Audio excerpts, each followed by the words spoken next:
Hi. So, yeah, for a while now, on Twitter, I've been told to get Gianni. So, guess what? We got Gianni. We got him.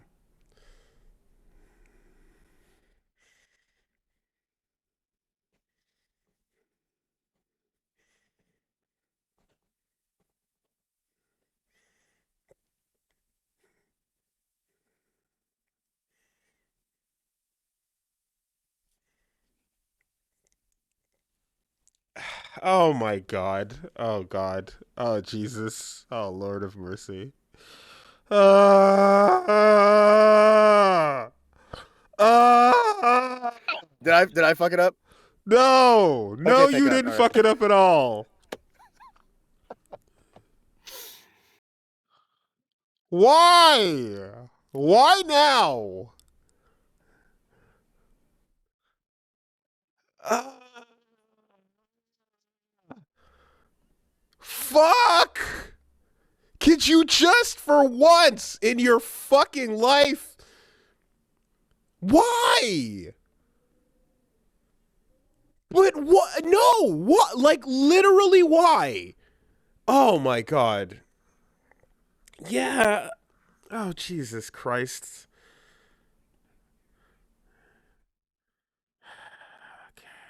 Oh, All right. this is my favorite podcast we've ever done. Okay. It's We fixed should we now. should go. It's fixed. Shut We up. should. It's fixed. It's fixed. Hello? Did you? You're Wait, did you there. hit one button and it fixed it? Oh god.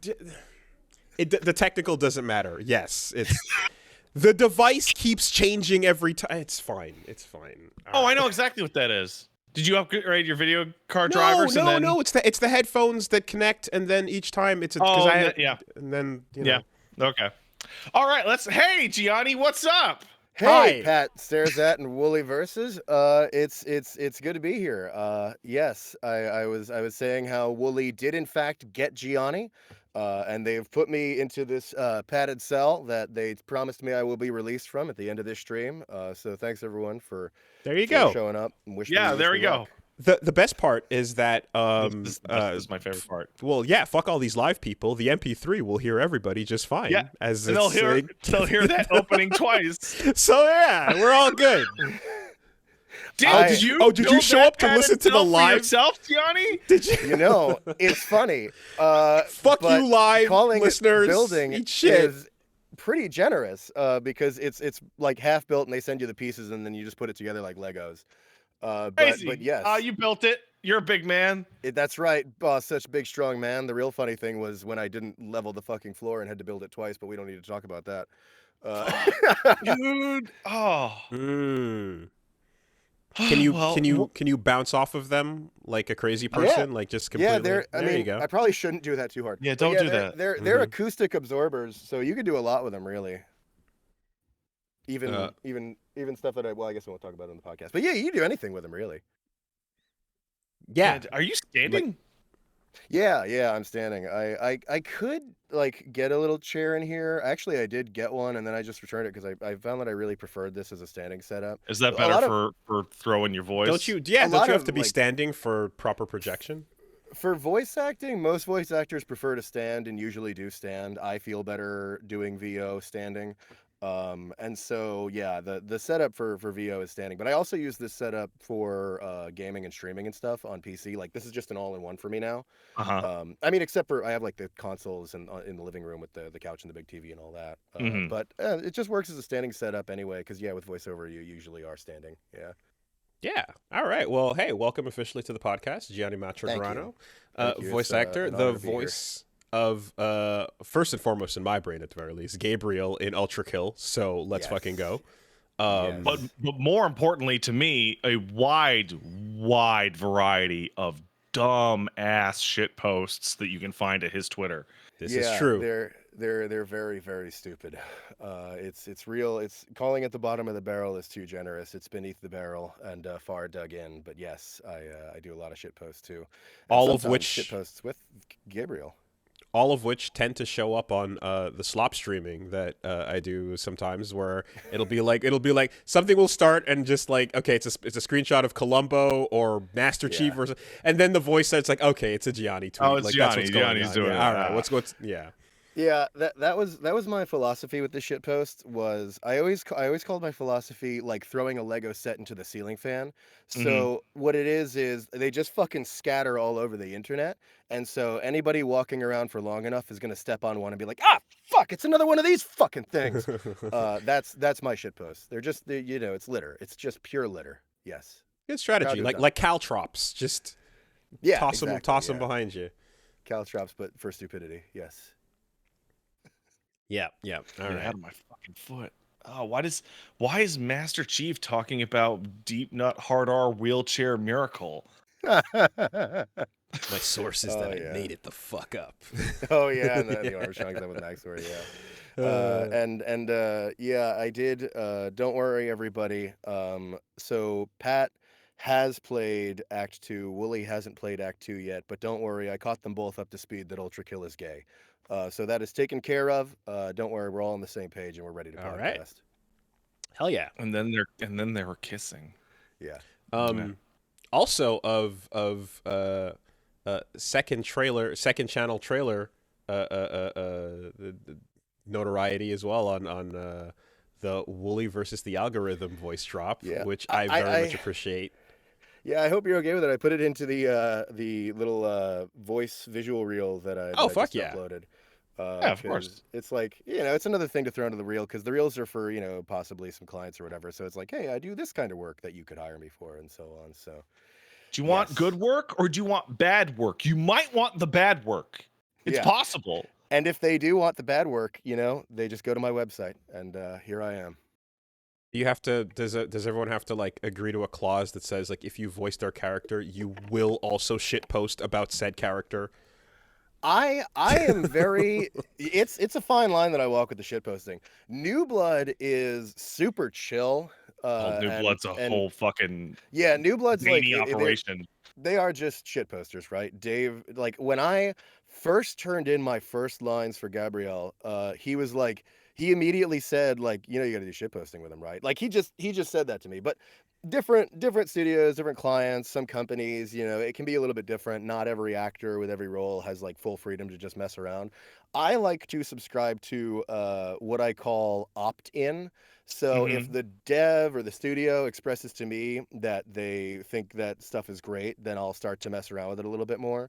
But I try not to assume to mess around with it, because I don't want to, like everybody's different. Everyone has their own wants and boundaries and stuff for the characters and whatnot. I try to respect that as best as I can, while also being a horrible fucking stupid meme gremlin on the internet. So yeah, so like, correct me if I'm wrong, but like, okay, Duke Nukem, anything from Ultra Kill, etc. They're like, yeah, more of that, good, great. Well, but like Nintendo, by example, would be insane.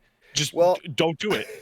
I think I won't have to worry about working with Nintendo just based on if they were to look me up. They'd probably be like, we can't affiliate with this guy. Good Christ, this is a kids company. And then Duke Nukem, I should be clear, I don't actually voice Duke, so they I actually, you know what, at PAX you East, do in my head. Thank you. At PAX East, there was a guy from Gearbox who actually came over to the New Blood booth. I was doing signings for New Blood. They brought me out, and the dude from Gearbox was like, "Yeah, we think that shit's hilarious." So that's a little bit of a thumbs up. I was expecting him to like plug me in the chest immediately. But no, he didn't. He thought it was kind of funny. So there was a little bit of a thumbs up there. I think, I mean, it should be clear at this point, if they're not paying attention, that like shitposting about the character that you voice on Twitter like amplifies and makes everyone love the character more. I think one of the best examples of that is Luke in Street Fighter 6 is currently enjoying positive reception. Single-handedly because of Alex. Because of Alex Lee, yeah. Right? He's been a little bit of a pal for a long time, and he is so fucking handsome and also really funny, mostly handsome. and he has been doing such great stuff with Luke. He's I am turning it so happy around, we got man. him for He's that turning character. this thing Yeah. around. The heat, Alex is a hero. I the first heat is became a good. fan of his on he voices Kaiman in Dorohedoro, the anime, which I am a massive fan of. And yeah, he did a bunch of fun stuff for that character too. Alex is amazing. I love him. If I could be half as good as Alex by the time I'm done with this career, I'll have been successful. He's great. Yeah. I just no, I think every company should take note, of the endearing PR campaign that can be just like, let the voice say the dumb things. Say the line, Bart. It's You not know, even necessarily the voice, but I mean, like, look what happened to Sonic. Like, Yeah. look how like Sonic's public perception has like inverted because that Sonic Twitter account is just allowed to go. What if I got trapped in a big Right. balloon? Right. Yes, that's definitely what I thought you were going to talk about in regards to Sonic's Definitely. voice actor. Yeah. So, we usually do, you know how this goes, right? So we do the weeks. Obviously, we have a hell of a big one this week with the Tears of the Kingdom, TIERS of the Kingdom, says Pat. Oh, keep mocking that. You're gonna look much dumber in a few minutes. Were there literal tears in that intro? Yes, there literally are. Now I'm gonna need to confirm this to myself to see, like, because there can be tears, but is that the intention? Is there an intended double entendre with the title? That's the question. If there's any kind of verticality to it, that doesn't necessarily automatically mean it.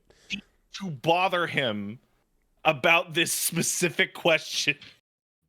Oh no, I'll try. Should I? So I've played a little bit of Tears of the Kingdom. I did in fact touch it barely.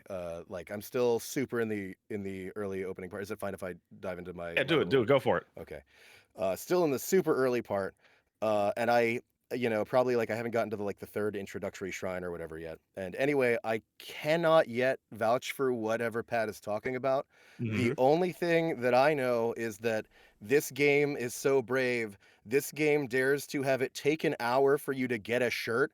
And when you do get clothes, the first article of clothing you get is a skirt, immediately followed by like a minute-long upskirt as it does the title drop. And I was like, game of the year. I mean, that's just so brave. Like you start out with the sky drop, right? Yeah. He's in his regular gear, and then Link gets naked like super fast. Immediately. They're like, we gotta strip him immediately. And then you get the real shirt, and the real shirt is like still like half the chest out for like the first 6 hours. So is this the longest onboarding to gameplay free play, I should say, of any Zelda so far? Oh yeah.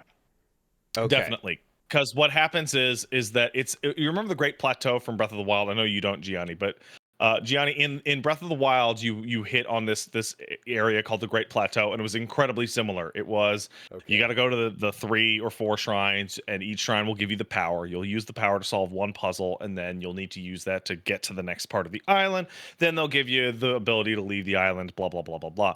This is the same, but it also includes a intro sequence. It all like you start the game and there is a narrative focused like walk and talk for Zelda, which is weird. Wild. Yeah. Okay. I didn't know she was British, but I'm gonna try to enjoy the Zelda franchise anyway.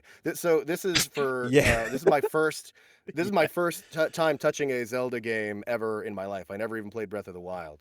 I was just like, fuck it, I'm gonna jump in on current thing, and you know what? I'm glad I did because it's been very nice. You said it's like the longest intro to free play yet, but for it on the other side of it, the game almost feels like free play nearly immediately anyway. Because even though I'm still like screwing around with the introductions to everything, the game gives you a lot of dicking around you can kind of do, and so like I don't feel like I'm still on like a rail to get me introduced to the game. I feel like I'm just playing the game, even though I can tell I am on the guiding path to introduce me. Yeah, I was. I after you, Willie. what I recall from Breath of the Wild was basically open your eyes, and then you do, and you walk out the cave, and then you're on a rail, but you're kind of able to do a couple things and move around a bit, and then after like 2 or 3 more little interactions, you're kind of like, okay, go do whatever, Right. The wide rails, guardrails is a decent feeling for like, oh, I can do stuff, but like you can't if you push it too hard, Right. So the changes they made there is fairly interesting. So in Breath of the Wild, really after that plateau was like, fuck it, do it, whatever, go. Who can fucking go? Yeah. In this one, the nature of that starting area is a sky island. It's not the plateau. Right. So it is actually, a disconnected piece of land floating in the sky. And so it does have like a much clearer like circle that you are to travel. You're supposed to go to the top and then do the hands of a clock around as you get the powers. However, I was talking to a buddy of mine, Christina, and she was like asking people like, hey, if you skipped that first shrine and didn't get the first ability and ended up at the ass end of the map, is there a way to get back? Because I feel like I soft locked myself. And the answer is yes, because there's enough stamina items in the environment that you can cook enough food to climb up like a 200-foot wall and get back to where you need to go. That's hilarious. It's just not the intended user path. No, probably not. The intended path is very clear. It's a clock. But what's more interesting than that is that they dump you into a town at the very beginning. Like they show you a town and say, go here.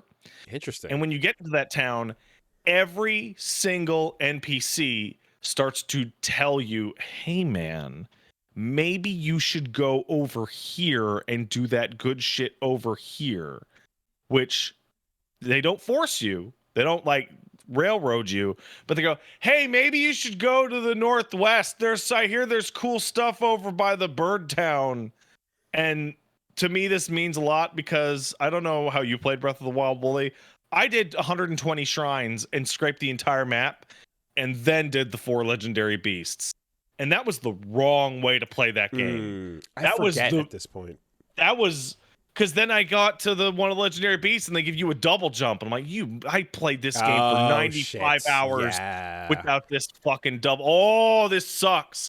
Now, if it were any other Zelda game, though, you go to the dungeon, you get the item from the dungeon, and then you can use that a million other places. So you know that your traversal comes from those main story beats, right? Yeah. I was talking to people about this. I haven't done any of the temples yet, but they do give you like puzzle solving abilities.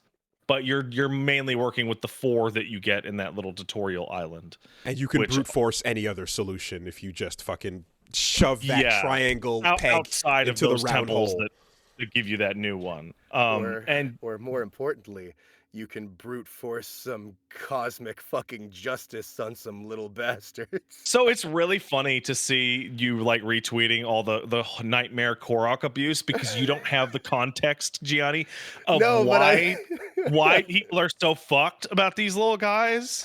No, that's what I was really thinking the whole time. Was I was like, okay, here's what I gather about The Legend of Zelda. This is a universe with gods of some kind, which to me implies that these creatures deserve this suffering. It must be in some god's plan that they're being crucified and turned into a shawarma spit. There's got to be a reason, right? What they deserve it, right? Yeah. So unfortunately, Gianni, the reason is on this side of the television. The reason is that Breath of the Wild had 900 Koroks to find. Oh, yeah, okay, yeah, there you go. Deserved. Okay, good. And every time you get one, I don't know if you've encountered one yet, they do that fucking thing that's just your eyes go red. And so that's why the first footage of this game I see after release is someone pulling up and kidnapping one, locking it in a prison and driving away. Like, what is happening? What are these crimes? The mechanics of that are super fun because what they've done is that basically there's just a new type of Korok puzzle. And the new type of Korok puzzle is there's a Korok, he has a little backpack. Oh, he's so tired. Oh, his backpack's so heavy. Oh.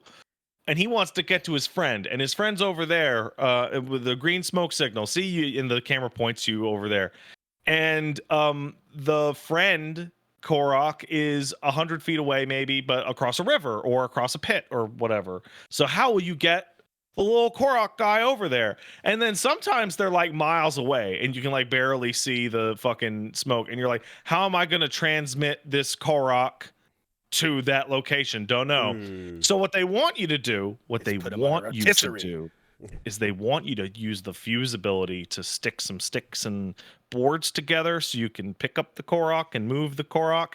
And very, very, very, very quickly, everyone figured out, I could just strap a rocket to just the Korok and just fire this bitch at a rough angle. And then you discover that you can attach Koroks to the back of your horse and like drag them. Oh God! And you can attach them to each other. Oh no! Yeah, it's crazy. You've been given like so much creative freedom on what you can like craft in this world, and a perfect victim. Because their backpack is an attachable point like any stick or beam or plank of wood. They're an object. Yeah. Okay. Exactly, So this is day 0, day 1. Like, where do we go from here? Are we keel haul the fucking Korok, drawn and quartered Koroks? You're like, oh God, if you could attach them to a horse, like. I saw one that somebody built a platform their horse could pull that had like flame emitters onto a cross that was just like roasting them in like a darkest dungeon pentagram on the crucifix. You're right. We are on a one-way course to the Rube Goldberg machine of child sacrifice. You are 1,000,000% correct. Hate crimes of the kingdom. Like, just what the fuck are we doing? Oh man. So Wooly, you played Breath of the Wild. You had your 4 powers. You had Bomb, which was bomb. You had Cryo, which was make a platform in ice, which was the worst power ever. You had Stasis, which was cool because you got to do all that stupid physics shit, like hit the ball and launch yourself into the castle. The breaker. And I can't even remember the magnet, which was pick things up, right? Tears of the Kingdom gives you a way better set of 4 abilities.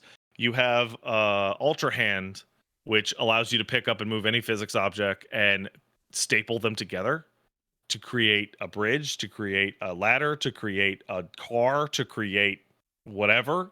Okay. You now have Rewind, which will rewind any object in the world like a full minute. On its timeline path? Whatever it was doing. You have Ascend, which allows you to jump straight up into any flat surface and just pop right through it. So go to the top of a mountain from a cave, go to the top of your boat from the bottom of the boat, just go straight up. Like a super jump. And then the last one is Fuse, where you're strapping like bombs and knives to your weapons. I didn't know about the Rewind one yet. That is really funny in the context of Korok torture because that means people are going to be going full on fucking am on these things, and I have no tears, but I must kingdom. Yeah, I mean, what you're describing for that first power with the thing putting things together sounds like some Diver Down shit. Like, like what?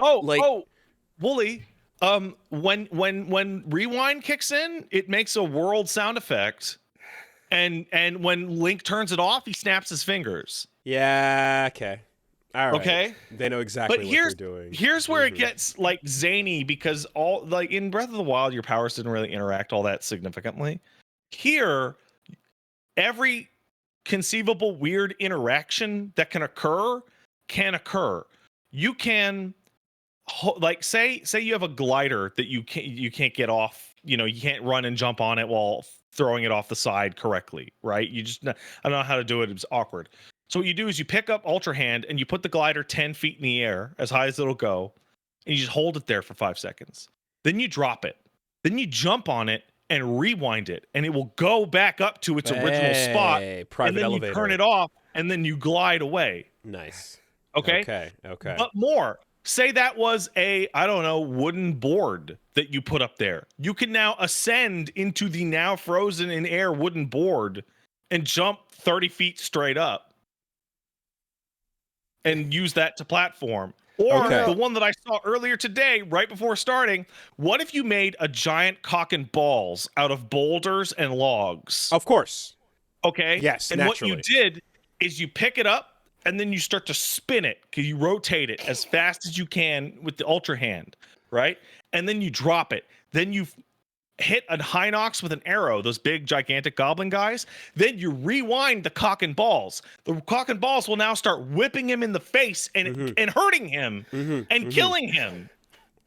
As you ride spinners. Yes. Okay. Yeah. No. This makes sense. I mean, the mushroom slap. I mean, really, like, if they're doing their jobs, they're paying attention to all the crazy ass tweets and videos that Breath of the Wild had, and then going, we need to enable more of that. It's the best ad you can have for these games. Is the absolute physics nonsense that they get into. Like the Koroks are the reason why they're getting it so hard is the Koroks are the explicit seed of exploitation. So I had a Korok by a river, had to get across the river. You can't Ultra Hand while you're going across the river, right? There's a couple solutions. You could take a board and raft them across. You could build a catapult, which I've seen people do, and drop a big old rock and just launch that fuck like a trebuchet. I decided to skip every step and just to strap a rocket directly to the Korok and vaguely point him in the direction and hope he lands where I hope he does. And sure enough, he did. But then you go, wait, I can just strap rockets to these little shits directly? I don't have to... Now, for clarification, though, the Koroks are not as annoying in this game. It's specifically because of previous trauma. They are much less annoying in this game. I'd like to believe it's because they're a victim that is available. Like, you pay it forward. Absolutely. Exactly. But like, if one could take the feathers from Assassin's Creed 2 that you had to collect and strap them to a chair, cut out the bottom of the chair, and spin some rope and knock that feather in the balls. Like, people would be super down for that, right? What if you could put a Riddler trophy on a torture rack? Yeah. That's it, right? So it feels like, okay, so the personification of the thing that I hated can now be abused in the sequel game where they're not anywhere near as annoying. Well, time to just mete out some pay forward justice. Yeah. The real thumbs up is that on all these puzzles that you have to combine, get the Korok to his friend, they give you 2 seeds instead of 1. Finding them under a rock or climbing a tree and shooting the targets or whatever, that'll give you your 1 seed and you'll be like, yeah, haha. But actually going through the trouble to physics them up to something will reward you with 2. So, Gianni, you mentioned that we open up to a giant Link upskirt and some nudity there. Is it possible that this is just setting the tone because we all know what's coming, right? We all know that Ganon with his chest bare is descending from on high soon, right? Rehydrated to give everyone else to get everyone else's thirst quenched. So if you're gonna set that up on one side, right, the Triforce of thirst, the Triforce of fucking you gotta get all of it, all the players in place. I feel like that makes sense. No, the dry Ganon opening definitely makes it's starting to add up. They're painting the perfect climax, one might say. Yeah. The Triforce of Barra, the Triforce of Twink. I mean, who knows, dude? Who knows where we're going? I know. I just want to see like whatever outfits you get for your Link. Like you want to know that the green tunic is in it, but then you want to there somewhere. But then you want to completely go wild with it and mix it up and do other things, right? Yeah. I just want to know it's there and then make a barbarian Link going in. So it's funny that you mentioned like who knows where this is going, and that leads into like one of my most interesting experiences with the game.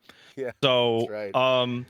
in Breath of the Wild, they gave you those like nondescript photos, and then they said, "Hey man, if you find this spot, you'll find a memory of what happened to Link." But they were pretty hard to find to get all of them, right? In this game, they go, "Hey, there's a big fucking gigantic a crop circle drawing of a thing on the Earth that you can see from space. go there, you'll get your cutscene. Right? So I go, okay, I'll go do that. I'll go get my cutscene. And I got the last cutscene in the game the first time I sat down. And so you're sitting there going like, hey, where's this going? And I'm sitting there going like, oh, this is where it goes. Oh, this is okay. And it's so wild because not only does it show me like, here's what's going on with Zelda and whoa, Tears of the Kingdom, right? It has a part where Zelda flashes back to all the other cutscenes I didn't see in the final. So I'm like, okay, well, I definitely got the gist of it now. I think it was similar. I heard in Breath of the Wild you could go and fight the final boss like immediately too. Yeah, absolutely. You can bum rush Ganon super hard and just fucking annihilate that your playthrough. Beautiful. Good. Here's the thing, right? So that's kind of nuts that happened. But Pat, like, would it be like, is that freedom not kind of part of what you're signing up for, right? Oh, the totally. fact that you just wandered into that shit. There is going to be, this is my gut, but I assume there's going to be you unlocked them all follow up to that scene because it didn't actually answer any questions that I had. It does something interesting. So in Breath of the Wild, it was fucking destroy Ganon. And the camera actually points you to Hyrule Castle, and like there's very much a pointing at WrestleMania, fucking go do it. And then you try it and you're a pussy, so you can't, so you go get stronger. Here, that is not the nature of the game's core task. The game's core task is find Zelda. And I don't know where the fuck Zelda is. Okay. Zelda is not a gigantic beaming icon on the distance that says "Fight me here." Because there's they obviously took every one of these like random things you can stumble into, put them down on a board, and go, okay, what is the most fucked up version of events you could have displayed to you to learn things until you get to the final one, and. I'm sure that it's all accounted for, right? I'm sure that like you're like, as weird as that is tonally, there's like you said, there's probably going to be context to make it all feel, decent by the end. But that's that's the cost of freedom, man. That's what it is, So like the one of the reasons that in Breath of the Wild I did all the shrines and did the beasts last was because the game story said go fight Ganon right now unless you're weak. Then do the divine beasts and blah blah blah. So I'm like, oh, okay. So I assume Ganon's going to be really hard. So I did all the shrines to get all the life upgrades, right? And then I'll go do the beasts, blah blah blah. Here they're like, yeah, I don't know where Zelda is. Go find her, I guess. Maybe the people next to these dungeons will help you find her. And so it's a lot more like. It seems they are aware that a lot of people left the dungeons and the temples to last. And now there's a lot more elbow in your ribs of like, man, you should go down to the Death Mountain and do the fucking Goron temple, man. You should get down there. How much of this feels like, following up on my question from last week, Breath of the Wild 2 versus like a new Zelda game where you're doing things that are not like Majora's Mask versus like expansion pack. Oh no, this is Breath of the Wild 2. This is Breath of the Wild 2 all day, every day. So moment to moment, like overall, you're feeling more or less like a continuation of the journey with new powers. Yeah. So here's a really good example. That I have to preface something. So the reason why I'm like laughing about Tears of the Kingdom is because I was like, yeah, there's tiers because there's the surface world and then there's the sky world, right? There's also the depths. There's big gross holes in the ground that you can fall maybe 2 or 3 kilometers down, much like Siofa River in Elden Ring. Okay. And there is an entire second world map under there. Okay, Elden Ring in it. Let's go. No. Remember when we were playing Elden Ring and we were like, it's disappointing that the underground is only these 4 or 5 areas. It's not the whole map. This is the whole map again. Underground. Okay. Now it's not as detailed. There's not settlements and and whatever, but like it's you Dark go down World, there but we just dropped it. and it's a whole fucking thing. And the best part, it's dark.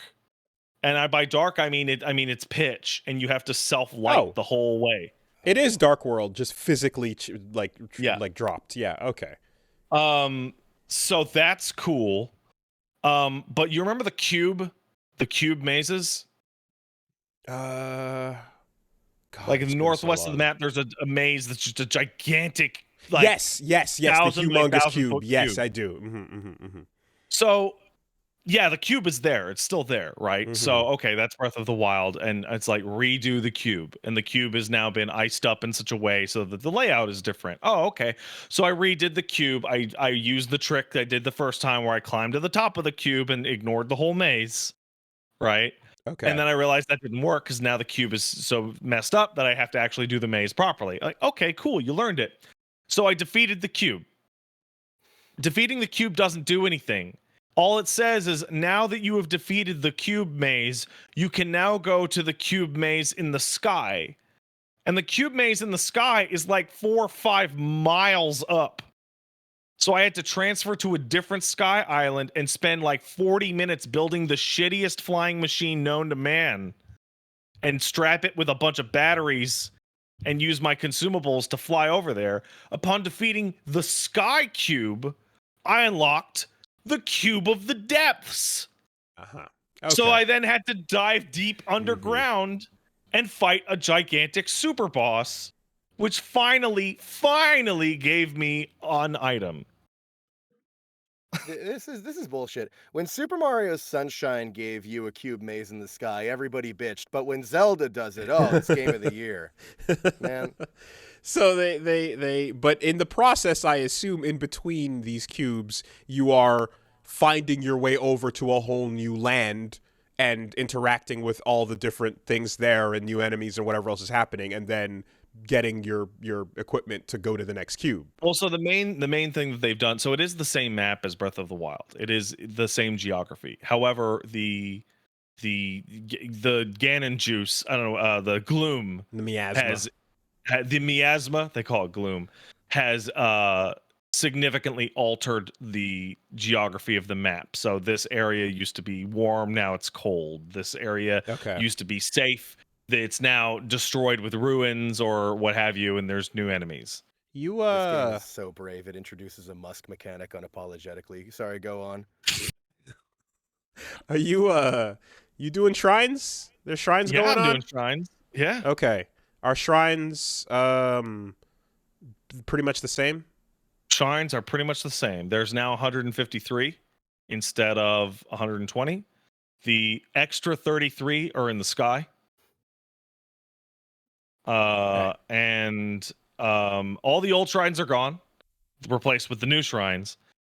And the new shrines have a double purpose.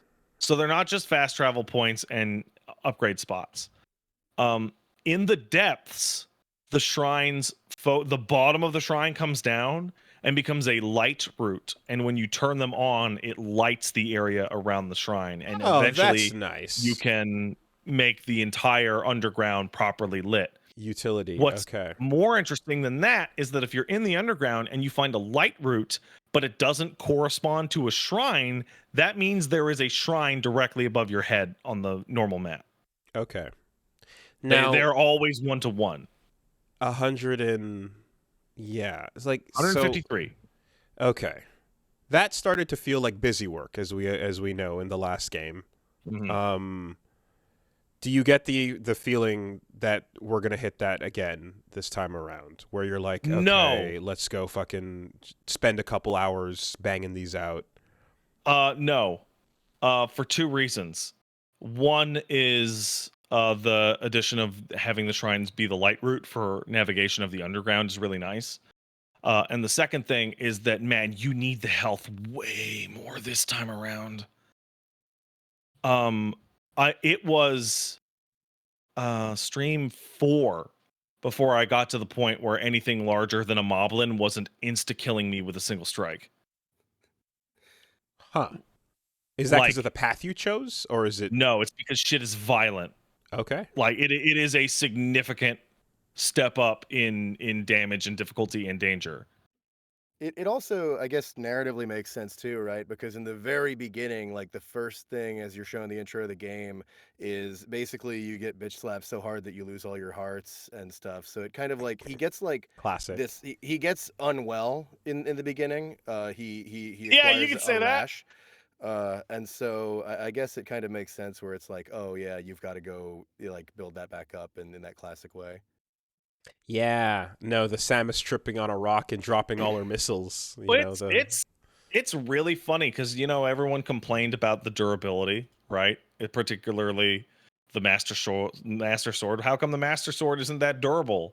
How it's the fucking Master Sword? It's just, opening 10 minutes of the game, the Master Sword is like annihilated down to the hilt, Yeah, mhm. yeah. and you're like, oh wow, okay. You How have that about the nice stick? moment. How about this stick I found? It's really funny. Okay. Oh, you guys don't like durability? Fuck your Master Sword! Just like shatters it instantly. Yeah, and you still use it a little bit despite it being Yeah, and then it totally, like, breaks destroyed. again, which is like, oh come on. Yeah. Have there been any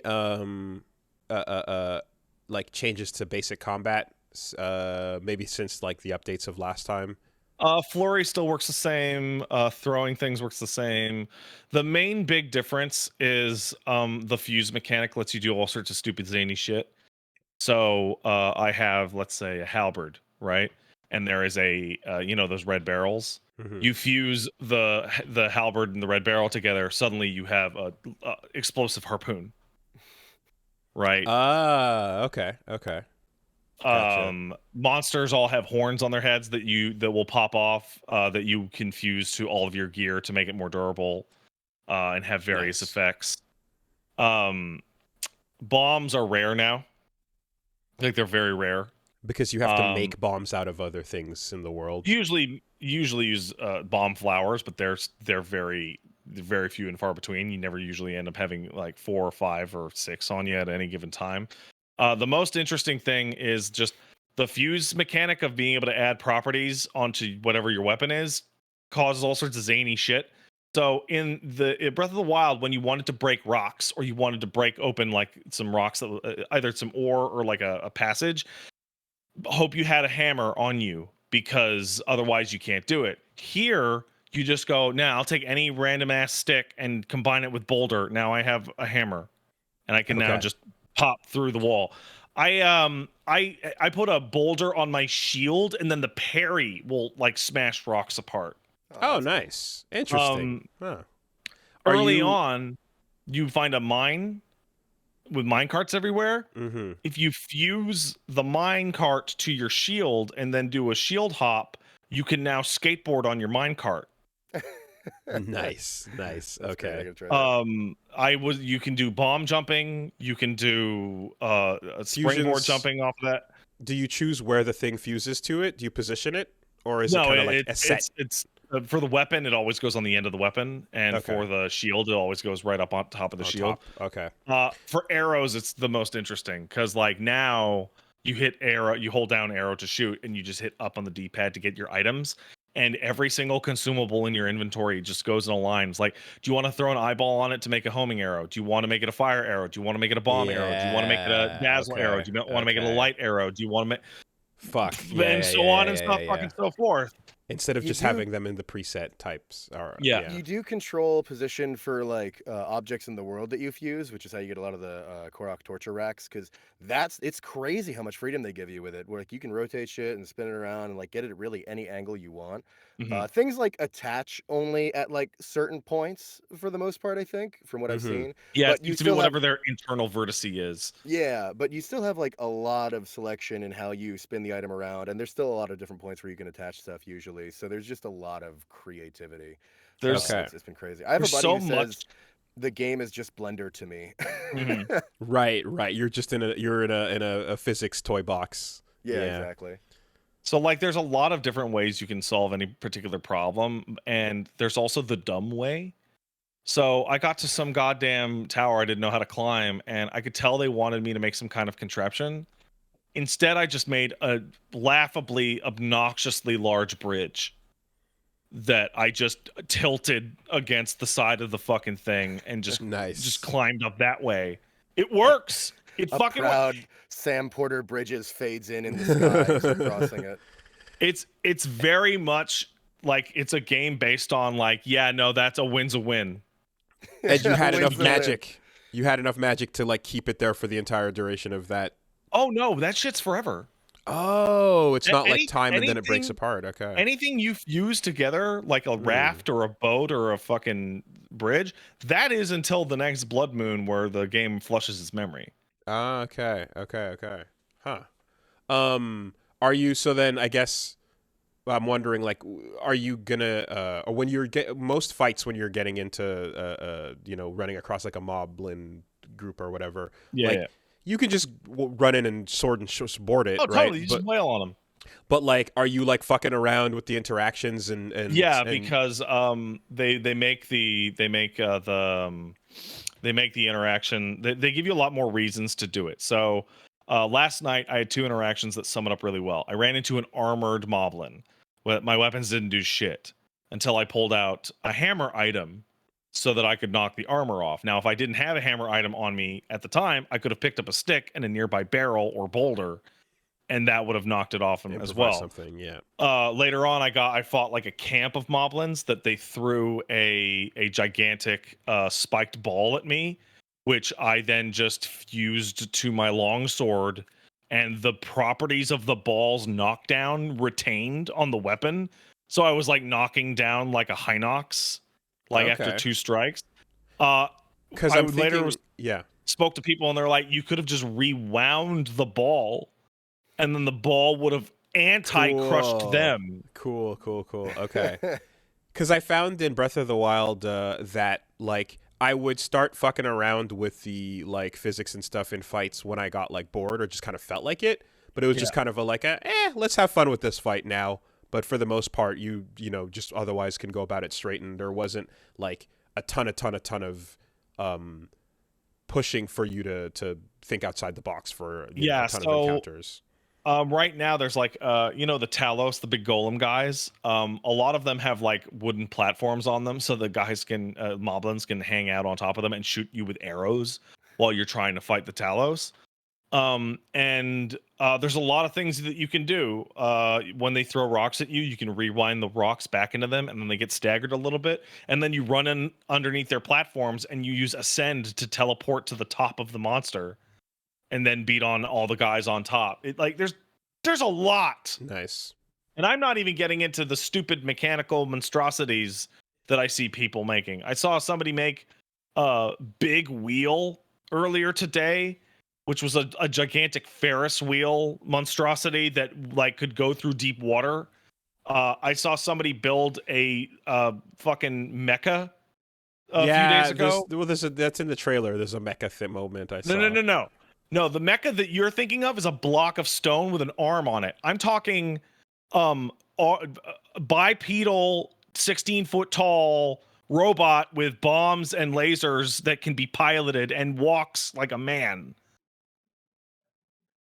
Jesus fucking Christ. Okay. Interesting. Wow. Or you could just make a big old penis and turn the flame emitter on it and then just go psh. That's fucking crazy. Okay. All right. Yeah, it sure is. Great. That now I'm what you're describing is the like, okay, what's the Majora's Mask aspect of this, right? What's the super different thing? It's like, yeah, the ability to basically engineer shit from what you're describing. This, like, I was expecting, you know, Fortnite, build a tower, gentrify Hyrule. No, it is. You know. It is like Kerbal Space Program. Yeah. Fuck. Okay. It's made this fascinating experience going into shrines, because you go into a shrine and you're on stream, and so the backseating begins.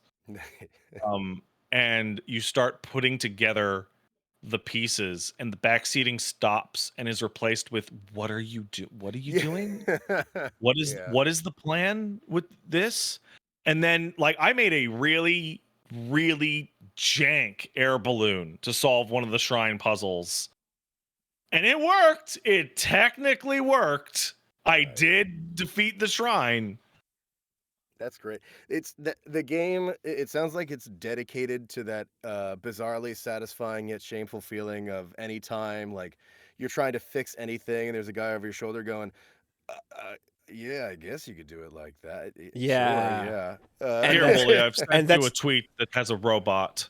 and I'm immediately like realizing as well that like this is the worst game for backseating ever, because like if I'm doing that, if that's how I'm trying to have fun in this game, the last thing you want is a ton of people going, "No, do it the way I did it," right? Like if you can brute force some shit and the system actually allows it, then you should be allowed to cook, you know? The system allows for a wide variety of brute force details.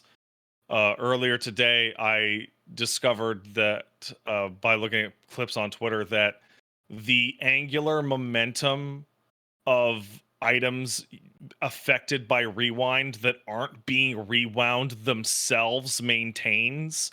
So if you put items underneath a plank of wood and then rewind the item underneath, it'll rise and the plank of wood will also rise, but it'll keep its angle. So you can use that to create platforms out of nothing.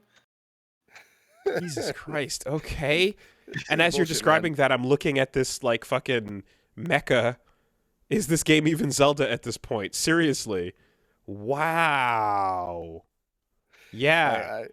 I don't know about any of this, man. I'm a boomer shooter guy. You just shoot it harder. That's all I got. That's the full extent of my creativity. This is shoot it harder, but first you have to build your own gun. One of the most unhinged things that I've ever seen in my chat came from friend of the show, Gene Park, which was the Master Sword in Tears of the Kingdom is a metaphor for the Shinzo Abe assassination.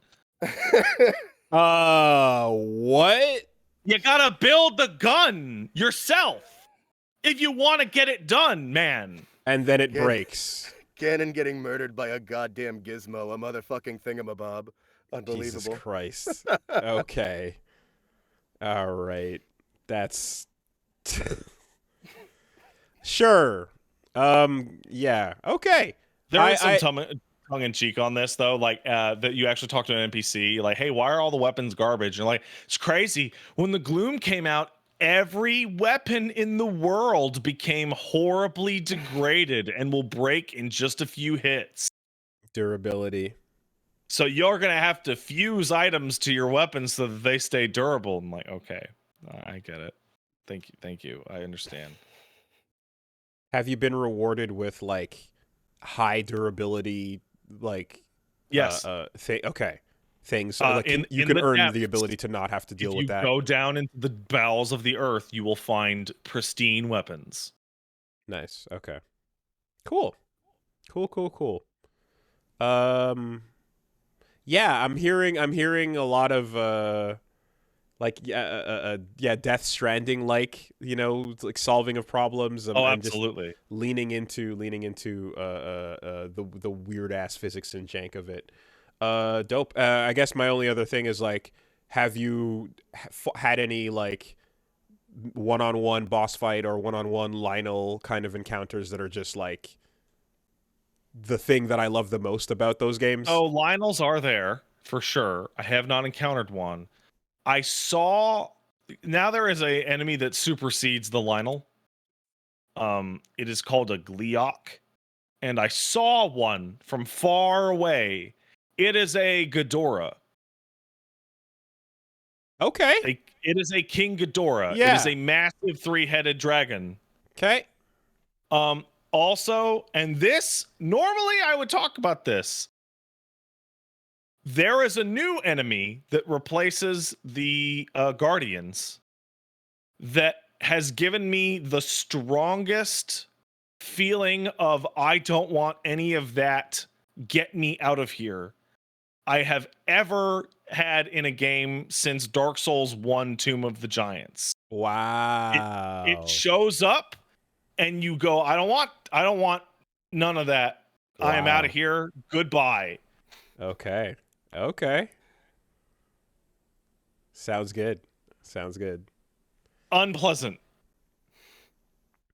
All This right. is it's a good game. Good Zelda. I'm not playing this shit. The only thing I want to say is like I can't believe it can run on the Switch at all. Like Oh, it's man. keeping a running tally of like every physics interaction in the world for like hours. Because rewind works on anything. And it runs a lot better than Breath of the Wild also, which is also surprising. It's doing a lot more, but it runs steady. Well, Right up until you combine 45 items together. Yeah. And then it runs a little less steady. Fair. it's nice that, however many years after launch you get we figured out the dev kit system, we figured out how to smooth over a lot of the launch struggles with development and improve performance, but it is just kind of a bummer that it's like, well, yeah, but it's Nintendo, so you ain't hitting 60 anytime soon. They're just not gonna Hell do no, it. but They're you just are never hitting gonna like go a down that mostly road. locked 30. Yeah. Which is better. Is a lot better than Breath of the Wild was. Yeah, they'll get around to Village still chugs apparently. They'll get around to it next gen. Well. Yeah. Yeah, the villages definitely seem like bigger, much larger like population groups than like the little outcropping towns you kind of got in Breath of the Wild. But okay, it's Nintendo performance. Zelda's big.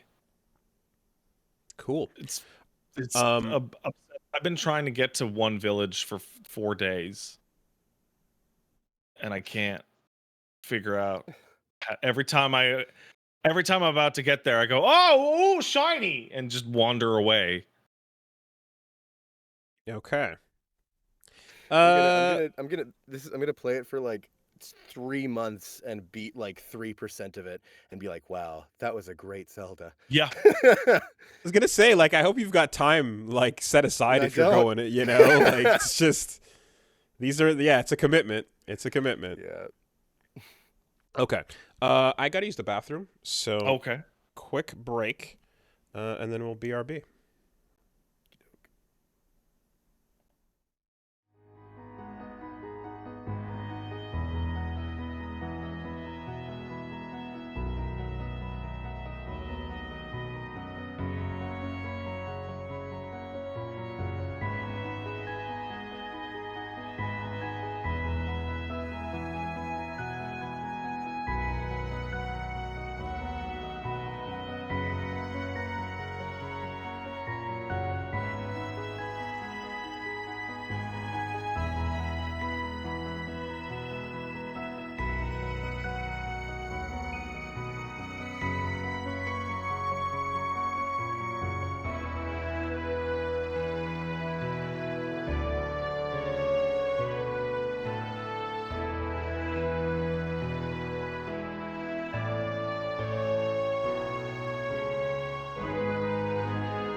All right.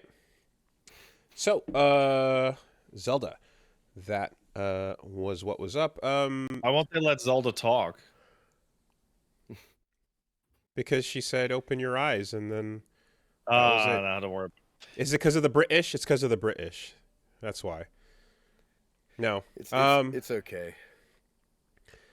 Yeah, I'm down for this fucking new awesome world of voice acted Zelda and cutscenes and story and all that shit. Like, it's been one of those things that I've, like, it's yes, for years it's always been kind of just the voice in your head, and it's a Zelda staple in a way. But like every other franchise, at some point, it's like we've gotten like orchestral amazing music. We've gotten Link kind of going for years, but I don't know that Link will ever have lines. It's just more of a. He definitely doesn't this time around. Like Ganon and Zelda are like talking to each other, and Link's just going, yeah. Like, that's a dude, calm your shit. That's for player insert reasons, But no, I'm super down for like Zelda to join the ranks of every other franchise that has been like, okay, we can have this be complete with full score, full voice acting, everything. She get wasn't voiced in Breath of the Wild, is that right? She was. Okay. There just wasn't a ton of lines Gotcha. for like she sounds good. Really. She sounds great. I was thinking about, Zelda has a voice, and then before I could fully process that, I was hit with the whiplash of her pulling out a Nintendo Switch. And there's just a Nintendo Switch in that world. But yeah, she sounds good. Well, so here's the dumbest part, man. That's not a Nintendo Switch. That's a Wii U gamepad. Right. That's what I was thinking. Is they were like, here, use your pad to look at the world. And I was like, this feels like a Wii U feature. What? Why is it here? Yeah. Yeah, most of the time the voice acting would usually, I mean, there would be voice actors all the way back to like Ocarina, you know what I mean? You got Ganon going, wah, wah, wah, wah. But you just do a couple barks and then that's it, Yeah. Or get Jack Black to voice him, whatever. Yeah, so I'm down for this. Okay. Is there I don't know, we're just going over weeks, but Gianni, is there anything you've been playing or checking out that's interesting?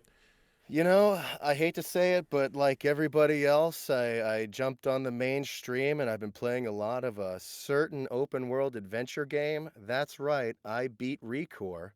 And I was playing through Recore just because it was like randomly on Game Pass. Yeah. Wait, I gotta remind Recore? Like, didn't that from like 2 years ago? Was more than 2. It turns out it was like, what was it? It was like 2017 or something. This is the last game I'm aware of from the sole creator. 2016. Yeah. Okay. So I was playing Recore. In my defense, it was while I was. By the way, I'm for anyone wondering, in case I sound a little sick, I'm still getting over COVID. And so while I was down most with COVID, I was like, it's time for Recore, I guess. And so that was the thing I was doing instead of, because I was like, it really sucks to be sick as a voice actor because you can't do your fucking job. Yeah. And so I was like, I guess I finally have time to get in for video games. And so I picked Recore to screw around with, and I actually beat it. And yeah, Recore is fun. I don't know if now's the time to talk about Recore.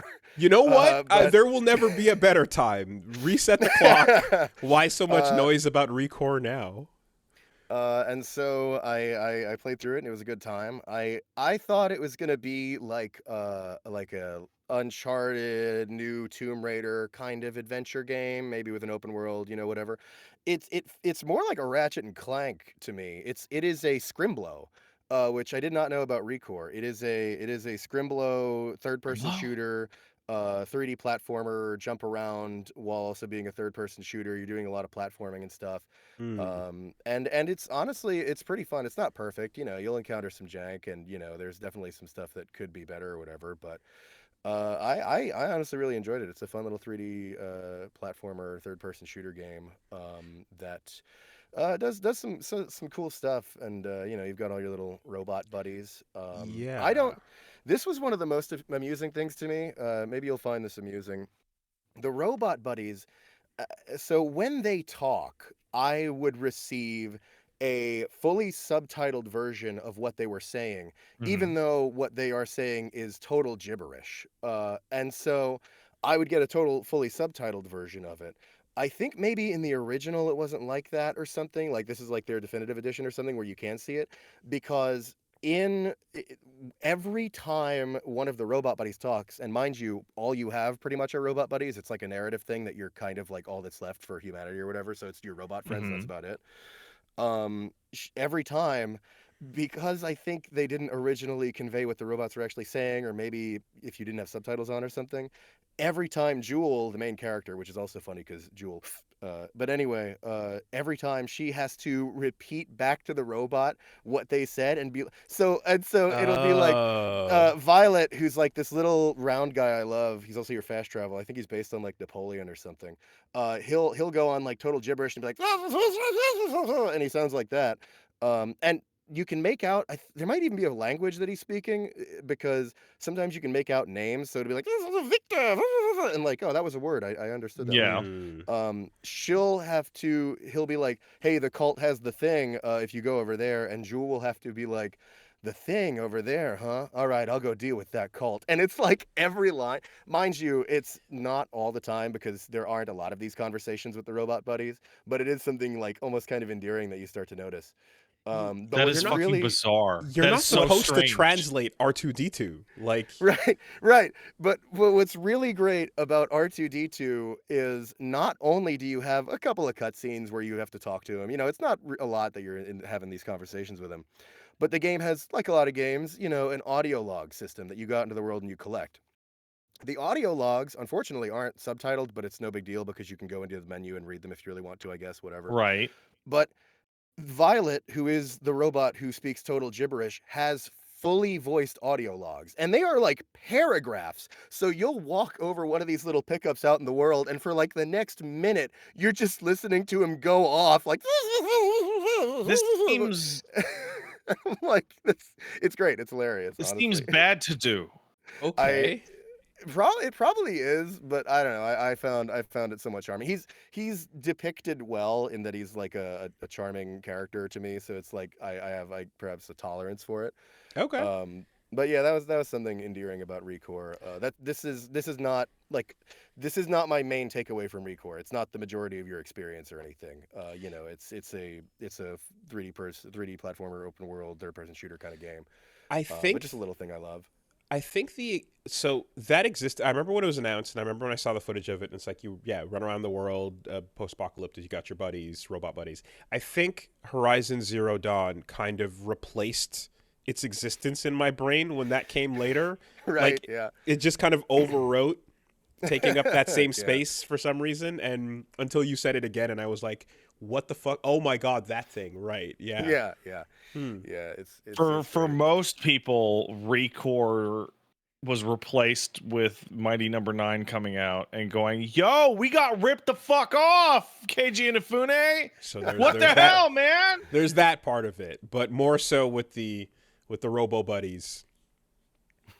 So Okay. Recore was fun.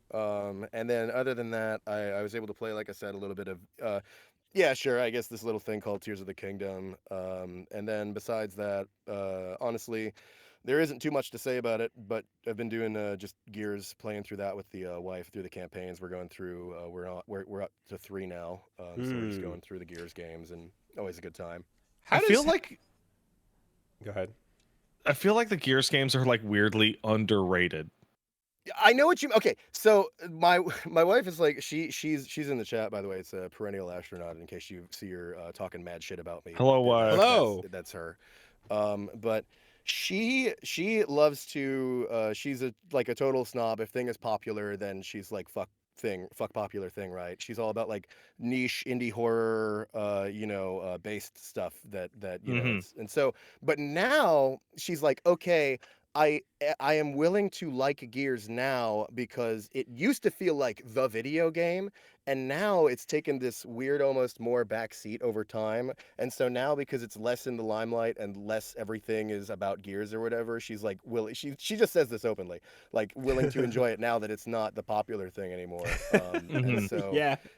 I know what Okay. you mean when you say like it feels weirdly underrated. It's insane to say that because there was a time when Gears was the video Everything. game. Yeah. Yeah. I But feel like Gears 3 is probably one of the best games that ever came out on the 360, and people don't really talk that much about it because 4 and 5 were so disappointing. yeah, I forgot how like genuinely like solid Gears 3 is. Cause I was playing it and honestly what it really reminded me of was how much the 360 like games kind of like I mean not universally they got better like but like by the end of the generation the games were almost like a lot more technically impressive Yeah. than I remembered. Like, you know, the 360 at the beginning is so different than the 360 at the end when you're you know the different games that you have access to, which I totally forgot about. Yeah, I I was remember gonna. I Gears was gonna. 2 was like, hey, we invented the meat cube technology. Right. Meat Yeah. Cuban.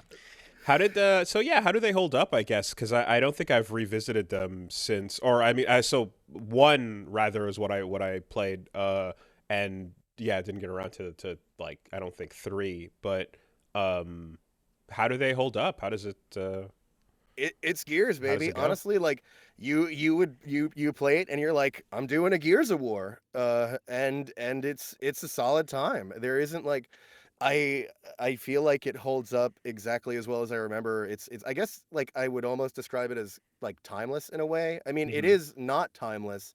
It's very much of its time, but because it's so cemented in your mind as like this is what Gears of War is, I guess it like to me it's similar to Halo in that way, where it's like I know exactly what I'm getting when I jump in for it, Mhm. and so it ends up still being a really solid experience, especially co-op with the wife, just hanging out on the in the living room or whatever. Classic, can't beat it, man. Slam a monster, play some Gears. What else you gonna do? Did you? So you said you guys are on 3 now, right? Yeah, we're on 3. Okay. Do you remember the E3 presentation where they showed off gameplay for Gears of War 2? I might. I've been like recalling deep memories that I forgot about Gears as we play through them. Just random shit. Like I've been cuz I played a lot of Gears 1, especially the multiplayer, like the PvP stuff. Hmm. And so I'm recalling random shit like how they balanced the host by making the host get the screen damage Hmm. because the host would have a connection advantage, Yeah. and how they later came out to reveal that like new players were given like very slightly more health in multiplayer and Yeah. like Juiced mode, uh, yeah. Hmm. yeah, and also at one point I think there was a claim that like the game was going to be without bugs or something. Like just random Gears memories are coming back. Yeah. So the reason I remember the bug one was Blazinski was adamant that it shipped with no bugs in Yeah, the I think it was like a database. Game Informer article where it was like there will be no bugs. And even then I'm like that's not true. Yeah, it's just fun. But the reason I asked about the presentation, especially if you beat Gears 2 relatively recently, is like the gameplay demo they showed at E3 the year before Gears 2 came out shows the final level of the game all the way up until the game's final boss. It is the I weirdest Wild. fucking presentation ever. Honestly, they might as well have also shown the final boss because I forgot a lot of Gears 2. Honestly, Gears 3 feels more like a Gears 2 than Gears 2. Like I Gears 2 agree. kind of just happens. Like you go through Gears 2, it's a solid time. Again, you're doing a Gears of War. But like there's a lot of stuff where it's like you remember a few key set pieces. I totally fucking forgot the entire last boss of the game because it's not a cool guy like Oh, Rob or it's a whatever, right? Brumac that you Yeah, shoot with a laser. it's a Brumac, and you rode him there, and I remembered the riding him there, but I forgot that you ride him there, and then he mutates into like a Resident Evil boss, and then you blow him up, and like And that's actually that. you kill him like almost immediately too. It's kind of weirdly easy. I don't know if that was. Was the train the last level of one? Yeah. Yes. See, the train Okay, is like super okay. iconic, right? Yeah, Okay. exactly. But yeah, 2 just kind of happens. So they might as well have shown the last boss in that E3 presentation. And then 3, I'm finding I find a lot more of it a bit more memorable because they just do some interesting stuff. It kind of really like moves. I forgot how I much what was remember happening. playing 1, 2, and 3, and despite the fact that it was like the most dude bro shit ever, it is the Fast and the Furious of shooters. Yeah, it is. It really is. They Like- literally like they do a Fast and the Furious like move at multiple points. You may hit a Brumac by having like I think it's like 2 APCs or whatever with razor wire caught between them. Both go past the Brumac, and I'm like, this is Fast and Furious. You can't come on. Yeah, no. So totally. like It's all so that dude, shit's bro. going on, and then like Jake the dog / Bender. I was is about going, to say Jake the going, fucking "It's dog. a giant worm. Yeah, exactly. Yeah. And- Play that right? with Jake in your head. And it's like absolutely absurd, but for whatever reason, everybody was super excited about that game's story and Right. what was going to happen next in that series. Yeah. Also, you can like to add future to past, like when General Ram shows up and grabs your captain or whatever, I can be like, oh shit, that's a 0 frame command grab. That shit's dangerous. He should have jumped. Because he showed up in Killer Instinct, so Yeah. Oh, yeah, that's right. I forgot about that. Yeah. he was pretty. Oh my He had God. some crazy shit. He could like black out the whole screen. It was wild. That's so sick. Yeah, I remember that. That was awesome. But yeah, it's Gears. It's a good time. And yeah, it's wonderful listening to the stylings of Bender throughout the game. Just everyone's it's you remember it as edgier than it is in a way, and like in playing through it, especially like Gears 1, it's almost like wholesome in how typically dude bro it is. And like I don't know, it's just fun to go through it, and just Marcus is there like, I love you, Dom. You make me feel safe at night. And like they I don't know, they're cool. I don't know. I My think Marika calls them, or my wife calls them, her little thumb men. Yeah.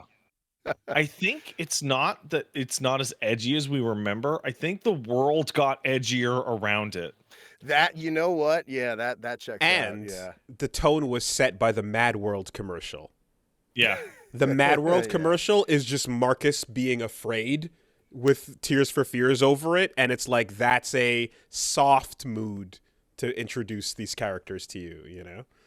Yeah. It makes me wonder, because you mentioned the Mad World thing. Every time I think about Gears of War, little bits and pieces of that commercial come into my mind as like tone. And it makes me wonder, like, there are occasionally, particularly during that era, games that had like really incredible ad campaigns that made the game better. Like, Right. how much of people's insane devotion to Halo 3 is from the diorama commercials? Yeah, was so good. the Yeah, old yeah. man.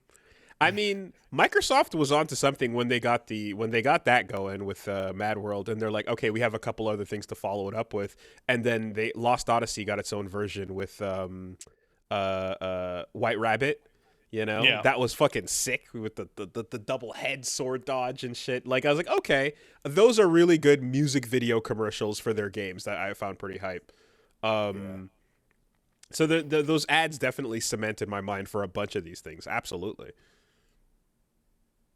When I think of Devil May Cry 2, I think of Dante bursting through a church and flipping around and doing all this cool shit, and then we don't think about the game. Yeah, We good just think thoughts. about that one commercial. I'm also remembering like the when I love Yoshi's Island. That fucking commercial with the big gross guy about to eat and explode. Do you remember that shit in the Play It Loud era? The ancient era of video game commercials.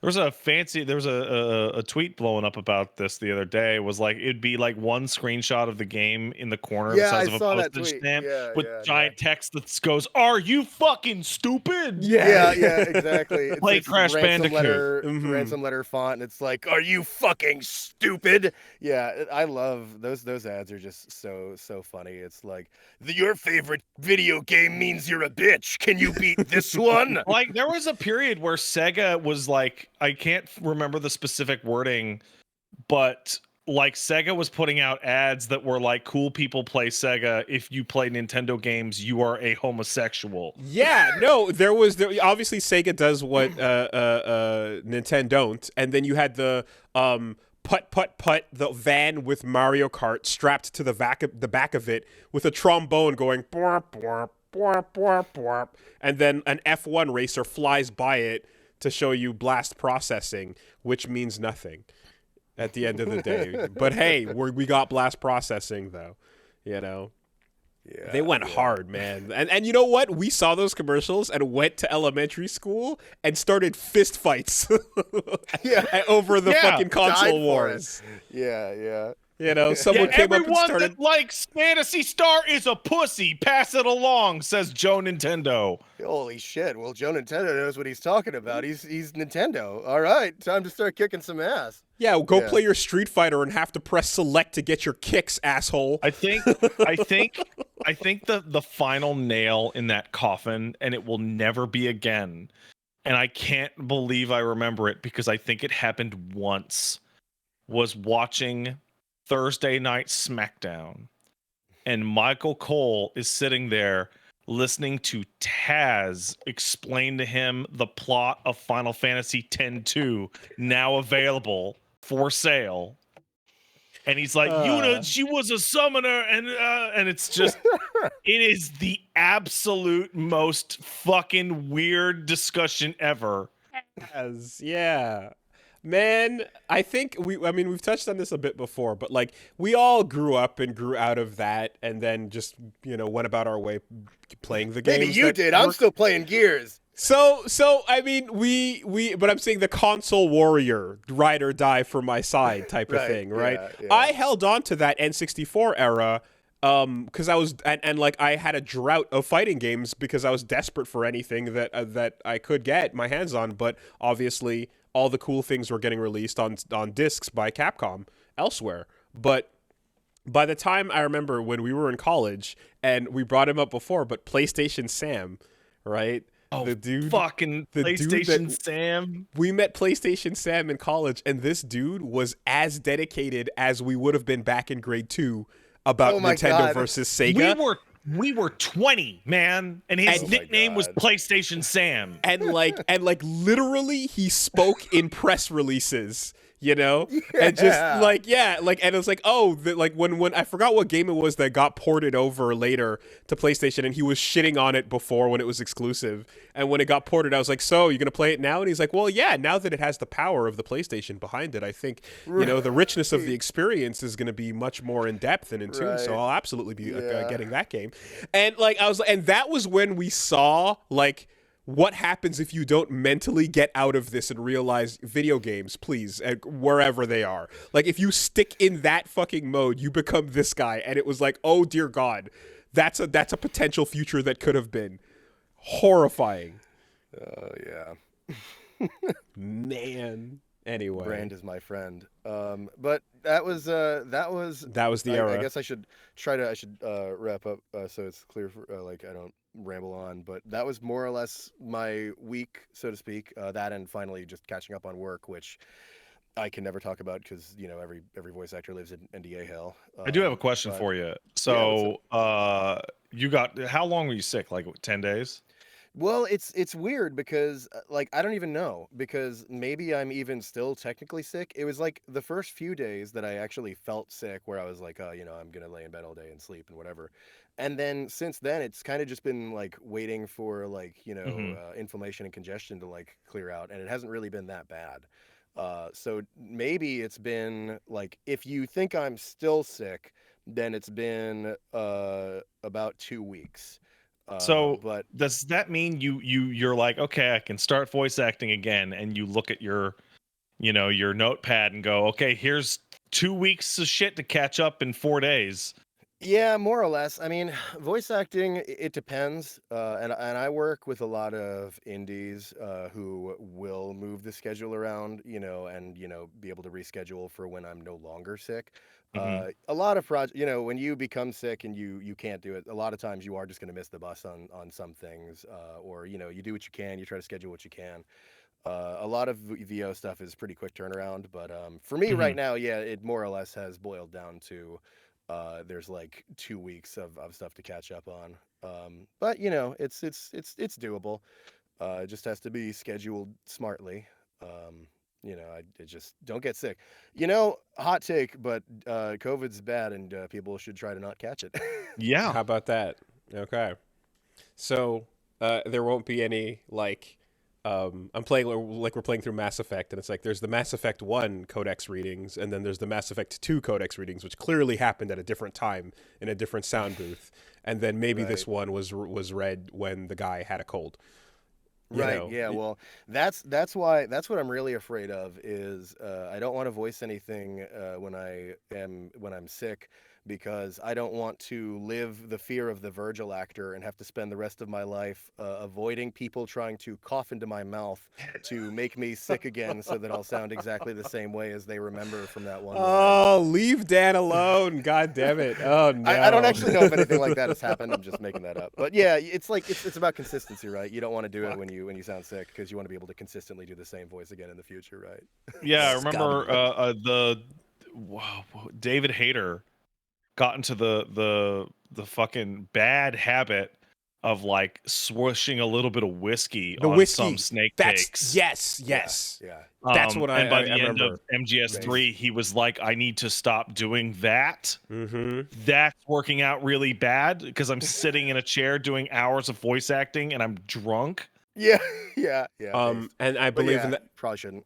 And that's also why Big Boss became just his normal speaking voice and not the gravel of Solid Snake, right? Yeah. He sounded like shit in MGS4, and I don't mean like he did a bad job acting because it's really appropriate that Snake would sound like shit. No, I mean David sounds like he's having a bad time in the fucking booth. Let's take the gravelly character that hurt my throat to begin with and make him an old man who smokes constantly.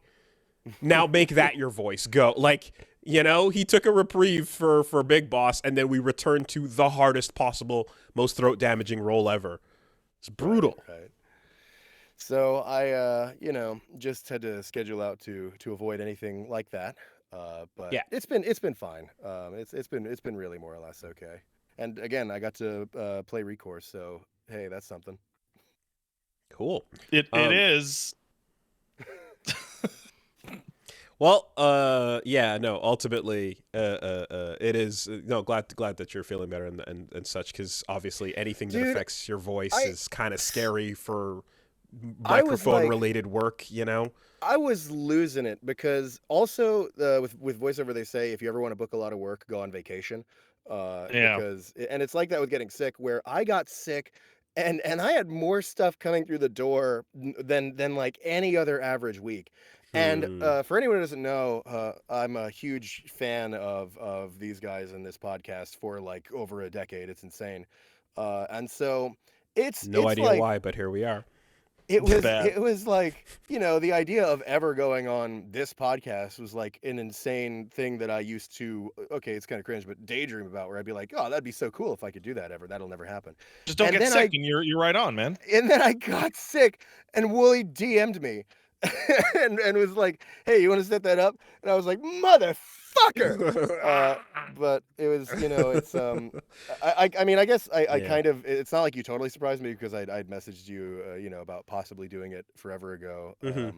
Actually really funny, I think it was like when Act 2 of Ultra Kill was gonna be coming out, I had reached out and I'd been like, hey, maybe I'd be like a topical guest because this thing is going on, people are gonna be talking about it, whatever, could be cool. And you were like, yeah, let's totally work something out. That was almost a year ago. I didn't realize it until recently, but Act 2 was like August of last year. And so I had this much time to also build up the excitement and anxiety about the possibility of being on the show. There you go. Okay. That was right when I got sick and got DM'd by you, so here we are. Yeah, this incredibly prestigious show that started off with half of its members muted for multiple minutes. Just all that trepidation is absolutely warranted. God. But yeah. So I mean, as far as I can tell, that first encounter with Gabriel and Ultra Kill is very much like shit's gonna get real right afterwards. I kind of I think if I remember correctly, you do the first encounter. I spent a solid hour, maybe hour and a half, just getting annihilated. As you do. Apparently, I heard that Hakita then rebalanced the minigun after that because of the way I was using it, or something. Someone told me something about that. I'm not 100%. I believe I'm gonna just go along with that and also blame you for that getting rebalanced. I remember I cannot attest to the balance of the nail gun because in my playthrough I missed it and played like the entire game without it. So I didn't experience any of what you experienced, and then that later also got fixed and made it so that you're not gonna miss the nail gun. Okay. But yeah, it was definitely. I'll give you a fun story about that. When the night Gabrielle came out, or was put into the game, came out. He was. It was. We both, my wife and I, both hopped on to play it that very night, and basically, I was able to get through him. A handful of tries or whatever. And I didn't fucking ace it immediately. But Marika, she got stuck on it for probably like a good couple hours. And she was just banging her head against it over and over again. And so we went to go to bed that night. And I went to say anything. I was just like casual, normal, getting ready for bed discussion or whatever. And she immediately wrapped her hands around my throat and said, "Do not talk, do not speak, no speaking, go to bed, good night."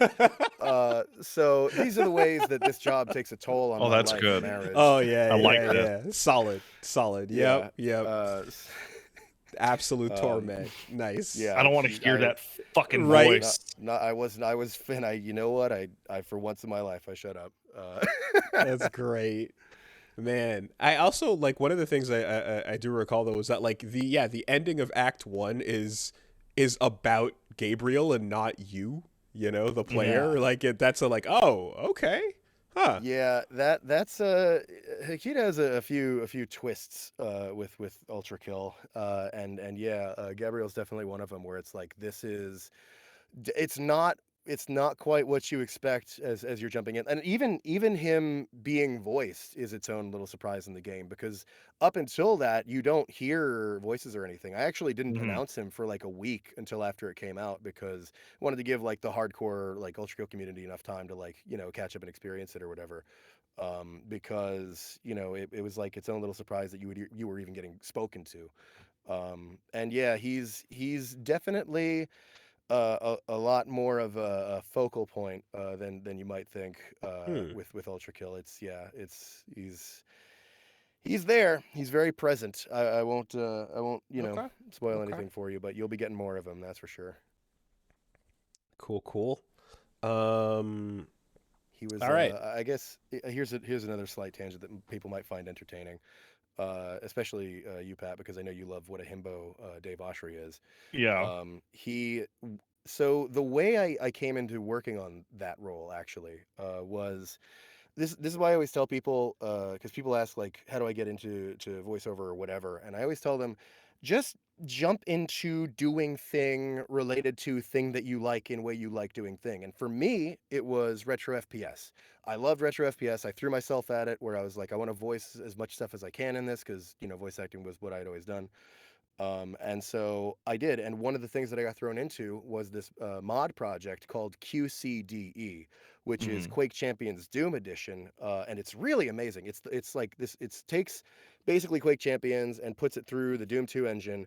It's really well executed. We call it the Smash Bros of retro FPS because everyone is there. It's got fucking Serious Sam, Caleb, Duke Nukem, Doom Guy, Grayson Hunt. Anyway, and so everyone is there. And one of the dudes that is there is the guy from Dusk Dude, or the Intruder, and they had me voice him. And so I voiced him, and they did this cool little trailer for it. And then later, Dave Oshry had seen that because it was their character and was looking for a voice actor who could do like a cool guy voice like that. And he reached out to me, and that was when I started working with him. And for Gabrielle, he messaged me they finally, the original thing he'd reached out to me for actually didn't end up panning out. That didn't turn into anything. And then later, like almost like a year later, for Gabrielle, he reached out and he was like, "Hey, I have a character here that we might want you to voice. Prepare your best Tyrael voice." And so Okay, that makes perfect. Oh yeah, originally, all right. yeah, originally, Gabrielle was going to be like, "Machine, turn back now," or whatever, right? And so I sent Hakita a handful of audio tests that just I do this a lot where it's like different ways the character might sound, different ways we might approach the voice and the personality or whatever. And the last one that I sent him was I just once again I had been watching through the Berserk bloopers, and Yeah. Nice. I had Griffith on my mind from that, and just like because the description of Gabrielle was very like eloquent and proud, and this and a lot of words that were just kind of making me think of Griffith, and so I threw in a little bit of that like lighter floweriness for the way that he talks, and that was the one that he actually ended up going with for the character. But originally David just reached out and been like, "Yeah, prepare to be Tyrael," and so we veered off from that a lot. And that was you mentioned how it's kind of surprising with Gabrielle being such a focus of the Mhm. game, and that was another little twist that Hakita did because a lot of retro FPS, and it works, it's fun, it's totally fine. You get to the boss guy, and he's like, "Grr, I'm so cool and Mhm. tough," and so it was a different thing for you to get to the boss guy, and he's got that sort of lighter tone to him, and so doing things differently is definitely something that Hakita loves with Ultra Kill. Sick. Also, Berserk outtakes still paying dividends Oh, all Yes, these years absolutely. later. Forever. yeah. My God. Actually, Uh, it might have not been just the Berserk outtakes. I might have actually been also watching the Golden Age, but nonetheless, the outtakes are what I always think of first. nice. 'Cause I Okay. fucking love that garbage. All right, Pat. Anything week wise besides Zelda? Only other thing other than Tears of the Kingdom, week wise is I have still been playing Star Rail. That's Honkai Star Rail. I saw somebody asking, like, why did Pat and Wooly lose their minds and start giggling every time we say the word Honkai Star Rail? It's because the word Honkai is awkward and silly in English. It That's it. starts with honk. It's That's it. it's it's silly. That's it. It I just it saw starts with honk. I saw a comment on your Reddit that says, "She rail my star till I honk." But yeah, Yeah. I finished off Honkers. Honoka. I finished off like the second arc in that game, which is the ice planet. And boy, they what was it? Friend of the show Buttons was saying that like MiHoYo makes $1 billion, so they feel like they should probably make the game look like $1 billion.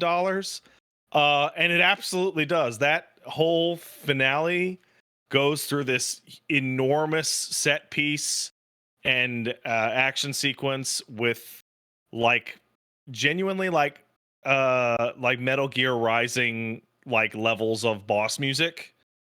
Like the closest comparison I have is when the power vocals kick in on Rules of Nature for Nice. this Okay. game that I usually play on my telephone. Okay. It is a really, really good JRPG.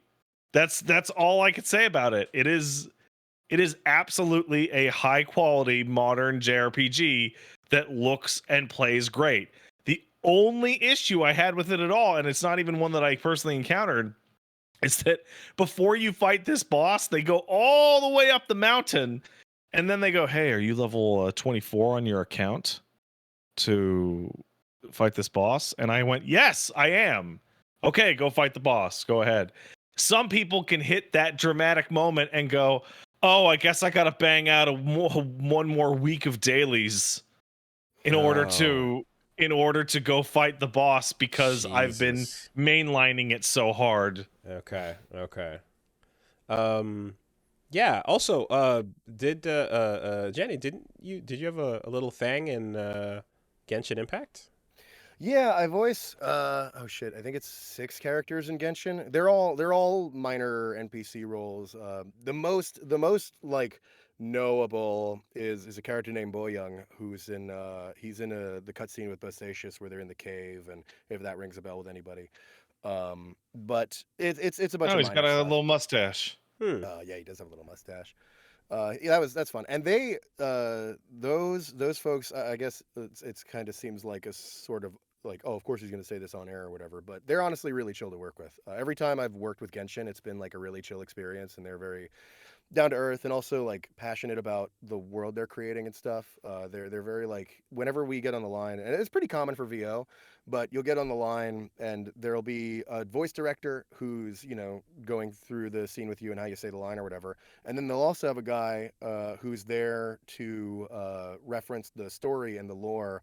And it's kind of interesting. You'll be voicing through something, and maybe you figure out in the voice direction, oh, this word would maybe flow a little bit better here, but Mhm. we check it with the lore guy who's on the line, the writer, to make sure that if we swap that out, the story is still going to make sense and everything, Okay. and stuff like that. And they're always very genuine and very invested in the thing that they're making with Genshin. Just like random little side NPCs, but it's always been a good time working with them. So I'm not Nice. in Honk My Star Shall I Rail, but I would love to be. So hopefully that happens one day, but I don't know. I have a Nothing on the record strong yet. suspicion based off of the fact that it's already making one shit zillion dollars that they're going to be keeping this going for a while. So you Probably. definitely have, there's I, definitely going to be a lot of yeah, roles. I Hmm. think I'm in there. I think I'm in their like bullshit filler pile. I'm probably like somewhere deep in there like D list where they got to fish out guys because it's like, oh, we don't want the NPCs to sound like our main characters or whatever. What Mhm. fucking random bag of misfits do we got? Oh, is this Gianni? Yeah, have him voice a guy who's like, oh, I hate that, and then that's all he says. All right, awesome, throw him in. So whenever they start digging for that stuff, I'm sure I'll be doing some announcements. Okay. Are you streaming it Um, more this week? yeah, I'm going to be streaming it just a little bit this week. New banner out. So throw my fucking, what's it called? Star Jades at it and see if I get the fancy item. The new man, he's lightning. Anyway, other than that, I finally went ahead and it's getting summery and the grass is long, so I went and got a goddamn lawnmower for the first time in fucking 20. I've never bought a lawnmower before. Wait, Right. lawnmower or Lawnmower. lawnmower? Good question. Okay, that's gonna play super good for the audio The pushy listeners. push, Yeah, a ass push titties, mower, ass and dude. titties, or the ride A and push drive mower. my A John push Deere? mower. I don't have that Okay. much yard. All There's right. there's another tier of the question, which is actually lawnmower, or lawnmower, because Low, there's mid, high. also there's only one kind of lawnmower that my wife tells me she approves of, and it's the one that isn't motorized at all. Those Just things the suck push ass, mower. dude. Yeah, I Oh know. I know. no! So she tells me that. So for context, right now I'm in Toronto. I just moved here. I was in Ottawa for 5 years, and for my whole life before that, more or less, I was in Florida. And I was in a house in Florida, so regularly had to actually mow a lawn because the grass grows like fucking crazy in a tropical climate. Go figure. Mhm. And so yeah, the normal lawn mower is definitely I'm hoping what you went with, Pat. Yeah, so I'm sitting there and I go, well, I'm never gonna get a fucking manual push mower. Fuck that. That's a nightmare. You're Those are crazy. Your wife is horrible. nuts. Yeah, I'm she sure does. she's very But nice. but she That's she also likes to Ow. see me suffer, so I'm sure I'll end up yeah. owning one eventually. So I'm like, okay, well, I'm gonna get a mower, and I discovered this part of being an adult. Like, well, do I want a gas mower? No, I don't want a gas mower. Gas is fucking crazy. It's like, well, Right. do I want an electric mower? No, I don't want an electric mower either. Because when I was a kid and I used the electric mower, I saw right through the fucking the Yeah, extension yeah. cord over Right. and over. And so I instead went for the third option, which is brand new, the battery mower. The Oh, that's new. Yeah, Ch- never used one of charge a those. fucking 5 I amp don't 20-volt battery you're either and you I can't understand what you're saying to me. throw that into your lawnmower. Hey, guess what? It works really well. Huh. Well, all right. Works really Congrats. well. Like it lasts about an hour, and I can That's slot all it you need. into my my weed whacker. Just boop, beep. I was gonna great. say that. Yeah, I feel like by the time I was moving out, we pretty much started just weed whacking a lot of the spots instead, since there's a lot of trees and garden in the way. So lawn mowing was actually more of a hindrance. You know. So you're saying you can swap the battery into your weed whacker from the Yeah. lawnmower? So And you can I take, got a you leaf can blower take with the it as well. That core. also takes the same one. The core goes into another device, almost like in Recore. Almost. It's sorry. Minor. Like we're not. I'm not going to stay on this for long, but it's kind of interesting. You have your Robo companions, and you can actually take their souls out and swap them between frames, which I found kind of interesting. Which you can do different loadouts and stuff, which is kind of weird. Like body swapping is. There's Anyway, so customization elements. Congrats on recoring your lawnmower. Sorry. Okay. Thank you. There we go. All right. Yeah, I've been like, it's Rule weird of 'cause when I thirds, was Gianni. You get one more to drop in at an unexpected time before we hit the end of this one. All right. All right. Start I'll see planning you from later. now. All right. All right. It's just strange because like when I was a little kid, I'm like 10, right? My dad would be like, go mow the lawn. And mowing the lawn meant I would stand outside for 15 minutes going, those clouds, maybe they'll, you think it's going to rain? And my dad would be like, it's not going to rain. I'm like, maybe? Let's just start mowing the lawn. And I fucking hated mowing the lawn when I was a young person. Especially since my mother would tell me, you only have to do the front today. You can do the back tomorrow. And I go, okay. And then I put the fucking mower away and put all the bullshit away and go, actually, could you do the back also? I'm like, what the fuck? It's bullshit. Yeah. No, but now, go ahead. Now I just mow the lawn. I'm like, oh, this is a nice hour out. So I had out the in arc. the sun. I had the arc where, like, having older cousins and siblings, that I was watching them use the big machine when I was younger, and I was like, oh, I want to use it, you know. So you talking about a riding mower? No, a regular push mower, gas, you know. And I was like, oh, I want to try, because it's like I want to try the thing that they're doing, and it seems like a big old, you know, machine you're controlling, and that seems cool. And then that novelty wears off real quick when it becomes a responsibility. Yeah. And then you start fucking around real bad, and you're like, what if I put the leaf bag inside of the bag where the leaves, where the things, the grass grows, and then I don't have to bag it afterwards? What if I can?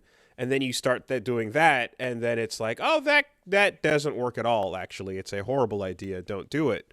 But you try to save time. And you end up wasting more time because you just fucking, anyway, whatever. Just mulch it, man. Just take the whole bag off and just mulch it. Because I was like, what grass. if? Yeah, well, we had to get rid of it for the size of what we had and stuff. But I'm not doing that. Fuck that. I'm not fucking dragging that's the thing. 4 or 5 right? bags of grass to the curb. Step 1 was mow the lawn. Step 2 is go back over and pick up the cut and, you know, and fucking bag it up. And it took time. It was annoying. But I always, then you see in America, everyone with their big lawns and the fucking John Deere riding. I'm like, that looks fun again. You know, so the whole arc of that looks fun into like, damn it, this sucks, and then it looks like the next step up would have been the fucking fun thing, but I never got that chance. Yeah, Paige showed me a photo of her dad. He got a new lawnmower, and it's like a fucking car, and he's riding around their fucking house, just going, I'm on the lawn. It looks so fun. It's a fucking car. Yeah. That doesn't exist in the city, but like, I wish there was an excuse, you know, like a Zamboni or something. Yeah, for me, it was like I hit that point right before mowing the lawn where I'm looking at the yard and I'm like, oh, it's May. May's not so bad. And then I looked out again, like I look out and like, grass is okay. It's May. It's not a big deal. And then I turned around and I looked back out and I'm like, the lawn looks fucked. I'm embarrassed. I'm gonna fucking get a goddamn mower today and fucking get rid of this shit because someone will judge me. Oh, I was gonna say, are you at that judgment height? Is your grass approaching for a couple days, and then I was like, no, I'm not doing this. I'm not being that guy. Guy across from me, the old guy, he mows his lawn twice a fucking week, and he mows it too short. I'm looking at this old guy mow his lawn, and you're mowing it too short. Your fucking grass is the sun's gonna kill the fucking grass. You're doing it too short. You can't. But once it starts to hit above the shoe, like above ankle, that's where judgment height begins, I would say. Yeah, that's fair. Yeah. Okay. Well, now you have Well, to I sync fixed up it. and listen to the sound of other grass being cut, and then you got to go time your so that you're Oh, out that's there at any the same given day. time. There's a decent amount of old people in my near vicinity that are just like, I'm gonna talk to my wife. No, I'm gonna go outside. Yeah, you're never gonna outpace him. Yeah. I've said it many times, but like I don't ASMR is not a thing for me. I don't have the button, but I do get an immense sense of peace waking up to a distant lawnmower on a Sunday. Yeah, it's nice. Yeah, Oh, it's got that like yeah. neighborhood feel, like just right, distant. Yeah, definitely. That is just every good day of summer I've ever had. Is the starts and the with smell that is really sound. nice. Yeah, the fresh grass, Fresh grass, like yeah, Mm-hmm. yeah, definitely. I mostly down south in Florida I had a house, or I was at a house, and now up here in Canada I have not had to deal with any such thing, and I have mostly just been enjoying being free of all responsibilities like that. Especially being on the rental game, it's like, oh, like with dealing with like a house, it's like every little thing you have to think about, like the ripple effect of like, well, if this thing's a little loose here, what's it going to be doing in 3 years over time, doing this over and Yeah. over again, and I'm going to have to fix it and pay for it. I have kind of loved not having to worry about fucking anything, where it's like, if it blows up, I'll just tell that fucking asshole to come fix it. And not have to think about it, and also, okay, admittedly, mostly just not having to worry about a hurricane washing away my home anymore is I really mean, that nice. helps. That's nice. But That is nice. At the same time, like on Ontario cost of living, I was talking to friends that live there right now, and just like that has gotten so utterly insane in the city at some points that it's like, it's like, yeah, you tell him to come fix it because like he's claiming a chunk of like everything you make, and then like handing you the remains, like, definitely, yeah, for sure. It's rent definitely is a worse wild in Toronto. It's definitely a worse deal, but it has been nice to not have to worry about taking care of the lawn or anything for a while. It's funny because like when I was living in apartments, I was like, yeah, this rules. I don't have to think about shit. And then my fucking washing machine broke, and I was like, hey, come fix my washing machine. Right. And I get the message back like, yeah, I'll get my cousin to get over there when he has time. I went like fucking 10 days without a washing machine until I was like, I'm calling a guy myself and I'm just gonna fucking bill you. This is absurd. I don't mess around with the ones where it's a guy. Like with rentals, I always just stick with companies because at least they're gonna fuck me by some kind of book. Whereas like the rentals that are like it's a guy who has like dominion over your whole life, it like gets weird fast. And so far, really honestly, so good. Haven't really had too many trouble with too much trouble with rentals. The cost of living in Toronto is definitely high, higher than Florida easily. I could live like a king in Florida for what has me a serf in Toronto. But you'd be Florida man. But I'd be in King Florida, of Florida, which is a big downside. And honestly, with voiceover, it's kind of weird, but location, despite it being such a remote capable job, location really ends up mattering a lot. Really? Yeah, most of the studios still want to record almost everything at the one designated studio, and we kind of started to see why it was like this once COVID hit and everything had to go remote anyway, because basically sound engineers have to work fucking miracles in order to make it sound like everybody's in the same space when everybody has their own home studio. So there's like a lot of logistical reasons why it kind of makes sense, even though it is a very remote capable job. And thankfully, with COVID, we started to see a lot more opening up to remote opportunities. To be honest, like if you look at my career record, you'll see that it really wasn't much until 2020. And then I just started like getting a million more opportunities and stuff. And a lot of things opened up. And now, because COVID is over, I say ironically, knowing that I'm also COVID. doing air quotes. Yeah. So now things have kind of started to go a lot more back in studio. Okay. But because the industry learned how remote can work, there's a lot more remote opportunities than there were, I think. So it's gotten better in that regard. Yeah. But it still is very location based, and there are still a lot more opportunities if you're in those main creative hubs. New York is one. Texas has a lot. Texas has a lot of anime Mm-hmm. dubbing and stuff. Mm. And honestly, Most anime state in the union. is yeah because yeah and so because there's like no union shit in Texas, right? So Texas is a big one. LA is a big one. And then up in Canada, you've got Vancouver, which is awesome, but the most expensive place in the entirety of Canada. And then Toronto, which is also very expensive, maybe a little less if you can find the right options. And then Montreal, which is pretty affordable, and they have a lot of opportunities over there. Okay. So in that scope where so many of my colleagues are in LA, as Mm-hmm. bad as Toronto is, at least I'm not in LA, because LA can be really brutal and New York can be Yeah. really brutal and stuff. If I was really smart, I'm actually an American citizen. I only moved up here 5 years ago, like I said. If I was really smart, I would probably do Texas because I have a lot of connections there and it's very affordable. But I kind of don't want to rip my wife, who's Canadian, from a country with healthcare into Texas Mm-hmm. if I can avoid it. So I'm Mm-hmm. giving Toronto a spin, and so far it's been pretty swell. I only just got here, but I'm Okay. excited about it. We Yeah. don't usually deal with this kind of thing ourselves, but I still remember the absurdity of talking to people at Ubisoft about 6, 7 years ago about, hey, do you guys want to come in and do a video on Assassin's Creed Unity? Oh, absolutely. Okay, so it's going to be in San Francisco, and here's the dates. And I'm like, I could walk to your office and Yeah. be there Right. in like 40 Yeah. minutes. And they're like, Yeah. no, but we're having the event in San Francisco. Right. Yeah. So Yeah. we can't do. I'm like you're in your office less than 10K from where I am sitting right now. Yeah. Unfortunately, Capcom Montreal doesn't exist yet, but Yeah. um, the with the voice acting remotely thing, it was interesting because I was talking to some friends of mine who have who are in the industry as well, and I was hearing about how like what they kind of did for some productions was like, well, I guess it's probably standard now, is they're not even going to take the chance with like your own equipment.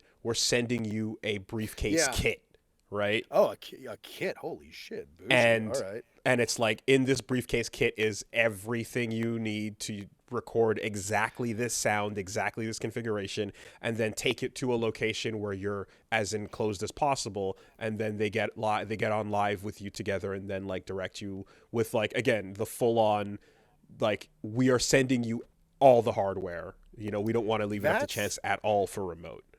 That's really. I think I remember hearing a little bit about the kits. I think, Mm-hmm. like when I heard about it, and honestly, the people you spoke to are definitely more informed than I am. Mm-hmm. Whenever I'm talking, this is part of the reason why I don't do a lot of podcasts is because, to be very clear, I am really not a good representative for the industry or what's common at like pro because my path through VO has been such stupid random bullshit of just like posting random things online. It's been like it's random bullshit over like a really long time. So I've just Mm-hmm. gotten to know a lot more people and work on a lot more stuff, just building up a big snowball over like 10 years.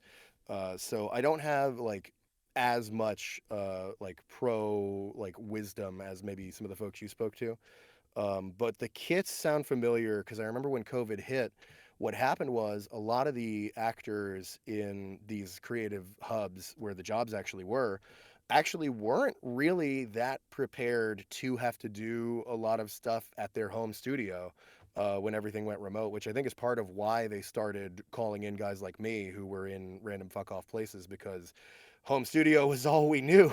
So Mm. it's all we had. So I could believe that kits got deployed so that they could still use those same actors who were not as well equipped in their home studios. I could believe that. Yeah. Yeah, and I imagine too there's a certain point where it's like depending on the cost and the size of the role and everything like that, like if your demo is good enough quality for what you're doing and they hear that and they're like, okay, you can deliver, then that's fine. But if it's like because this is like during the height of like like late 2020, it was like there was Right. absolutely nothing local going on. So Mm-hmm. Yeah. like Yeah, the exactly. prohibitive cost of sending out this massive thing is like okay, but that's literally the only option we have, so Right. Yeah. But yeah, I know that was a thing for a while there. Interesting. Okay. Well, So I definitely in the realm of that where location matters, and so many of my colleagues are in LA now. I'm like, okay, Toronto's bad for like cost and everything, but I'm a count your blessings kind of guy. yeah. Okay. Right on. Cool. So in terms of leaks, for my Yeah, what's going on with you, man? so I finally got around to going to the Mario movie. A Ah, Mario fuck it. movie. Yeah. Hey, the Wahoo. Yeah, the Wahoo. Speaking of voice acting, hey, right on. Sorry, let me interrupt you.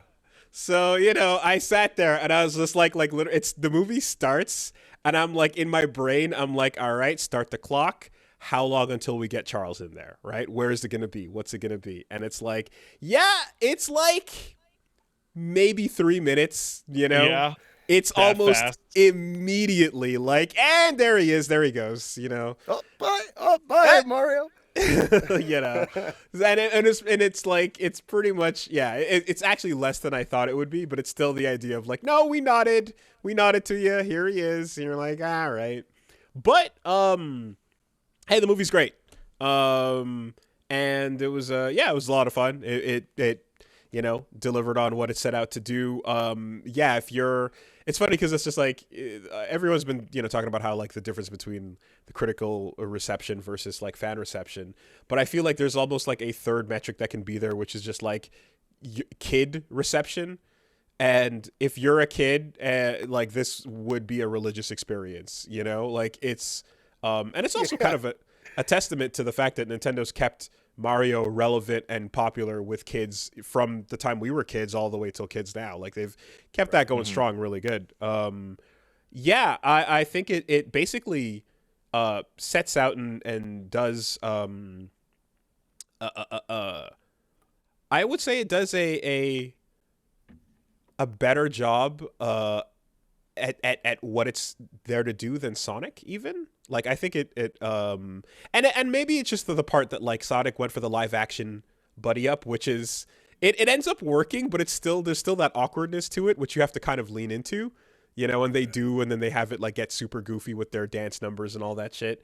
I feel like by making it just a strictly in animation universe, they can just kind of not have to confront any of that. And it just in the world it was in, you didn't have to question too much. Obviously, there's references everywhere and like tons of stuff you expect in musical cues and all the, hey, recognize that, like, yeah, all over the place. But there's little things too where it's just like, oh, and here's like the rest of the Mario family. No big deal. There they are. They're people. Here's Brooklyn, whatever. And it's like that could be like as much as it could be like, oh, here's a whole like lineup of other characters and cast like members that you could be Mario family people. It's like, no, they're just a bunch of Brooklyn Italians sitting around a table. There they are. No big deal. They also obviously you get all your nods to. You get your Mario Kart in there, you get your Smash Bros in there, you get your Wrecking Crew and yada yada, and like by the end of it, man, it just internally fun journey. The voice acting is great throughout it. Everyone does a pretty good job. How about Chris? Yeah, Chris did fine. I overall no notes. I think it worked out, and I especially appreciate. I never thought in a million years I'd be saying this, but the fight choreography in the Mario movie is pretty sick. Like that is what I was noticing. I was like, this is a good action movie. Yeah. That was my favorite thing about it. I was like, I didn't expect the best thing about the Mario movie to be the gameplay. But that was honestly my favorite stuff. Yeah. I was expecting fights, if anything, to be kind of downplayed because your video game is video game. You beat the enemies, you move forward in the progress. But like once it's in a story in a cinematic way, like I feel like there might be a bit of a like, no kids don't solve problems with violence kind of, you know what I mean? Like it's a little more No, real when it's No, just no, like no. and fight someone. This is Brooklyn. Yeah. Beat the shit out of him. yeah, that's it. Like you got a little bit of in my brain. It's like, are you just gonna like smack the shit out of your enemies and that'll be that? And it's like, yeah, no, they're gonna fight, man. And they do, and like when they do it, you know, when things pop off, whenever it's supposed to be like a pretty like fast moment, it's really hype, you know. Right. There's like. You know, I mean, you know, when you get around to seeing it, you'll be seeing it. But there's obviously like some anime choreography moments. There's wall jumps and dives and fucking like literally Inazuma kicks, Gunbuster / Ava style being dropped. You know, and then like impact is good as well on the hits. And I did that of all the things I kind of went in going, yep, they're hitting all the notes. The one that I think like made me go, whoa, was like the fighting. Right. Combat same, was good. Same. I was like, this is a good movie. You know, it's the Mario movie. I'm getting everything I expected. An orchestral bow, bow, bow, bow, bow, and I'm like, that's what a Mario movie would do. Yeah. Yes. But yeah, the fighting was honestly like, oh shit, this is fucking hype. Yes. Yes, it was a rider kick, but you know, there's two of them, so the double aspect, then you get to think about the Ava part of it. So that got you, but yes, the big kick. Come on, people. Come on, y'all. Yeah, you know, and you get those. There's obviously like Jack Black just kind of like stealing the show and going in like hardware. I don't know how much the script called for singing before he was involved, but clearly after the fact, they're like, "Yep, do what you do and do what you do best." You know. And that shit, what was I gonna say? Oh yeah, like shout outs to just full on Mario panic attacks as well in the movie, just actually like having a real moment, like, whoa, that wasn't very wahoo at all. You know? Yeah. But anyway, no, it was great. It was great. Ichigo and Nigo. All right, my bad. There you go. Fair enough. Anyway, yeah, solid. It's one of the mascot movies so far. I'd say this is the best one. Like I thought, you know, Sonic was like, yeah, okay, I see what you're going for. That worked out. That was you know, some fun stuff. This was solid. This was good. I also see that they have the ability to absolutely franchise this shit, and they're going to, because it's Illumination and, you know, Minions, yada yada. So expect a million years Mario, a million years forever. You mean like Mario? Yeah. We're gonna get a Mario is missing fucking. I mean, they again, when I talk about the referencing and such, it's like even in just the briefest moments, it's like, again, like obviously there's the Mario Kart shit and stuff, but like when Luigi has to go his own place, like even before things are like you know, in the trailers he gets kidnapped or whatever, but even before that, it's like, can we get a little Luigi's Mansion in there? Yeah, we can. Can we get a little bit of, you know, like fucking even like Captain Toad, like whatever, like all of it, just little bits here and there to be like, I recognize that.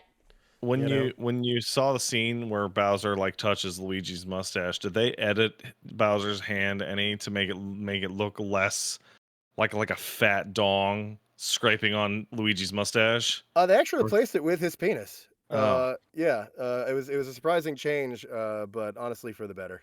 Oh, Yeah, okay, I see it. I heard Miyamoto approved it himself, actually.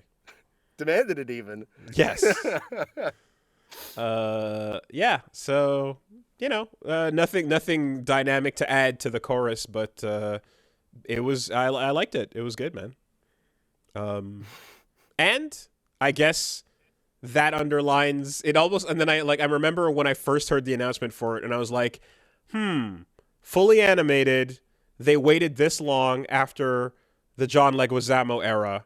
They're probably gonna make a movie that is like, okay, there's enough casting power behind this and enough money going on, as well as like the animation studio to be like, yeah, this is not gonna fail. It won't be whatever it is. At bare minimum, it'll be like mid to above mid. At worst, it's just it's got all that momentum behind it, and yeah, they absolutely delivered above that. I'm always totally fascinated by games and movies that you get the feeling coming off of it that people behind the scenes are saying, yeah, this is not allowed to be bad. Mm-hmm. It's not allowed to be at this mediocre. point. We can't. Right, Exactly. yeah. They probably, if they're whatever version, if this was to come out 5 years ago and be more mediocre, they would have scrapped it and said, nope, can't do that.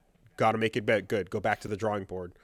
And then, of course, if the trailers haven't already sort of set that up too, the old Peach of whoa Mario is like, yeah, that seems to be not a thing anymore at all. Baked you a cake, save me, I'm useless. I Yeah. don't know what voice I'm doing with this. They made her wild style blonde. Woo! Yeah. So Peach is gonna Xena her way through. But yeah, go catch that while you can in theaters. It was good. It was good. Other thing this week, I got to play some Idle Showdown, and I got to experience the VTubers live in my home. Sorry. The way that you're describing this has the context that you have not already experienced the VTubers in your home. I've experienced the VTubing in my home. I have VTubed as a verb, but VTubers themselves in my home. Have you just somehow like totally dodged this completely? I mean, from a viewing perspective? Yeah, pretty much. Clips would come across my desk from time to time, and I'd see them, but I've never actively seeked it out. Are we talking? What's happening to VTubers inside of Wooly's house? No, are we talking about just like witnessing VTubers is what you've dodged? Is that what you're telling me? So back in the height of the VTubing craze in the pandemic, I at some point made a VTuber Wooly. Two of them actually, and both very good.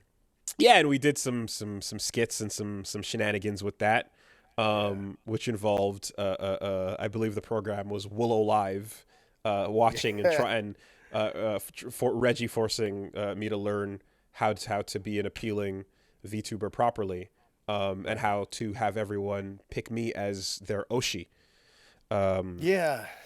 However, stand over the Akasupas, I don't know that it worked out too well. I didn't see any tier 4 subs showing up, unfortunately. But you gotta be more abusive to the chat. They'll give. I know. I was gonna like sell my bathwater, yada yada. Like it's the whole thing. No, it's not about selling the bathwater. It's about being like a horrible little gremlin. Okay, right. Little moments of cute degeneracy, gap moe, right? I just the only reason I was really inquiring was I'm actually with you on having kind of missed a lot of the VTuber stuff. I'm also kind of like not too sure about it. My entire frame of reference for witnessing VTubers pretty much has been once in a while somebody would tell me I killed one. Because of my stupid shitpost videos, they would send me a clip of one of the VTubers. It was Yanners one time or Iron Mouse another time. I would get just videos sent to me of VTubers being slaughtered by my hand, and I'd be like, another one down. So I'm with you on not being too familiar with them. Okay, all right, got it. So, get my best GTA 5 on, and just in a melodic tone, just drop a little nigga. It's funny. When am I VTubing? When you talked about playing Idle Showdown last week, there was a guy in the podcast thread who said, I swear to God, Wooly is not going to be able to talk about this week without referencing GTA 5 VTubing. And like, I'm sitting here waiting for you to do it. And like, there it is. I I got through the entire episode without it though until then. So there you are. Yeah, I just thought it would be extra funny with a guest standing here that has to like, just yeah, we're dropping those. It's fine. No, I was ready. Honestly, I'm okay. I'm all still right. amazed that I'm expecting it to go worse places actually. So I'm ready. I know Good. what I'm signing up for. With Good. this Good. show. Perfect. But no, we so Idle Showdown is the VTube fighting game that came out not too long ago, and Specifically the HoloLive VTuber fighting. the game. HoloLive. Exactly. Yes, no, Gianni. Part 2 of the bit is when I get you to join in together at the same time. Nah, you see? hey, I've known this guy for a long time. Don't fall Coming for up it. on 3 hours now. Well, I better get out of here. I know I was talking big earlier Come about on, having okay. time for this today. Yee ass haircut, right? I'll say it with you. No. I've been trained for this. All right, damn it, darn. Not today, Wooly. You won't get me today. Maybe not today, but anyway. Yeah. So, so Idle Showdown. They grabbed a bunch of VTubers and they put them in a fighting game, and it's indie. So as far as I can tell, it's not a official thing. But So that's the weirdest thing is that it is indie, but it is sanctioned officially. So I know that a lot of the idols did like play it and rep it. No, and no, stuff. I mean like the parent company okayed it. That's why it's on Steam. Oh, interesting. Okay. As long as I don't charge for it. Right. As long as it's kind of it's like a Hollow Cure, the fucking Vampire Survivors one. Okay. Like that is like officially like, oh, it's fine as long as you don't make money off of it. So is it a bit You're of good. Is it a bit of a like a Sega situation where they kind of like acknowledge the fan aspect and again yeah, a little bit like, as long as you keep it kind of free. Okay. Yeah. So that was a fun little ride. It was also quite funny because over the course of the week since scheduled it, I was hearing about how there was on Twitter in Japan the FGC content creators that have been covering the game is my favorite part of have this had story. to start working in kinder words and euphemisms for the characters whenever they were going to talk about characters being cheap or certain moves being OP or fucked up. They would have to start saying things like cute or soft, because if you use too harsh of words, kawaii, like yes. like cute means grimy. Because if you speak a little too directly, the fans are not going to like that, and they're going to get real upset, and they're going to let you know about that. Yeah, because it's almost like the K-pop thing, where if like you had a BTS fighting game, and you were like, yo, this member of BTS is fucking trash. He's got no reversals. The K-pop fans will just go, oh, you don't say that! Exactly. Dude, I described this, so I was telling Reggie, I'm like, we're playing the Backstreet Boys fighting game, and we're talking about how fucking grimy AJ is with his setups. It would be grimy. And a bunch of high school girls have just logged into the chat. And you can hear playing the van coming. They see Backstreet Fighter, and they go, oh, yo, and they're showing up because that's it, and it doesn't matter what the genre is, and they have feelings about what you have to say, So and I want to stop you for a second. I want to appreciate that you coming up with the phrase Backstreet Fighter off the top of your head is excellent. Thank you. That's really good. Appreciate that. Yeah. It worked better as it was coming out than when I initially said it, but there you are. And so they had to find words to fucking cover up what they were saying, lest it sounded too mean, But at the end of the day, guess what? It's a fun, simple indie fighter, and the formula works because if it's fun, it's fun, it's fun. Doesn't matter.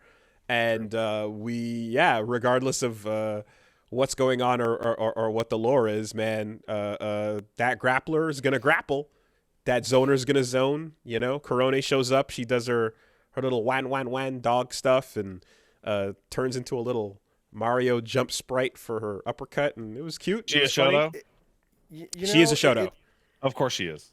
It crosses a line with being so we didn't have Twitter back in the day, but now I guess you would have to be up to date with Twitter drama to know the official lore of this video game. It's kind of like how you needed to be in touch with the tabloids to keep up with the lore of Celebrity Deathmatch. Yeah. Same thing, different generation. I mean, I've definitely seen and heard Corone memes over time.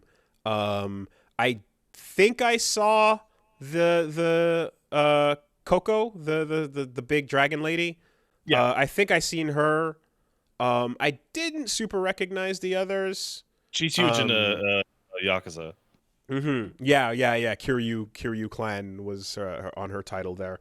And then I picked Botan, who was doing some cool gun shit. Apparently, she's a big FPS gamer, so a lot of her moves involve guns, zoning, grenades, all that stuff. And she did some equilibrium gun kata, stuff, Noel Vermilion style. And yeah, then we kind of jumped online and I saw like some giant combos going off, and she hit her super. The exact moment that I was like, okay, no, this is where it is. She hit her super where she drops down from a helicopter with a fucking minigun and just like blasts you from like almost like Blodia Vulcan, like first person view kind of thing, and it was like, I was like, okay, this is like it's the references, it's all the lore and all that. I'm sure every in joke that is known for these characters is got to be represented properly in their move list. But all things aside, it's just a really fun indie fighter, and that's the most important part, right? Yeah. So and for something being indie as well, the fact that it's got like rollback, it's got online, it's got a decent. I hear it's got a single player mode where you got like power ups and adventure stuff you can do, tutorial, all that. It's like that's a pretty fucking cool intro. And yeah, simple inputs with a special button, or you can do the motion as well. But you can just tilt and press special to get your stuff out. So Idle Showdown's pretty good. I had fun. I started. I saw just enough sauce to be like, okay, we can cook a little bit. Some wall bounces into some air throw resets and stuff. That's like, oh yeah, you can have some fun with this. And of course, because of the subject matter, you can lure someone in and go, look at your favorite idol. Do you want to play? And then touch a death that shit. Just body them mercilessly, and then like, oh, let's play round 2. Come on, let's it's Ayame. Don't you want to? I thought you were supposed to be getting people into fighting games, Wooly. Yeah, and then once they're in, you lock the door behind them. No, they can leave, man. It's great. It's great. So yeah, I feel like I'm gonna probably play that again at some point in the future. It was a good time. And I guess the only other thing, just went on and played some Street Fighter 6 via Parsec, which you can do. Oh yeah, you could totally do that. Fuck yeah. It's still the demo, obviously, but just got to mess around with some people, and that was cool. Are you still allowed to be playing it? Should I report you right now to get the to PC open up demo? Yeah, the I don't know PC what's going on demo with it. is available Now, for granted, everybody. using Parsec to play it online is probably not an authorized use of that software, but I don't think that's what they're worried about. Hey man, my computer is connecting to another controller with X input somewhere, and that's being used on my software. That whatever, man. Capcops. Capca pops. Submit the report just to be safe. There we go. Well. Gianni the snitch right off the bat. He's right over there. If you see something, say something, man. All right. Snitching's great, man. I agree with Gianni. This is a good plan. from this point forward, says Gianni. I'm snitching you out. Reporting people for playing like 4, just in God. case. They're playing Street Fighter 4 and it's gross. Get it out of here. Yeah, did some of that, and I mean, nothing new to report except just more rounds of Luke versus Ryu have taught me after kind of like I guess feeling out how much like there's my own inability to like, you know, my own flaws. I'm dropping combos, I'm not doing shit, and then you know, there's also, and then like Reggie just being a fucking beast and stuff. I'm like, okay, I can feel the gap here. Reggie got like, I mean, he's been Ryu forever, right? Yeah, he's been a Ryu main forever. So the demo just handing him his boy like that is just like, oh man, that's. But there was a point that like we hit where it was like, beyond all of that, Ryu's actually kind of a fucking beast. He's good. Right, when you have these two points of comparison, he's kind of unbelievable. He's amazing, and you don't realize it. Yeah, you don't realize it because you're like, well, it's Ryu. It's just that's the middle, and then everything. And it's like, no, because it is true that there is a thing where it's like season 1 Ryu is always like kind of crazy, and then season 2 is where they fucking pull it back because it's like, hey, everybody, it's your fave. Pick your fave. You're gonna enjoy it because you're gonna win a bunch, and then they kind of go like, all right, just kidding. You know, but season 1 Ryu is absolutely in effect at this point. And I think I was kind of just like, it wasn't until like an extended series of sets where it was like, okay, my flaws aside, I was blaming myself for everything. I'm like, okay, hold on. No, my losses and flaws aside, there's some shit happening here on like a fucking like frame data level, on a range of how far his buttons go level that are just like, what do you do about that? You know? So anyway, it was yeah, if you're a Ryu fan, you're probably going to be in pretty good hands on launch. And another funny thing was Nemo, who's a top player in Japan as well, was recently just like talking about and making a video just because he's been an anti-Zangief fucking anti-grappler dude forever, and like the idea of modern mode Zangief, like if you stop and think about it for a second, what does that mean? That means one button SPD. Yes, you got a one button grab. Fine. That also means one button anti-air super level 1. It means one button anti-fireball level 2. One button level 3. One button armored running bear grab. It's probably the most insane thing ever.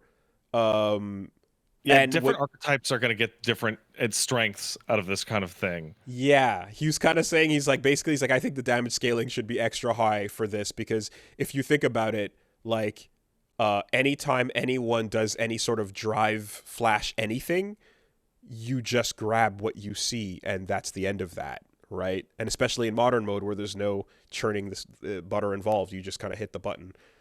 You know, so all this to say, it's like, yeah, that's probably going to be a humongous problem. I saw one moment in when Daigo was playing where I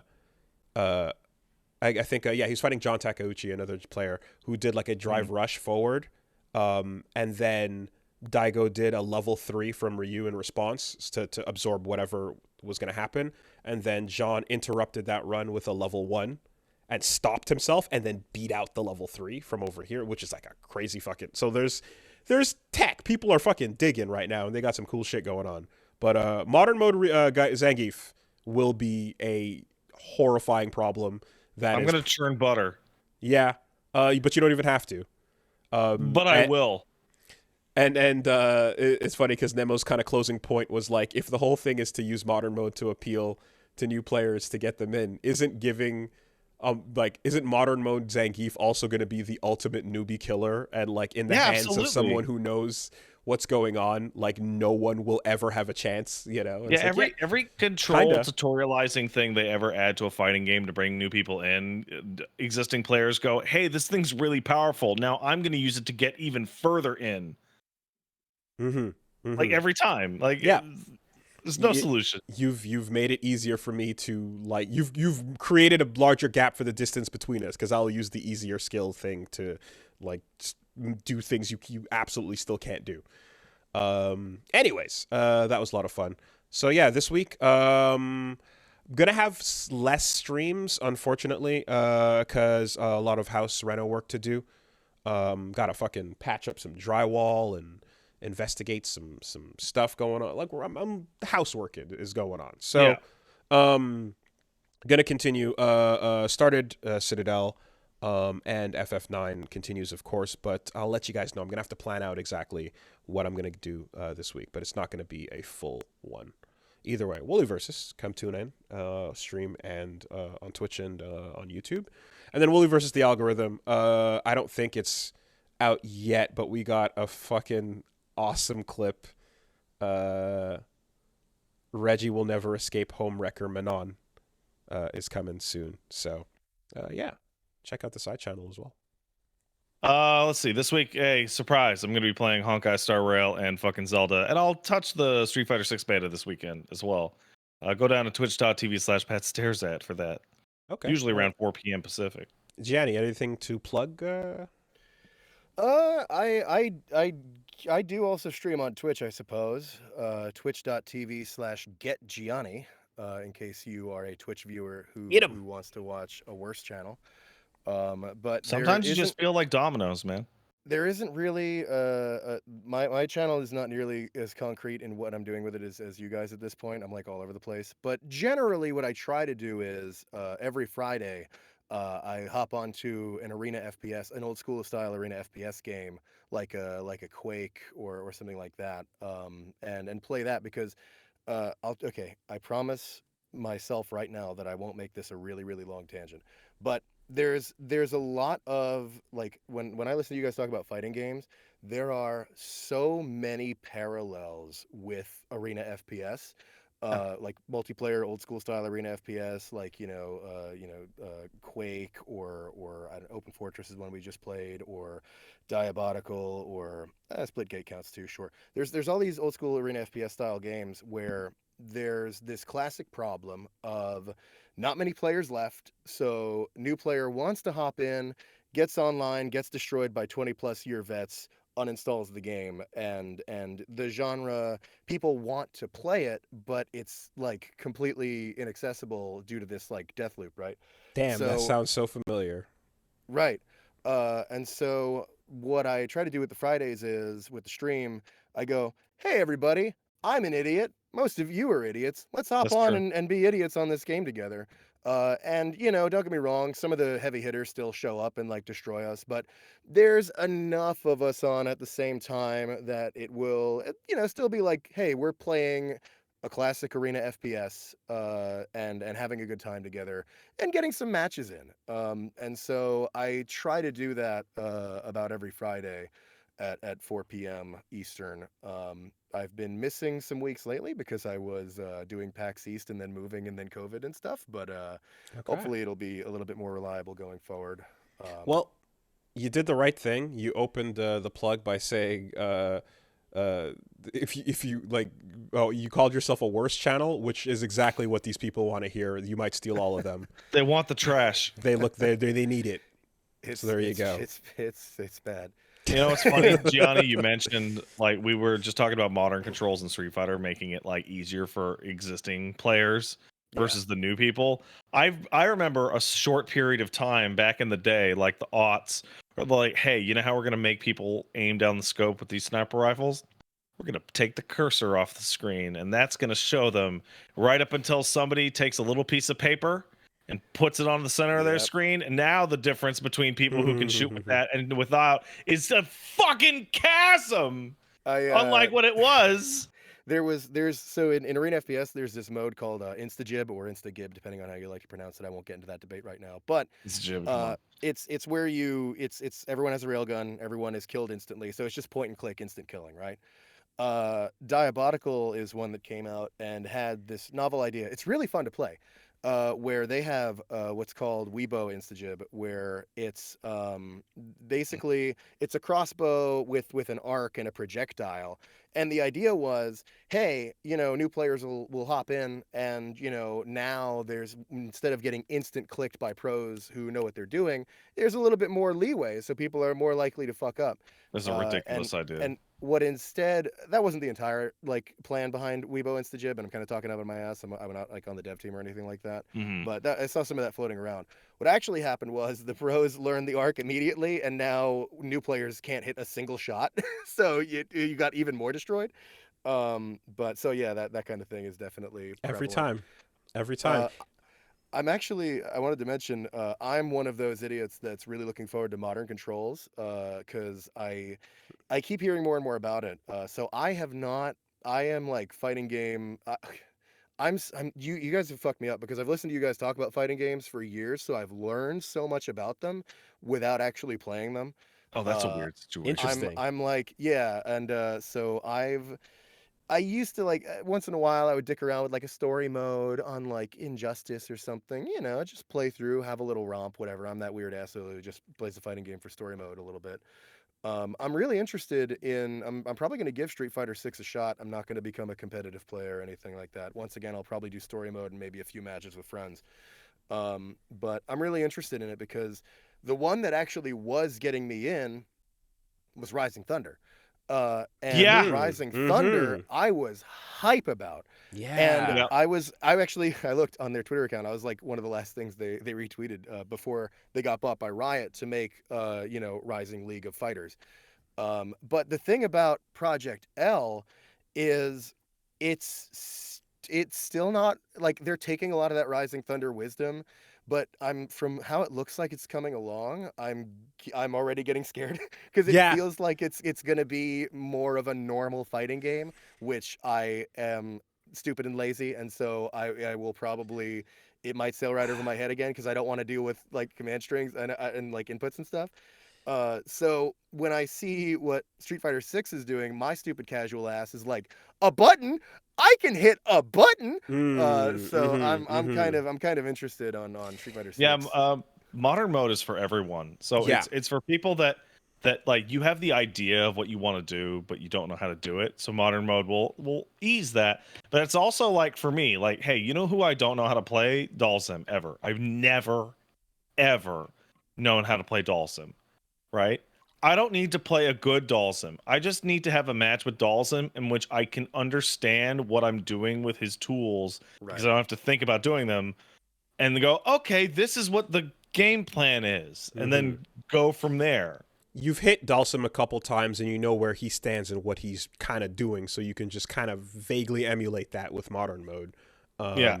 And also again, the good news is that like modern mode is legit. It is not just, hey, I'm going to have an easier time getting my inputs out and stuff.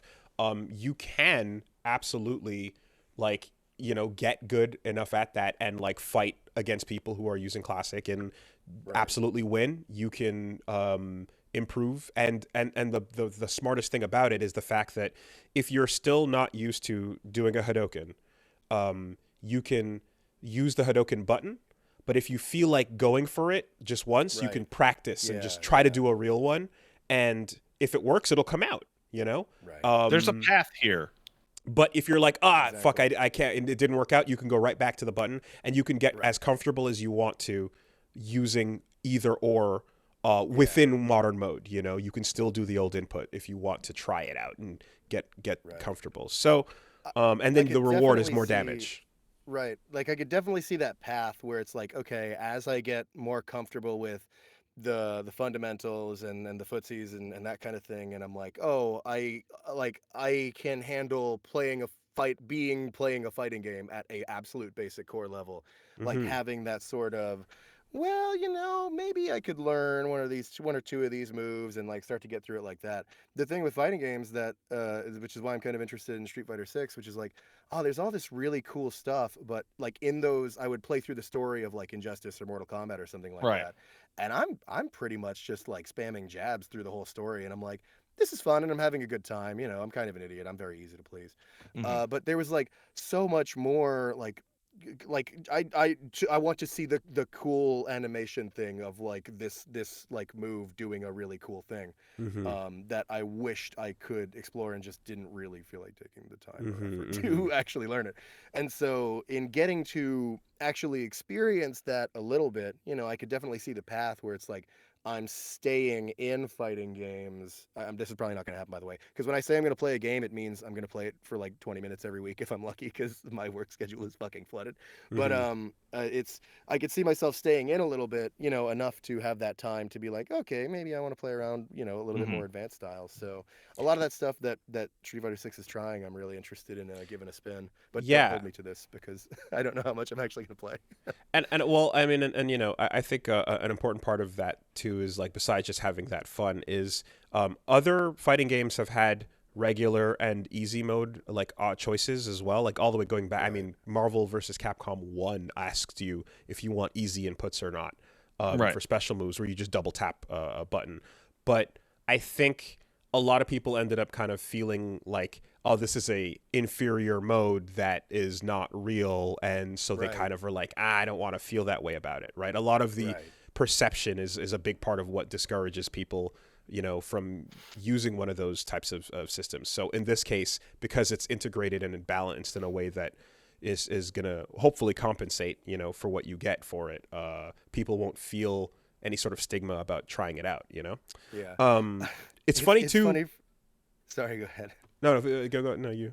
Go ahead. I was just thinking, it's funny for me to be like, yeah, the stigma and the discouragement, that was why I wasn't doing it, knowing full well I'm a boomer shooter guy, and my genre is like, oh, easy mode? Oh, you're a bitch pussy baby? Here's a picture of the character with a pacifier because you're such a bitch? Like, yeah, you can play that. Like, old style shooters are the most aggressively toxic fucking shit in the world. And you have an extra secret power, which is your voice over fucking mic, which you could use to turn on the fucking voice actor juice and make your disses extra hard. You fucking scrub, you know, like me. I'm gonna do that the whole time. I'll play Street Fighter 6 online and try to hit him with like fucking intimidating talk and see if it works, and be like, you stand no chance against me, and like get my fucking ass absolutely whipped, and the whole time just be like, pretty good, but you're gonna have to try even harder than that. Just become a scrub quote machine, man. Ask them if they want to learn how to do an infinite. That's what you do, right? No, it's funny what you said about Rising Thunder and Project L, because okay, so that thing you're feeling is real, right? Rising Thunder was an amazing fighting game for new players, and and then we are all hopeful for what Project L is going to be. When they showed off the Project L footage, though, you saw 2-on-2s with tagging, fast switching, and what we call sauce, you know, like the things that you can cook with, the things that you can fucking, you know, like interesting mix-ups and hard to block setups and situations, things that can be dirty, right? While it's still a simple control system. But the thing that you're describing, which is like, oh, that looks like it might be a bit too much, is like people who are like longtime fighting game veterans also, and like old heads and stuff like that, they kind of didn't take to Rising Thunder for exactly those reasons, right? Right. Yeah. Those like people like that, old FGC want to see something dirty and kind of interesting in their gameplay for them to be to appeal to you. So like there, and the thing is that like if there was a balance of two audiences, where it's like, oh, there's the people that liked Rising Thunder that want something simple to continue, and then there's the people who like thought it was a bit too simple and they want to see more stank on the gameplay. There were definitely not a ton of new people like you who were like, oh, cool, this Rising Thunder thing. Like, I feel like we here did a lot of pushing of that game. There were a couple other places and communities that pushed it, but overall, it was pretty quiet, you know? Right. So there were a lot more people that were like, yo, take that basis and like give us some mix-ups, give us some dirty left-rights, and, you know, and like they kind of show you in that trailer like, oh, it is probably gonna be like that. Like the inputs will be simple, but like you're still gonna get unblocked and mixed up left to right think Marvel style, you know? so. Fighting games and the way it's going for fighting games, kind of right now looks like a good ending version of what Arena FPS has been going through for a while. Mm-hmm. And so I think maybe I'm not a game dev, but for Arena FPS to get to that point where it's like, it's having kind of like a lot of resurgence and stuff, I think there will have to be, and people have tried and failed, to strike that kind of balance between, the sauce and like actually being something that new players feel like they can jump into. Because like, an old school Quake player is like, well, it's got to have strafe jumping, which is this like super convoluted method of exploiting the engine and like moving your strafe keys back and forth so you can get as much speed as possible. It's like, it's got to have that, obviously. And a new player is like, I like it when I click the button and the gun fires. And so you kind of have to like, I think, yeah, meet somewhere in the middle there to have that sort of good ending timeline where things are playing out and you're actually getting players in like that. Yeah, it's an issue that I don't know how to describe it, because it's most competitive games that have an attitude that is endemic in them over decades of you're gonna learn today Right. or perish. Yeah, no, it's Right. yeah, And like, yeah, no, Quake is like that. Fighting games are like that. Like new people come in and you go, cool, die. yeah, exactly, die, yeah. And like if you are a new player right now and you go on and you're like, you talk to the Quake Champions players and you're like, hey, I want to get in on this, I like the genre. They'd be like, awesome, die. Prepare to die. You will suffer. It is miserable, but you must overcome the pain in order to be able to enjoy the pain. It will be pain. Continue the pain. And it's like, hey guys, maybe they just wanted to play a video game. Yeah, so that's the thing, is the question, right? Like, because that's what it is when you walk into this legacy genre. But the question Right. is what got them to walk in to begin with, right? Because Right. if they walked in and it was like, oh, some of my friends are having fun, I want to have fun like that too. Right. And it's Yeah. like those friends are kind of masochistic and they're having fun because of those losses and the grr, and then coming back around, and and like you might not see that on the door when you like when you Right. push the door Yeah. open, but there's a level of like, it's not just in for a good time and then we're out. Like there's a level that is kind of I think something a commitment being asked of you, right? Right, yeah. And I think Fuck that. like newer games that are like doing things that are more team oriented and stuff are finding ways to side vent that by having a cooperative experience overall be at the forefront. That's why I was saying that like what I think would make the biggest change, like Street Fighter 6 is doing everything great, everything perfect, but what would really be fantastic for the genre overall would be for a game to have it be that your average online night is you and 2 or 3 others, a group of people can online queue up together, and in that group you can watch each other do ranked and talk to each other while you're fighting. You can spar with each other, you can do little team modes for fun and have that same feeling of a hangout that you get from going on any other team shooter or league or MOBA or whatever, and you're like your Friday night is, I want to log on with jump on Discord with my usual group and we'll play this game together. If they focused on something like that as a forefront feature, that would probably do a lot to help mitigate this single feeling of I'm responsible for my loss. I also I'm just gonna say it here because this is probably my only chance to say it and be heard by anyone it might matter for. But there is one more thing about just one more thing about Rising Thunder that is not in Project L. Really stupid, but I actually really like the characters in Rising Thunder. Yeah, same. I thought they were really cool, and I'm like, they're not going to be in Project L. I'm like, so anyway, if you're out there and you have power Those over this, characters are gone. could you put the Rising Thunder characters in Project L for me? That'd be really cool. I don't know, just throwing it out there. Dude, I scrolled through hate threads of people complaining about robots because they hate robots. And it made me so sad. I just want Talos back. He was so cool. He was like, right there. And then, he was so cool. I put the money on the table. Oh, this guy's awesome. Dauntless, man. I love Dauntless, Yeah. It sucks because, like, again, people were legitimately just like, they're like, there's not humans. I can't relate to them. They're just a bunch of robots. It sucks. I'm just like, this is the limit of a character appeal, right? Like it's just there is a wall on a robot game no matter what, you Yeah, know? there could never be a game focused on a robot that was successful. I don't know Never. anything about that.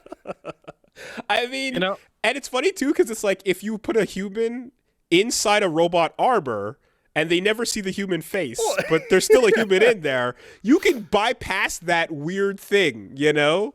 You can probably still be okay. Dark Souls has a bunch of fucking heroes with helmets on that you're not seeing their faces, and then there's people whose you do. But I think like it could be robots. they could be, you know, but just that little thing of like, no, there's definitely no humans here. For some reason, people were hate threading about that with Rising Thunder. That's so stupid. You know, just to add my 2 cents into what you were saying, Gianni, like I feel like going into a competitive game, everybody kind of understands there's going to be hardship to some degree, right? you lose And you look sometimes. at, like, let's take Street Fighter 6 and let's take Quake Champions, right? There's a core appeal there. Either you like shooting people in your video game, or you think Ryu looks really cool doing, you know, a Shoryuken, and you like the idea of fighting back and forth. And the two things at play is going to be, how much did you get into that core appeal? Like, do you see, like, some people sometimes see a character and go, oh, I'm going to learn that game no matter what, because that character. How strong is that core appeal? And how painful is the pushback? Yeah, exactly. Off of it. So, like, let's take League of Legends, right? Some of those League of Legends characters are pretty cool, right? They're pretty cool. And you go, oh, I'd like to play that. And I got friends to play that. I'm going to sit down and play League of Legends. And then the pushback is just a kick to the nuts. Yeah. And like, you can either increase core appeal, or you can decrease how hard you're going to hit people to push them out.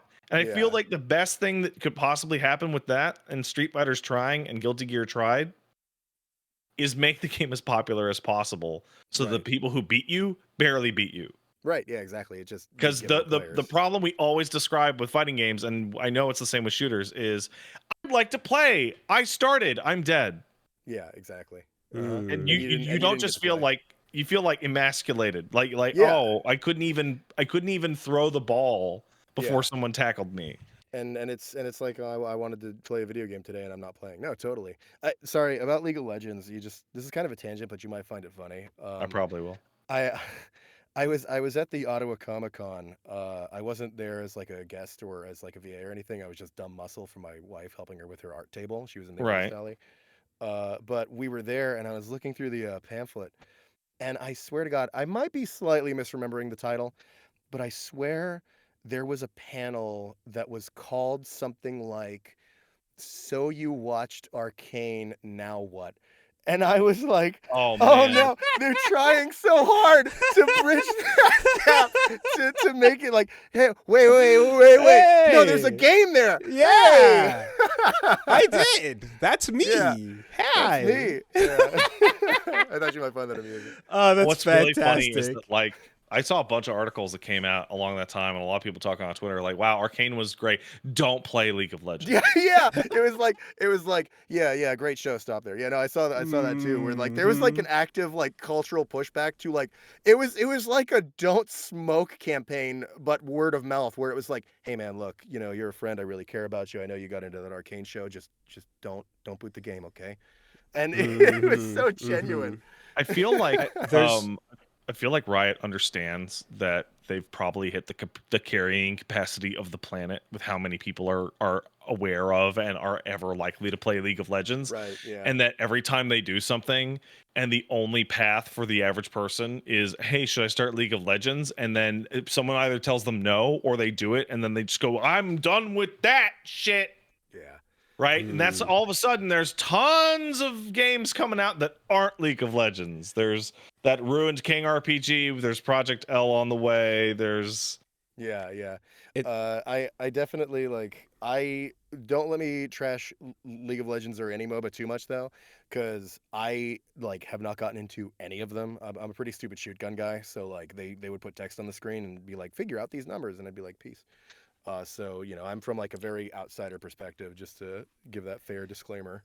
It's funny when you're describing how it's like, oh, what is it that gets you in, right? Is it that character, or is it the like ability to like, aim and hit scan and like Is it the that, core the conceit, core, right? yeah. You And look at a Street Fighter match and go, that looks really cool. and it's funny because for me, I mean, from genre to genre it changes, but for FPSs, I feel it's very similar to what I feel with like racing games, where there's a reason why I never touched Counter-Strike and Yeah. why Gran Turismo is not really my deal. It's like the more fucking video gamey and kind of nutty things are, the more I'm like, ooh, I want to see what that's about. Right.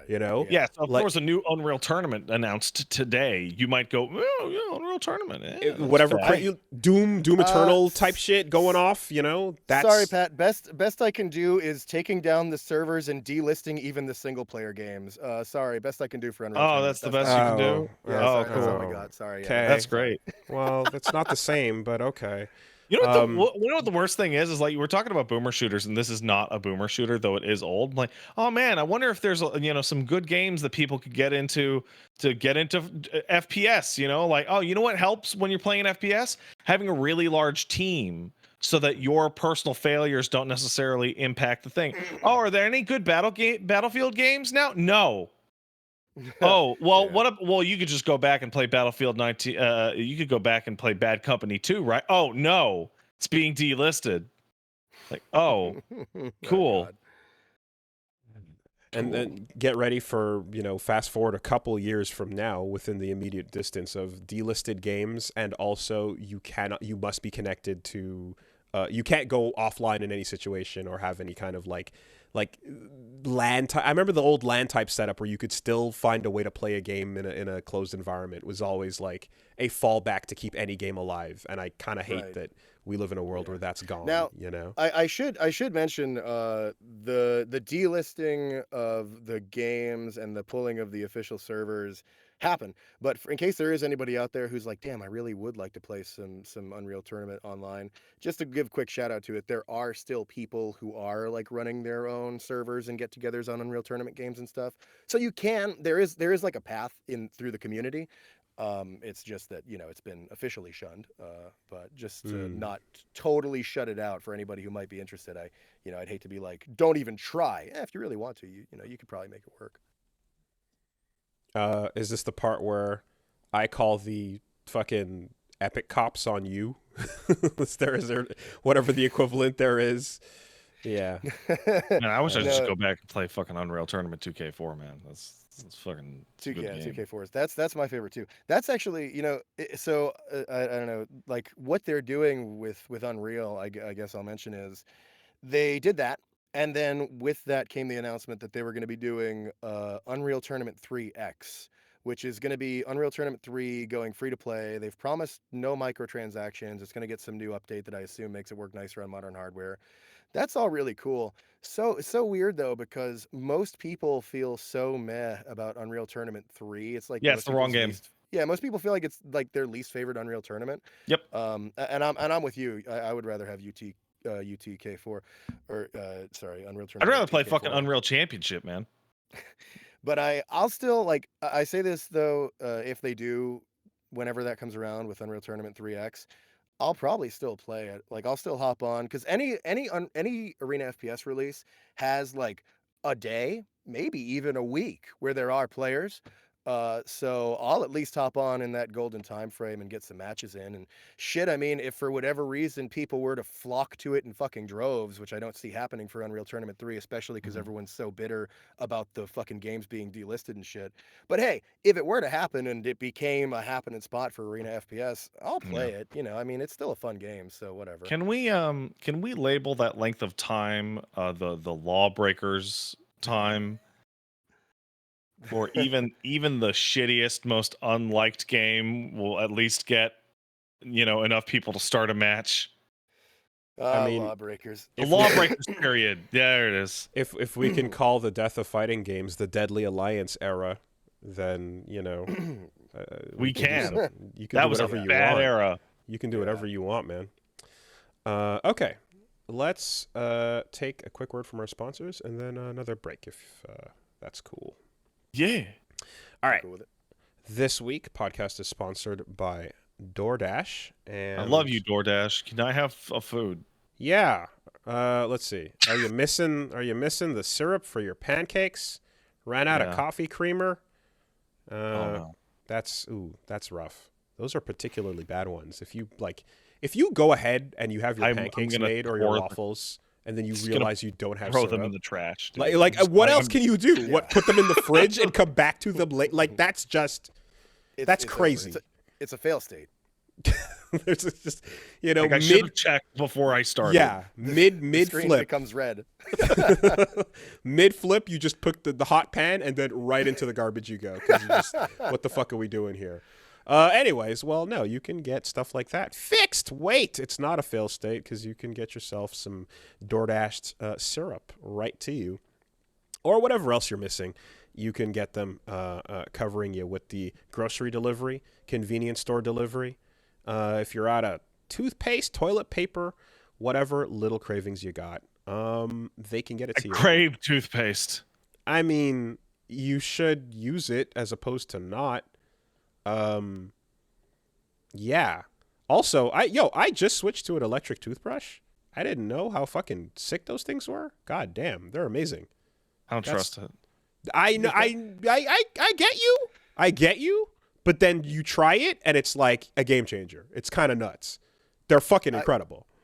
Maybe right now, I won't get into it now, but I would love to have more of the conversation of I don't trust it. Okay. In regards to electric toothbrushes. Okay. It's okay if not right now because you're in. That's fine. The sponsor. Yeah. Or whatever. No. We'll get there. But for the most part, so it's like, I gotta get some more toothpaste over here. You can get your DoorDash to cover that up, right? So, obviously, of course, your favorite restaurants are all available as well.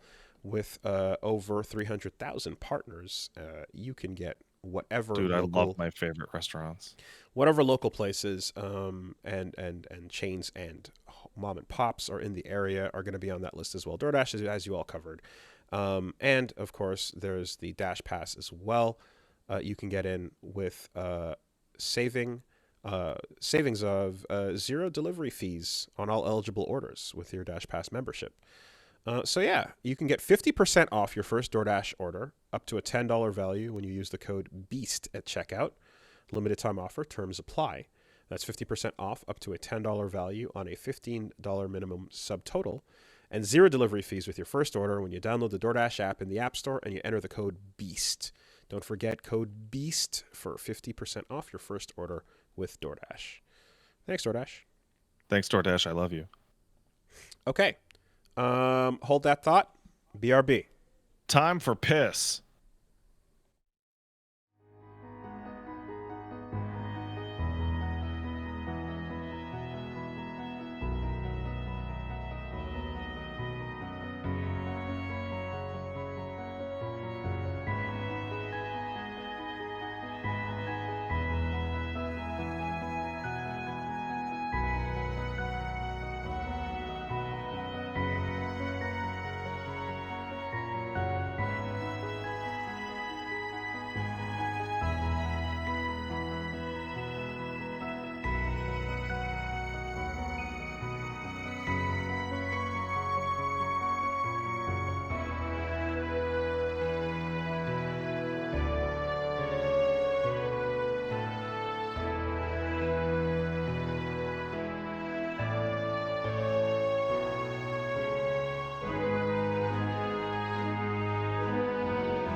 Okay. So, I thought about it. He thought Electric about toothbrush. You know how when you leave the dentist after a cleaning, that is the cleanest your mouth ever feels, it. Yeah. Right. Yeah. right? Nothing is like that moment, that day, right? Yeah. When you brush your teeth, your mouth feels clean. When you use the electric toothbrush, it feels closer to the feeling you get leaving the dentist from a cleaning than a normal brush does. All right. Well, you've sold me. That's it. That's the best way I can put it. I only wanted to circle back around to it because I find the simple, quick, dedicated. I don't trust them. Like deathly serious. I was like, what? Wait, hang on. There's a story or something there that I'm just No, very there curious isn't. about. I'm a strange person. I don't trust normal things all the time. Oh yeah, fair. Okay. Yeah. Like I'll look at a type of food and be like, I don't trust that food. I don't think it's for people to eat, and I'm not going to eat it. Fair. You know what? Very fair. Yeah. I did make the switch to electric, but only probably about like when I moved to Canada because the wife had one, and so I was like, oh, I'll give it a shot. And so I mean, not that I used hers, but I got my own, and they're good. Yeah, it does the trick. Kind of weird, kind of a tangent, but there is one time where my mouth felt cleaner than the dentist. And I'm not here to advertise it because I probably like I don't really know much about it, but I swear to you, I tried. I don't know why these online something called Mizwack, which is like it's wood, it's sticks. You brush your teeth, you put it in your mouth to like soften the wood into effective bristles. It's I think it's from Africa, and that it turns the stick into a Salvador. toothbrush. And I swear to God, I used it and I was like, I've never felt this clean. I know it sounds insane, but it actually really I haven't used it in like I don't know, that was like probably 8 years ago or something. So I Huh. don't really want to swear by it now, but like it was I distinctly remember it, and it came in like all these different flavors and shit. It was so weird. So anyway, brushing your teeth with wood, apparently partially Gianni endorsed. Huh. I'm looking at it right now. That's weird. It's weird, but I swear What's it it called felt again? great. Mizwack, I think it's Miswak. Yep. It's a stick. It is a stick. You Okay. chew into a bristle, Yeah, you and chew then it. you just It like soaks in your saliva until the wood becomes, and you like skin the bark, and the wood becomes basically a toothbrush. Okay. Yeah, I was gonna say like, is it? old-fashioned I was toothbrush gonna say, is technology it here. just like a water pick, but it's a stick pick instead? But it's like No, no. it is That's not technology. It is a stick. It is a interesting. It wooden can be stick. technology. Interesting. Wow. Gianni Okay. dog toy. Yeah. Yeah. Okay. Well, anyway, that's the elevator Sorry. pitch That on total that. total random tangent. I Not at all. apologize, but We learned something today, and you endorse it. All right. yes, 100%. 100% sponsored. Okay. Well, on that note, let's get into some stories. Couple things going on. I mean, look, why don't we can there's big things going on, but to me there's nothing bigger than EVE Online drama. Oh yeah, Drama? Mittani is bullshit again. Hang Man, on. Eve- I thought we were in an era of peace because of the Excel spreadsheets. Tell me about the drama. So the Excel spreadsheet integration was, in fact, from what I understand, a peaceful era. However, this is more of some old stuff coming to light during the peak of the wars.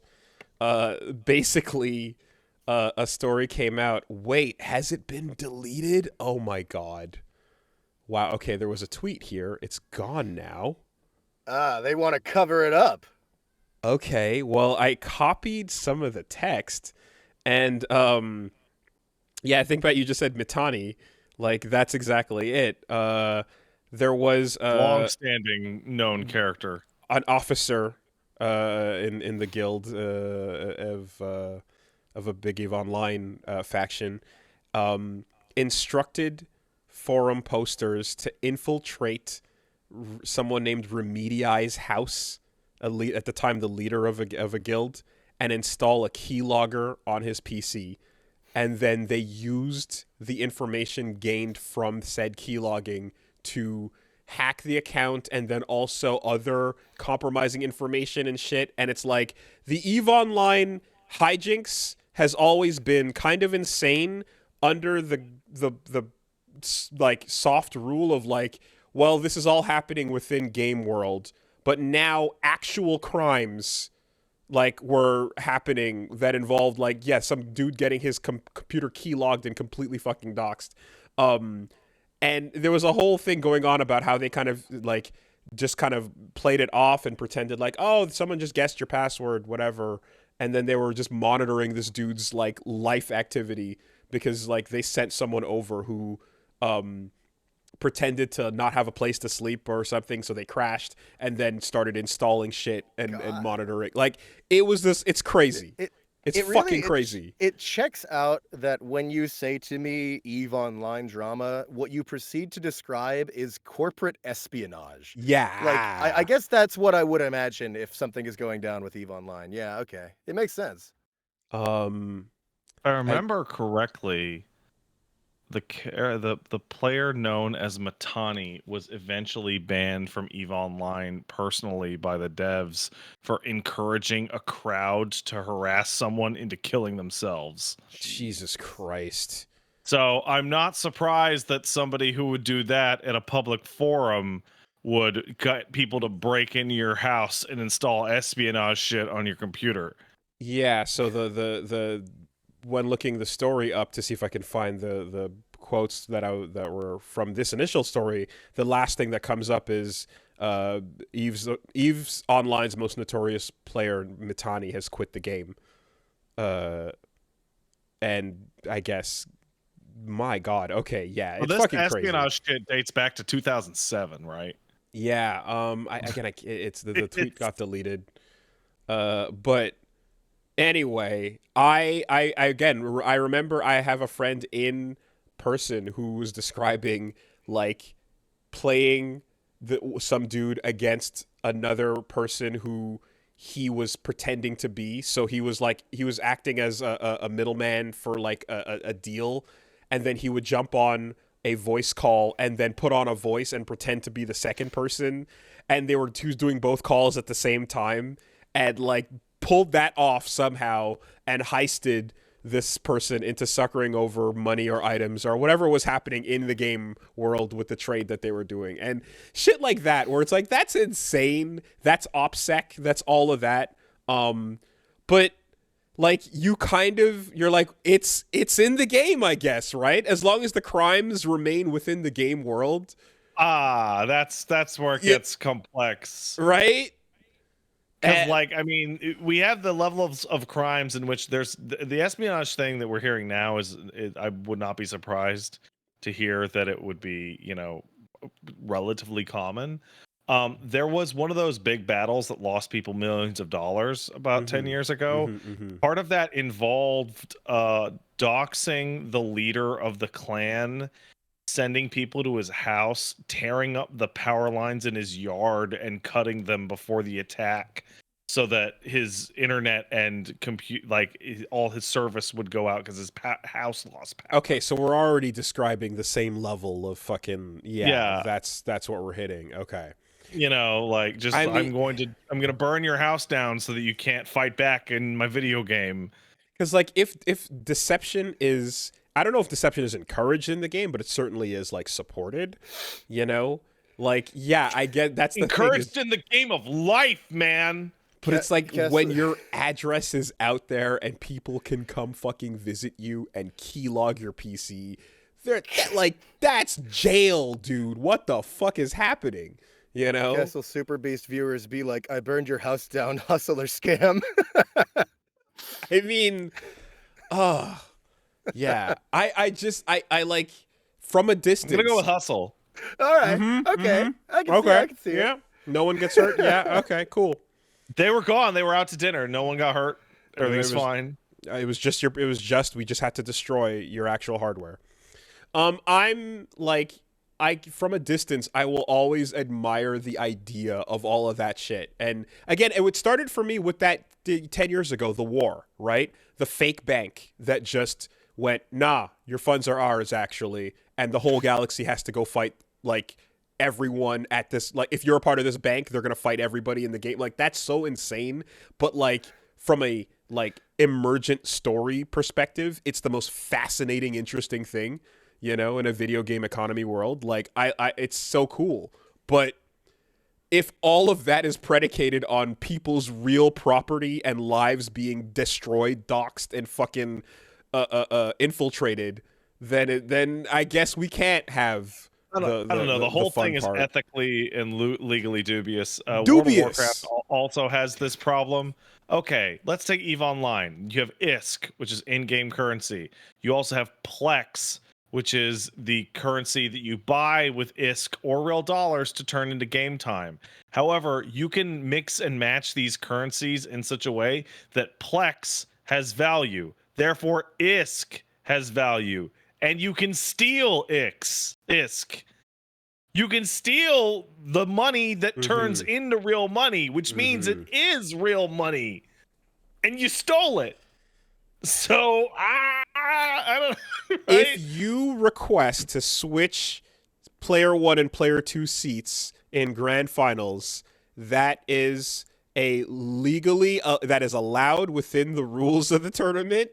That's a fucking reset from the mental game. That's a hustle. You pull it off, you switch to the other side, and so be it. If you request a seat switch because you have filed down one of the legs on the chair, so that it's wobbly, and then as you switch seats, you've been sitting lightly the whole time, and as you switch seats, they switch over and they fall over mid game, and whatever happens. You take the set. That's fucking scummery. All right, that doesn't fly anymore. So I've been admiring the seat switch technology for the grime that it contains, and I'm finding out now that there was a filed down leg on the chair. I'm thinking the closest I could think of in the recent history with fighting games is, hey, what if I'm gonna go to the losers bracket actively vomiting diseased blood? Okay, well, there is gonna just scare the shit out of the person sitting next to me. As an intimidation tactic. There is that part. Dear God, I forgot. Which reminds me, I forgot a thing of my week, actually. What the hell? I also forgot one. How did it remind me? Because how did actively vomiting diseased blood bring you to your current thought? Because when the flagellant's will is tested, it might become toxic. Yeah, there you go. Okay. Darkest Dungeon 2. You don't just become hopeful or have a meltdown. You might become toxic as well. Yeah, I played some Darkest Dungeon 2. I restarted and I'm fucking... God, am I back in hard on that thing. Do you like it as much as the first game? I love it. There's things I miss, and there's things that I prefer here. It's a little up and down. Overall, it's fucking excellent. I think that there's a cost to the way they went about it is really, really great, but it means that there can't be as much of it, right? It's made in such a way where it's gonna be repeat runs, which is, you know, the first game too had that, but there was a real feeling of like tons of new areas, tons of new stages to go to, tons of new things, and like overall sense of progression was like larger. Here, then again, I'm not really done yet, right? But I've completed. So I'm on the second the second confession. Emotion. I think they're called confessions, and you get introduced to before in the original demo of the game or the original early access, you'd just see different themes of levels that you'd have a chance of coming across. The first roll, your first ride would be like maybe 1 of 4, and then you'd introduce like another 2 or 3 for the second or third tier. And in this case, it seems like they're locked behind these chapters.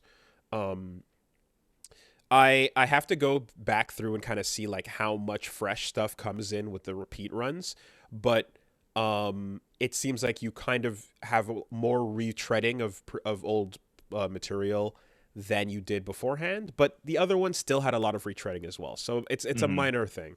Ultimately, though, there's new classes here that are like a lot of fun. The overall ability, I've talked about this with when we first touched early access, but the ability to work with 5 abilities instead of 4 in your fights is really, really good. Like just having a little extra, you know, because the restrictive nature of just like, oh god, which of these fucking amazing 8 abilities do I want to go with? You know, like some builds are you're like, I have the trinket for it, so I'm going to try this out or that out. But now you've got what are they called? Paths, right? So you can set your particular class to have a preference for this is a special thing like if you could have like your barbarian be I think it's like bloodthirsty path or so or whatever, but it's like their bleed abilities are going to get an extra buff, and then they're going to get a balance for something else is weaker.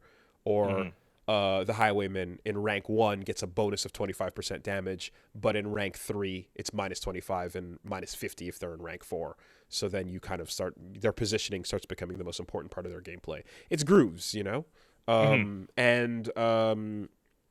Yeah, all of that kind of comes together to just be just, God, it's such an incredible fucking, just compelling. The narration, obviously, is just the strongest thing, and there's so many, like, you barely hear lines repeat themselves. It's incredible how, I fucking don't know the narrator's name. Wayne June. Wayne, yeah, like, the amount of the line reading and the fact and just how much it just carries the every playthrough.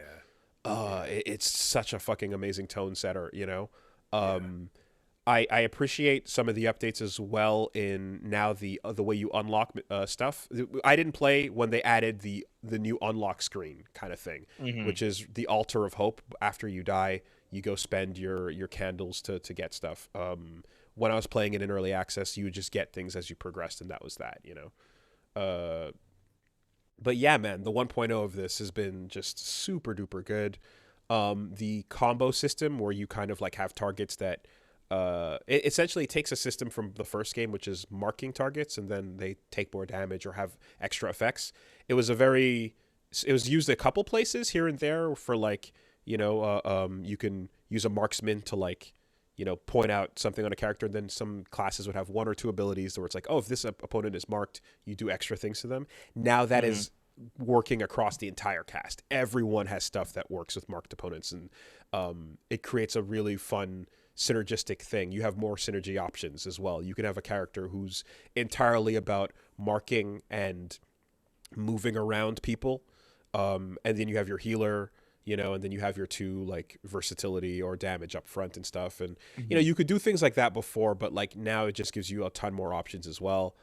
And yeah, as you know, I've said in the past, like as you go through the backstories of these characters, they're all great. Like narratively, lore wise, it's always really, really strong. The relationship meter as well it's interesting how the game has simultaneously gotten easier and harder. You know, the list of balance changes when you look at the things they did for 1.0 are like fucking immense. But they've made the game essentially more feast or famine. So you can get on a roll and keep that roll going easier, or you can get annihilated and die faster. You know, like it's just made it much more extreme in both directions. And that makes it a ton of fun as well. Yeah, I'm fully fucking locked back in. They got my attention, and all I'm thinking about is, damn, I want to get on the carriage and do another run of it. And then the worst part about the early access with the whole carriage thing is, yeah, they've done everything they can to mitigate it. It's now completely an afterthought. The steering of the cart, you can completely ignore it. You just pick your next choice of location and it'll ride. You pick up stuff if you happen to want to steer, but it's not a big deal at all. Minimal effect. Incredibly minor. It's so nothing. Amount of items you get. So, and then you can, buff that up to make it like, oh, you get more if you want to steer. But yeah, they did the best they could, which is like, okay, people didn't like the steering aspect. It's not why they boot this game up. We're going to make it be a super optional thing, but it's not going to make life or death pickups occur, I feel really torn about Darkest Dungeon 2. I played it on its early access release, and now I'm playing it now, here and there. The game's tutorialization and UI clarity is one of the worst I have ever seen in any game. It's gotten better. I remember when we were first talking about the icon problem and how there really was just, you had to have a legend to go to on the pause screen. You still do, but the text and message pop-ups and things have gotten bigger and better. They were really rough in the early access version I played. So they have now, you hit control and you see a massive icon glossary. Alts, yeah. Mm-hmm. That does not include about 20% of the game's icons. Because some of those icons are not statuses or things you gain on combat. Some of them are outside combat things. I went to the inn and I picked up whiskey and it just said ads and then it was a fucking yellow diamond. Yeah. And so there's nowhere I went through every tutorial page. I went through the thing. It's friendship. But it's like, I'm not going to buy and I'm broke. And like, I kept running into that problem over and over and over, in which a symbol would appear and it would either be like hidden away on the character screen or it would be just not explained anywhere. And by seeing it enough times, I could intuit it. But like, one of the things that really drives me crazy is like, you get relics and the relics have subtitles like stained or indelible. Yeah. What the fuck what does it mean that the relic is stained? So you get another, what does that mean? You get another relic that says if you have requires stained relic to use this, right? It'll be like you'll see them paired up with another one that'll be like, oh, I cannot use this unless I have the stained activator, essentially. Or you'll see you'll see a bunch of tokens that you can pick up in that glossary, but you're not going to see every icon in the game. And it should be all icons, really. It should make it so that it's not at all a question mark what you're looking at. I think it's so weird that the game has an icon screen that doesn't have some of the icons.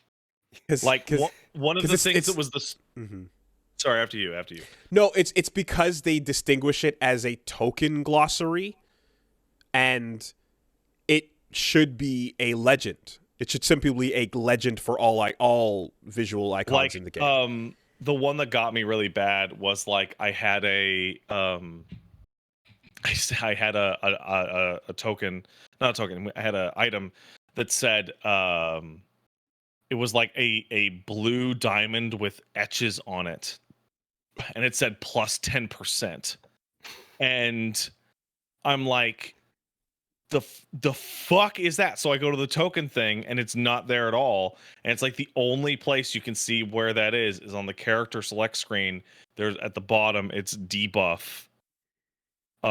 Is that blue diamond icon? Okay. And it's plus 10% debuff ability, and I'm like, why could I not just mouse over that icon and tell me what the fuck that is? So you can. The weird thing too, and like I said, like this, I'm seeing it improve from where it was before. You can mouse over some things, but not all things. For a lot, anything in a fight.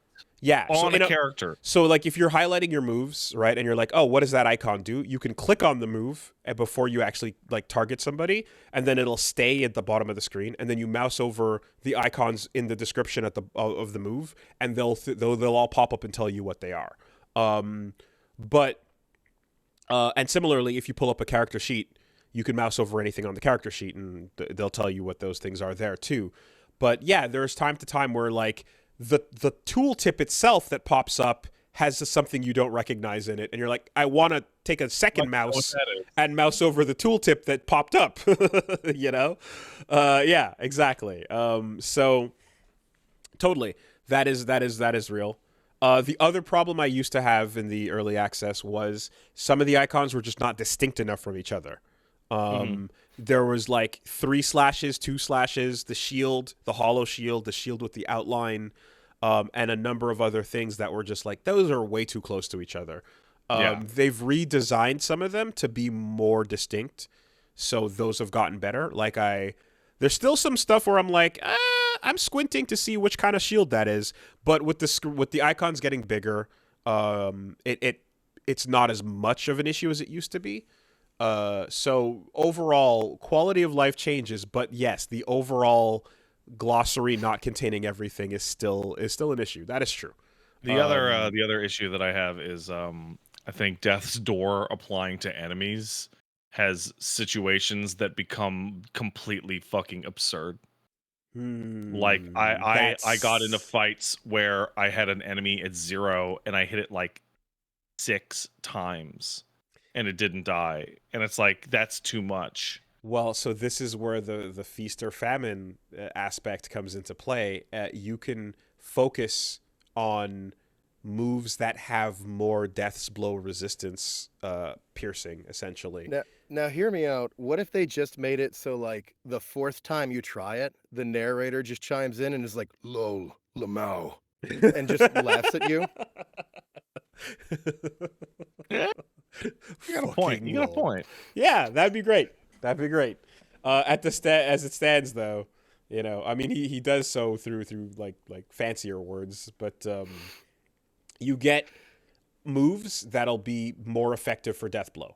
You get trinkets that'll make you better at landing death blows, or you can have characters with classes that are specific for that. So the death blow mechanic being there just creates another thing to think about when you put your build together, right? I'm torn on it. Like, I understand, and I at some point my forward part of my brain does agree with you. It feels so bad to not win a boss fight because the boss refuses to die. Exactly, it does. It feels so bad. So what that did for me is it encouraged me to start stacking as many types of damage as possible, so that as soon as an enemy is on death blow, and it becomes their turn, you get blighted, you get bled, you get burnt, and then you maybe survive and then come and do your thing, right? Like it has an effect of start using debuffs more, start using dots more, do everything you can to create different sources of damage within the same turn. And also, again, use abilities that are anti-death blow resistance, death blow piercing. I feel a lot like I feel like the feeling I have is what people felt like when corpses were added to Darkest Dungeon 1.0. Now, corpses, it's interesting because, I remember we talked about those and how much those were annoying, but like corpse management is actually fucking fantastic now, and I love the corpse system. It's gone from being it was a hindrance, and then now it's like, actually in some cases it'll keep the last row enemy in the right spot so that your barbarian up front can do an Iron Swan and kill it, right? If the corpse disappeared and they moved up to rank 3, you wouldn't be able to land that attack anymore. But if you have, you can, and then it also allows characters who are classes specifically dedicated towards corpse management, which are fucking great. Like the Flagellant I mentioned is gonna take care of the corpse and blight an enemy after it destroys the corpse as a potential gameplay mechanic, Yeah.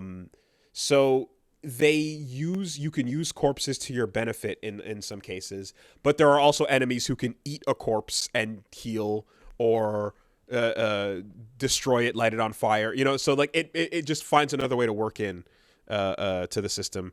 And of course, when you die, your own corpses on the field will be targetable.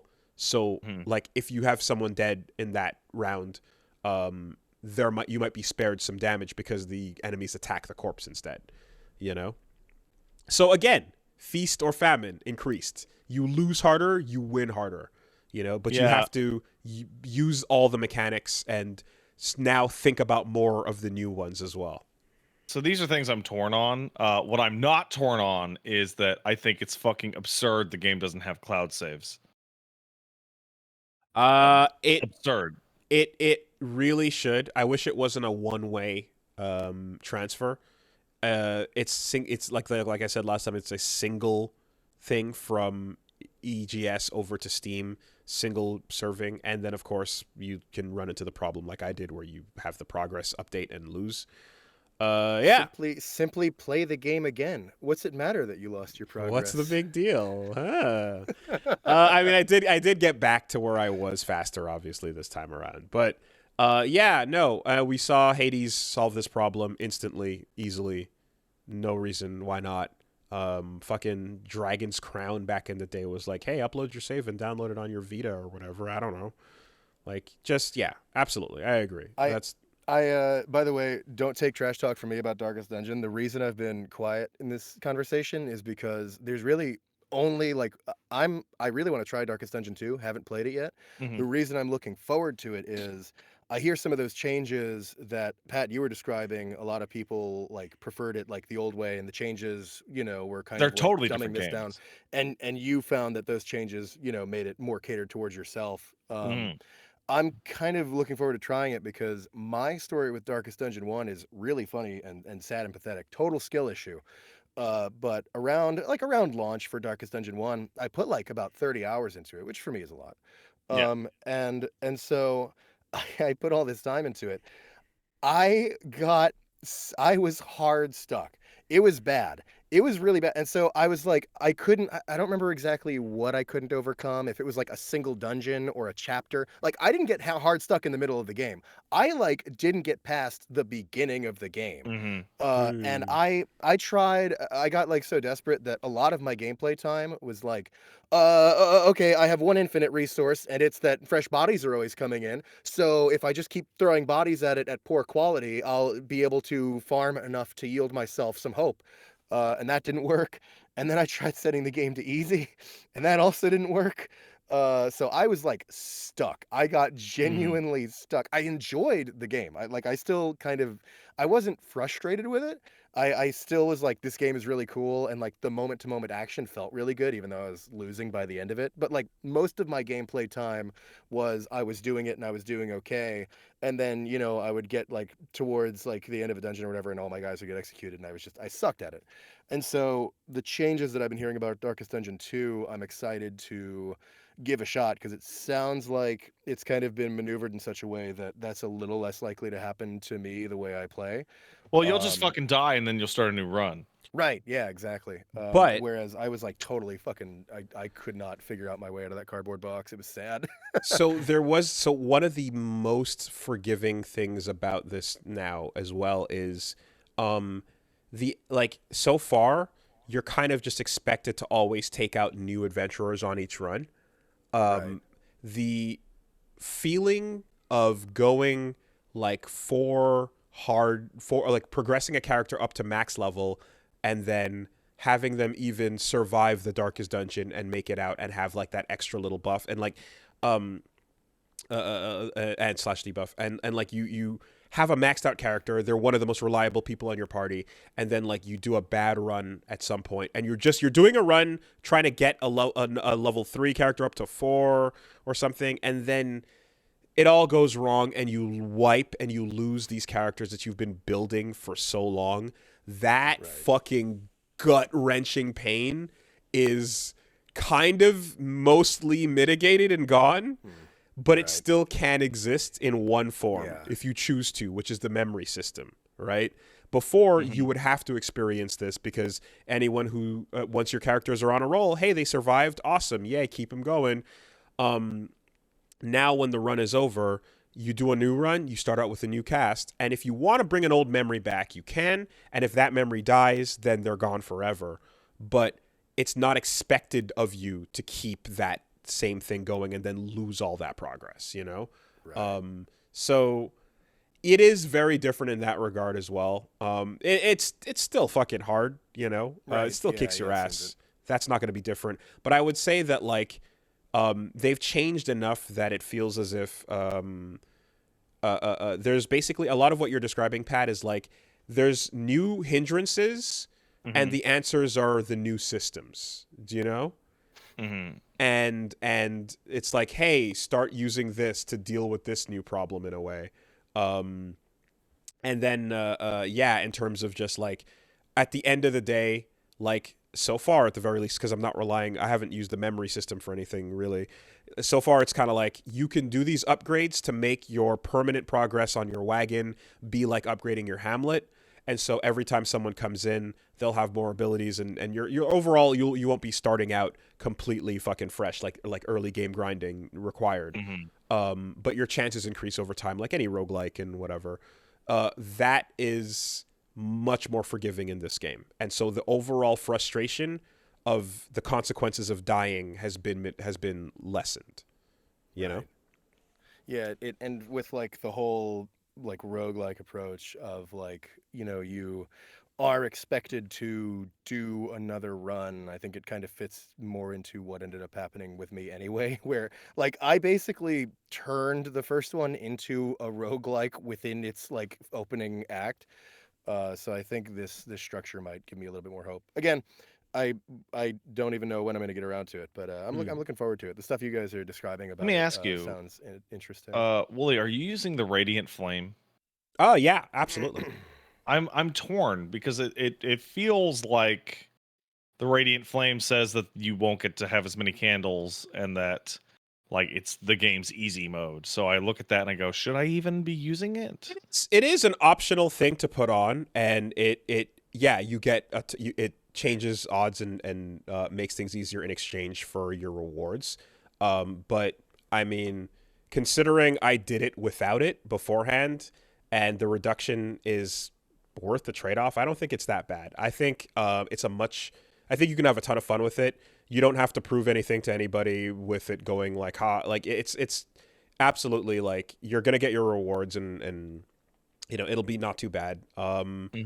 Yeah, I see no reason not to. You have the option to put on the cursed flame as well to make it harder if you want. But So when I cleared denial, I still got like 90 or so candles to fuck with, which was more than enough to like max out the highwayman. You know.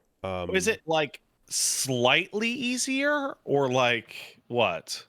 I put the Because I know the radiant cursed flame. flame is fucked. Dude, I put the radiant flame on and I still get wiped like fucking crazy. It's not it's not a Dark Souls summon in a buddy to help you carry through this boss at all. It is not free. It makes the light less of an issue. You will notice like you'll notice the whatchamacallit, the will being tested, you'll notice more positive outcomes. You'll notice light, that, and friendships as well, affinities and such will definitely be affected towards the positive as well. But you're gonna still walk into a layer and get annihilated if you don't know what the fuck's going on. You're still gonna hit the second layer. Like, you'll get through denial, for example. You'll hit that first fight or that first rung of second chapter fights. Go to like the wharf and then just get completely wiped, and it won't make a difference. Like, it's not gonna carry you at all. It will make a difference, but it will not carry you. I also think it's throw it on and buy a pet while you're at it. Get a little little puppy. Also, I'm genuinely confused why this is version 1.0 when cloud saves and controller support, which were supposed to be for launch, are not there.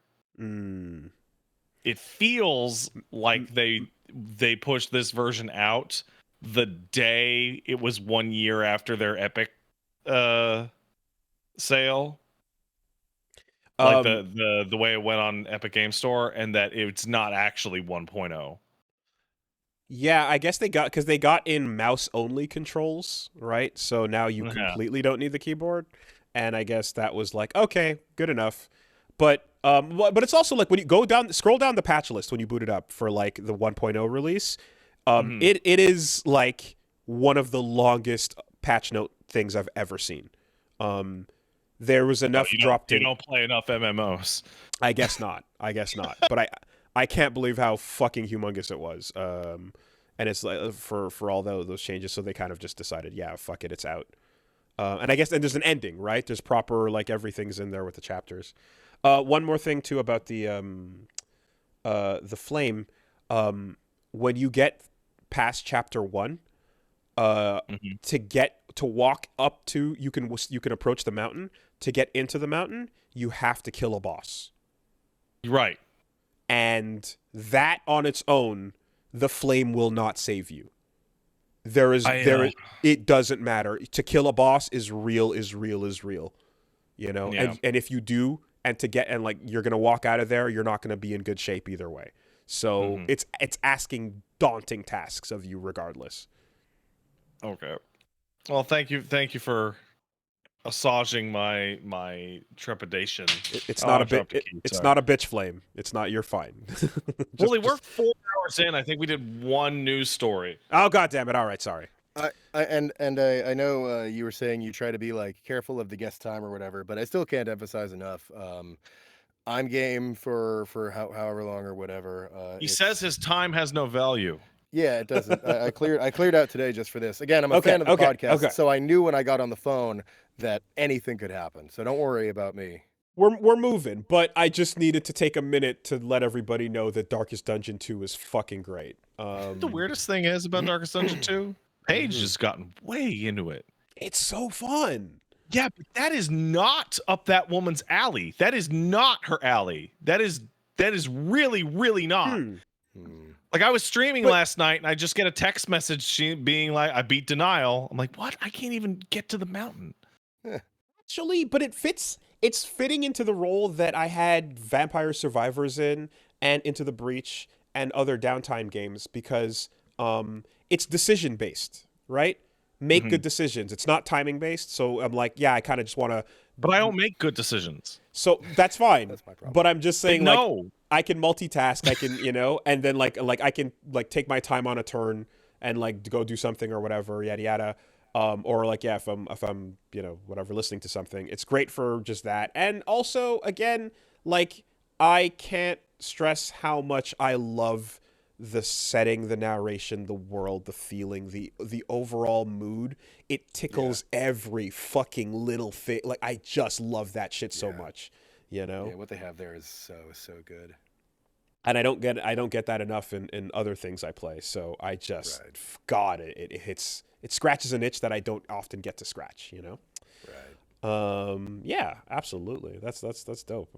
She's in there. Okay. I actually I briefly mentioned there was also, I had forgotten something from my week. Just to cause even more delay here. I don't have to talk about it too long. But in case it's moderately interesting to you at all, while I was sick with COVID, I was able to, I know, right on time to the party, finally catch up with watching all of a show called Rome that you may or may not be familiar with. So, oh my God.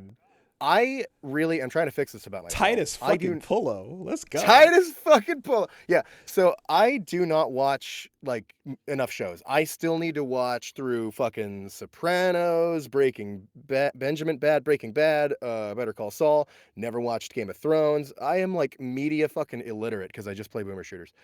But I finally, Marika, she has the DVDs for it, and we were both sick with COVID, and so we just watched through all of Rome.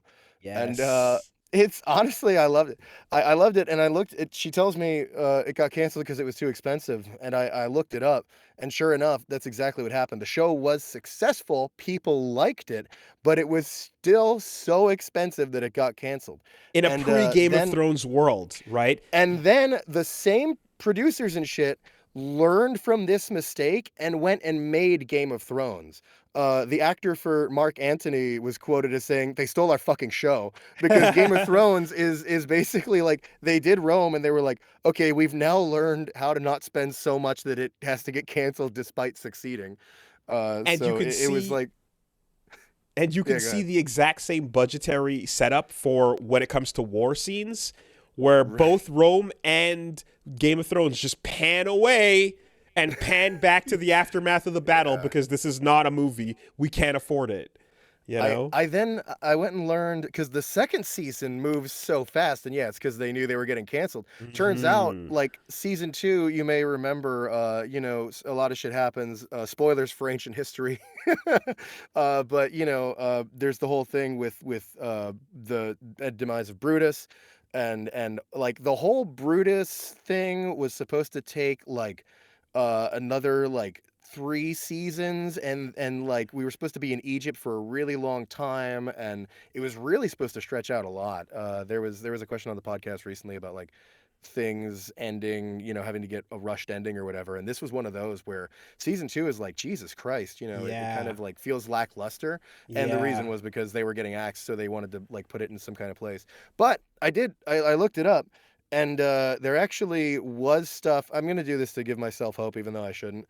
There was stuff about possibly continuing it as a movie. They have a script, and all the actors still wish they could work on Rome. Everybody wants it, and so they have like a movie Mm. script for like 20 years later, continuing the story from where it left off at the end of season 2.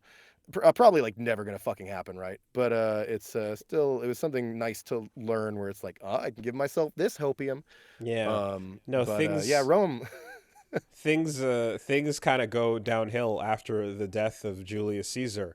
Kind of Yeah, it like really real does. Rome. What? No, huh?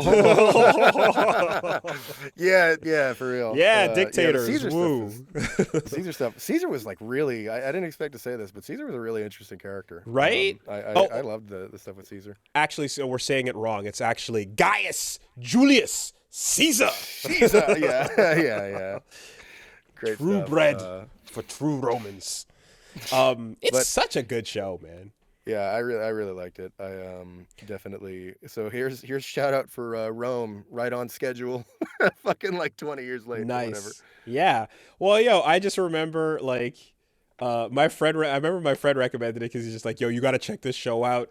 Like Cleopatra is super hot. It's crazy." Yeah, yeah, And I was yeah. like, They put her in. "What?" So I was like, "Oh Yeah, shit. Okay." yeah. But no, it really does have a lot of those proto Game of Thrones like this character has an attitude that you're going to buy into, Right. the Yeah. wit, the banter, the sarcasm, the fucking, cutting jibes and the politics with They sass. they really got me in with the two main characters, Lucius Varenus and Titus Pullo. Like Yeah. because I was like, she started the video, and I was like, I know what's gonna happen. It's more of this ancient history stuff. All the characters are gonna be like, my lord, my lady, and I'm gonna get bored and walk away. And then they start showing me Titus Pullo being sarcastic, imprisoned for defying an order on the battlefield, even though he's like a hero of the unit or whatever. And I was like, I love this guy, and they totally got me in with the two main characters. I just Hmm. love that bromance they have. It's amazing. Yeah, and I think they did it was a pretty great job too as well, where it's like, look, we all know historically who Caesar and Brutus are, so how interesting can this relationship be? And they do a great job of making it Right. very interesting Yeah, up yeah. until the moment, Yeah, Um, exactly. And they the in the moment, spoilers, Caesar dies. In the What, moment, dude? he there's, I swear to God they knew. There's like Caesar's on the floor and Brutus is like coming up to him, or whatever, and they're having like the Caesar is dying moment, and I swear to God they bait you because yes, you're waiting for yes, it. exactly. You're waiting for waiting it. for Yep, A2 Brute. and it And doesn't Caesar looks at come. him and he's like, Yep, and he yep. dies, and I'm like, It's they're fucking with me. it's in his look though. Yeah, it's Right? in his look. They It's in the know look. exactly what you're waiting for, and Yeah, they yeah. don't fucking hit you. It's so effective. It's really Say good. the line, Caesar. No, he's dead. He doesn't say the line. It's Yeah, great. And then also, yeah, well, I mean, again, season 2, things gets rushed up and go downhill. I feel like everything Augustus related kind of just like, it's like late Yeah. Game of Thrones, right? It's like, oh my God, like, what are we doing? Yeah, really Um, weird that Mark Zuckerberg becomes the main character of Rome. God, right? But that being said, though, uh, Atia of the Julii, I call for justice. Yeah, yeah. A hell of an exit remains a hell of an exit. Like as True. far as the late season goes, that was Yeah. unbelievable. Yeah, that shit was nuts, You dude. know. So Yeah, Roman good. did. Good. I'm glad that all this time later, post Game of Thrones world, that you still enjoyed that. Yeah, yeah. Recommend easily Rome. Mm-hmm.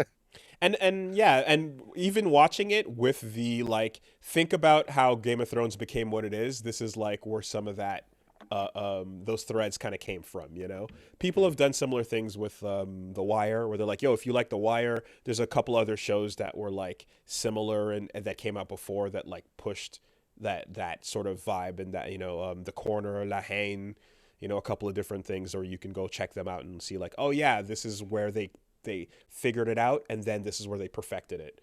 Right. Feels like a similar thing with HBO and Rome. Mm-hmm. Yeah, man, good shit. Okay, now you got the theme song in my head. Do do do do do do. Yeah, all right.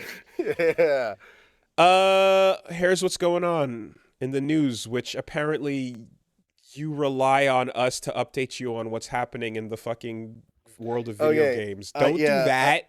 Don't do that. Before the podcast, I told them, because all I know is like retro FPS stuff. That is the world I am totally immersed in. And then this podcast is pretty much where I find out about everything else that's happening in the gaming world at this point, which I knew would concern them deeply to tell them, but is nonetheless horrifyingly true. Absolutely concerning. So please continue to keep me up to date Okay. about how it's going. Well, speaking of old shows, Clone High is back. Holy shit. Yay. Fucking yay. On next week, on the 23rd, the season 2 of Clone High is fucking coming out. And it's just like, this is... Nothing bad ever happens to the Caesars. It's kind of insane because a lot of shows from that MTV era, MTV cartoon era, like, they kind of go downhill. They'll never get funding again, and then you never kind of hear from the people again. In this case, it was the opposite, where Clone High goes away like all the rest of those did, but like Lord and Miller go on to do a ton of stuff and are super successful, and you know, get like fucking Spider-Verse going, and like are very, very much out there. But you're like, are they ever gonna go back to it? And they're like, we want to, but you know, this is still rough because we still are like getting pulled in on all these jobs, and I don't think we have enough clout to like make it happen ourselves. So it's just been this like, we want to make it happen over the years, but you know, finally they're like, it seems like they've managed to gather up enough clout with the projects they've worked on to be like, okay, we're gonna get another season made, and it's like, seems like it's pretty much picking right back up where the cliffhanger season 1 ending left off. And it appears to be the only thing is there's no Gandhi this time around, because I guess Gandhi is considered not a well-aged character, I suppose. I can see that.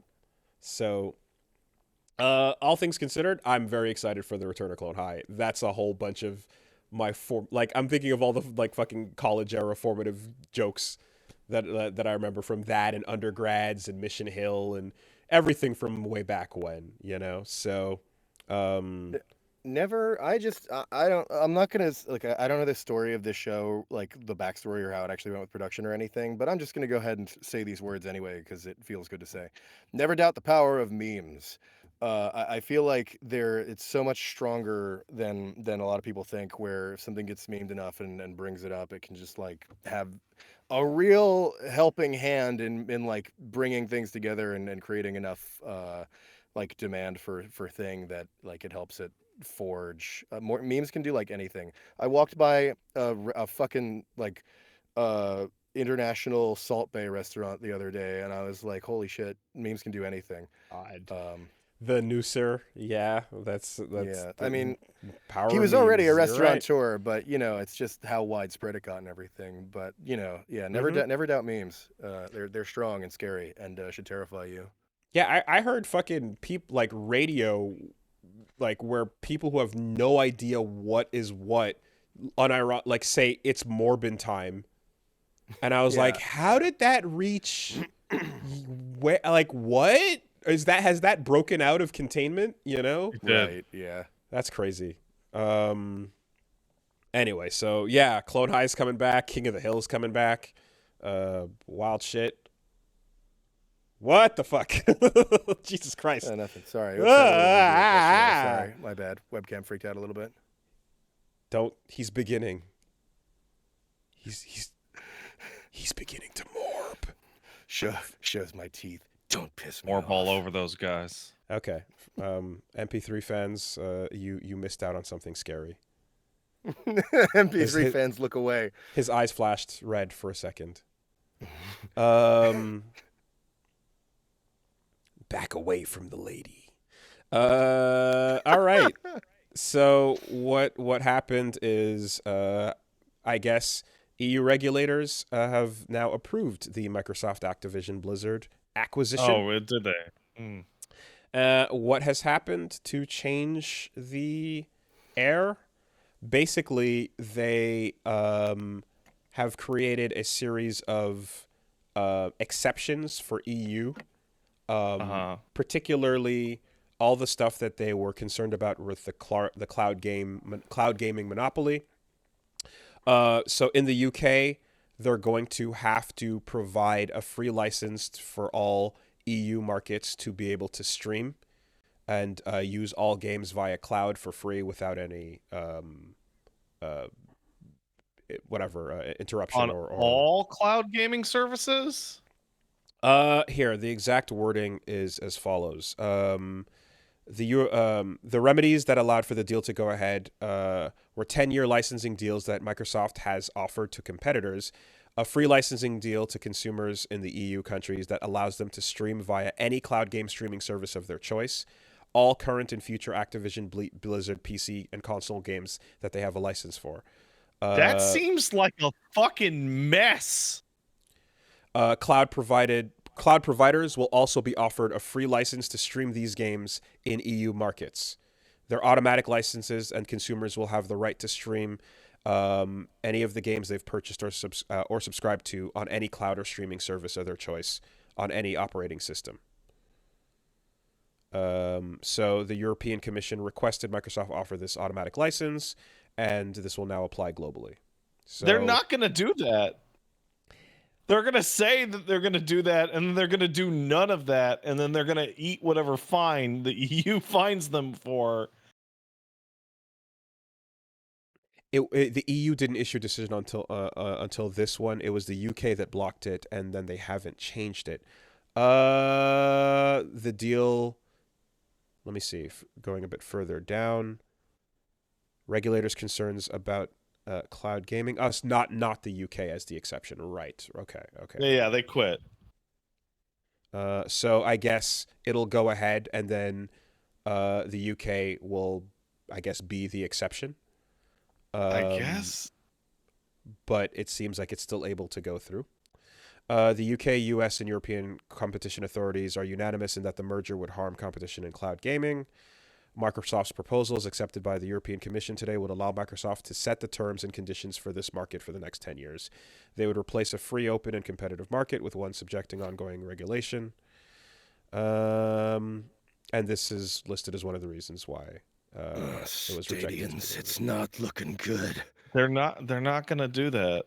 There's no the idea that Activision is going to have to fucking give out Call of Duty and fucking every Blizzard game on every cloud streaming service that exists by legal default is so absurd. That would be a fucking mess to actually have to develop for. So they're going to have a legal battle ahead with CMA? Yeah, okay. Oh, yeah, CMA, the UK one's like, nah. But ultimately, the concessions offered to the EU were enough to get the deal over the line in Europe. Like, okay. They're treating it like television channels, but it's not. I was wondering, though, like, could the UK stop the entire deal, or Yeah, is probably. it? Well, because when it was coming out initially, that's what it sounded like, and it was like, would they ever just go, okay, you guys are one market, and then we'll ignore that, and then proceed accordingly without you, or figure something else out, or No, whatever? it looks like Activision Blizzard will have to sue the UK in order to something, but they've been really adamant that like, no, we're not going to allow this merger. Yeah, I imagine, because the thing is of course, is like, if not every market is on board and they don't all agree, then I don't see them being willing to pull out of the UK entirely. But whatever the case is, between the last report and this one, it seems like they're allowed to go forward, even if CMA is against it. More as the story goes on, I suppose. I think the cloud gaming thing being the hand that So cock weird. blocks this deal So is the weird. funniest fucking thing in the world. Not at Right. all what you would think. You'd think the overall general monopoly idea would be Yeah. a much larger concern, but it appears to not be the case. Okay, so I'm reading up on it now on the BBC. In order to go through, the deal must be approved by the regulatory bodies in the US, the EU, and the UK. Mm-hmm. They all have to give the thumbs up. So no matter what the fuck the European Union and the US say, if the UK CMA regulatory body is like, no way, then that deal is not happening. Regardless of the EU clearing it and making Yeah. the concessions. Yeah, okay, there you go. More as it continues. But hey, that's fine. However you feel about this news, all you got to do is jump onto your local Blizzard World of Warcraft server on Discord and talk about how you feel about what's happening. I love going on World of Warcraft Discord servers and being like, boy, I sure love World of Warcraft, except for this thing. Ooh, I hate it. No, wait, why am I in trouble? Don't What? do it. Hey, Stop. hey guys, sorry, I wasn't listening. I just finished signing something on the Discord. What's up? Yeah, what did you sign on the Discord? I didn't really read it. Oh yeah, that's I always love to not read the things I sign. No. Voice actor specialty. Oh no. If you don't read the fine print, you might have to install tracking bots onto your Discord, and you might never ever be allowed to say anything negative about Blizzard or its games ever. Whoa, Hey. this sounds epic. Will I get XP? Does this sound like a company that's in hot water just taking the absolute bluntest solution to being in hot water possible? Well, this hot water can't be that hot because a new character didn't come out. Oh, Change you're of right. plans, drown the frogs. They did it. You can skip Diablo 4's campaign if you already beat it with a different character. That was today. The threshold for hot water is, did they release a new Overwatch 2 character? We know the bar. So yeah, basically Blizzard introduced a new feature on their European community site, which was a community Discord program for WoW. And essentially there's a ton of Discord servers where people are talking about WoW in Europe, obviously. And for you to become an official member, all you have to do is install tracking bots onto your Discord, and you are never allowed to say anything negative about Blizzard.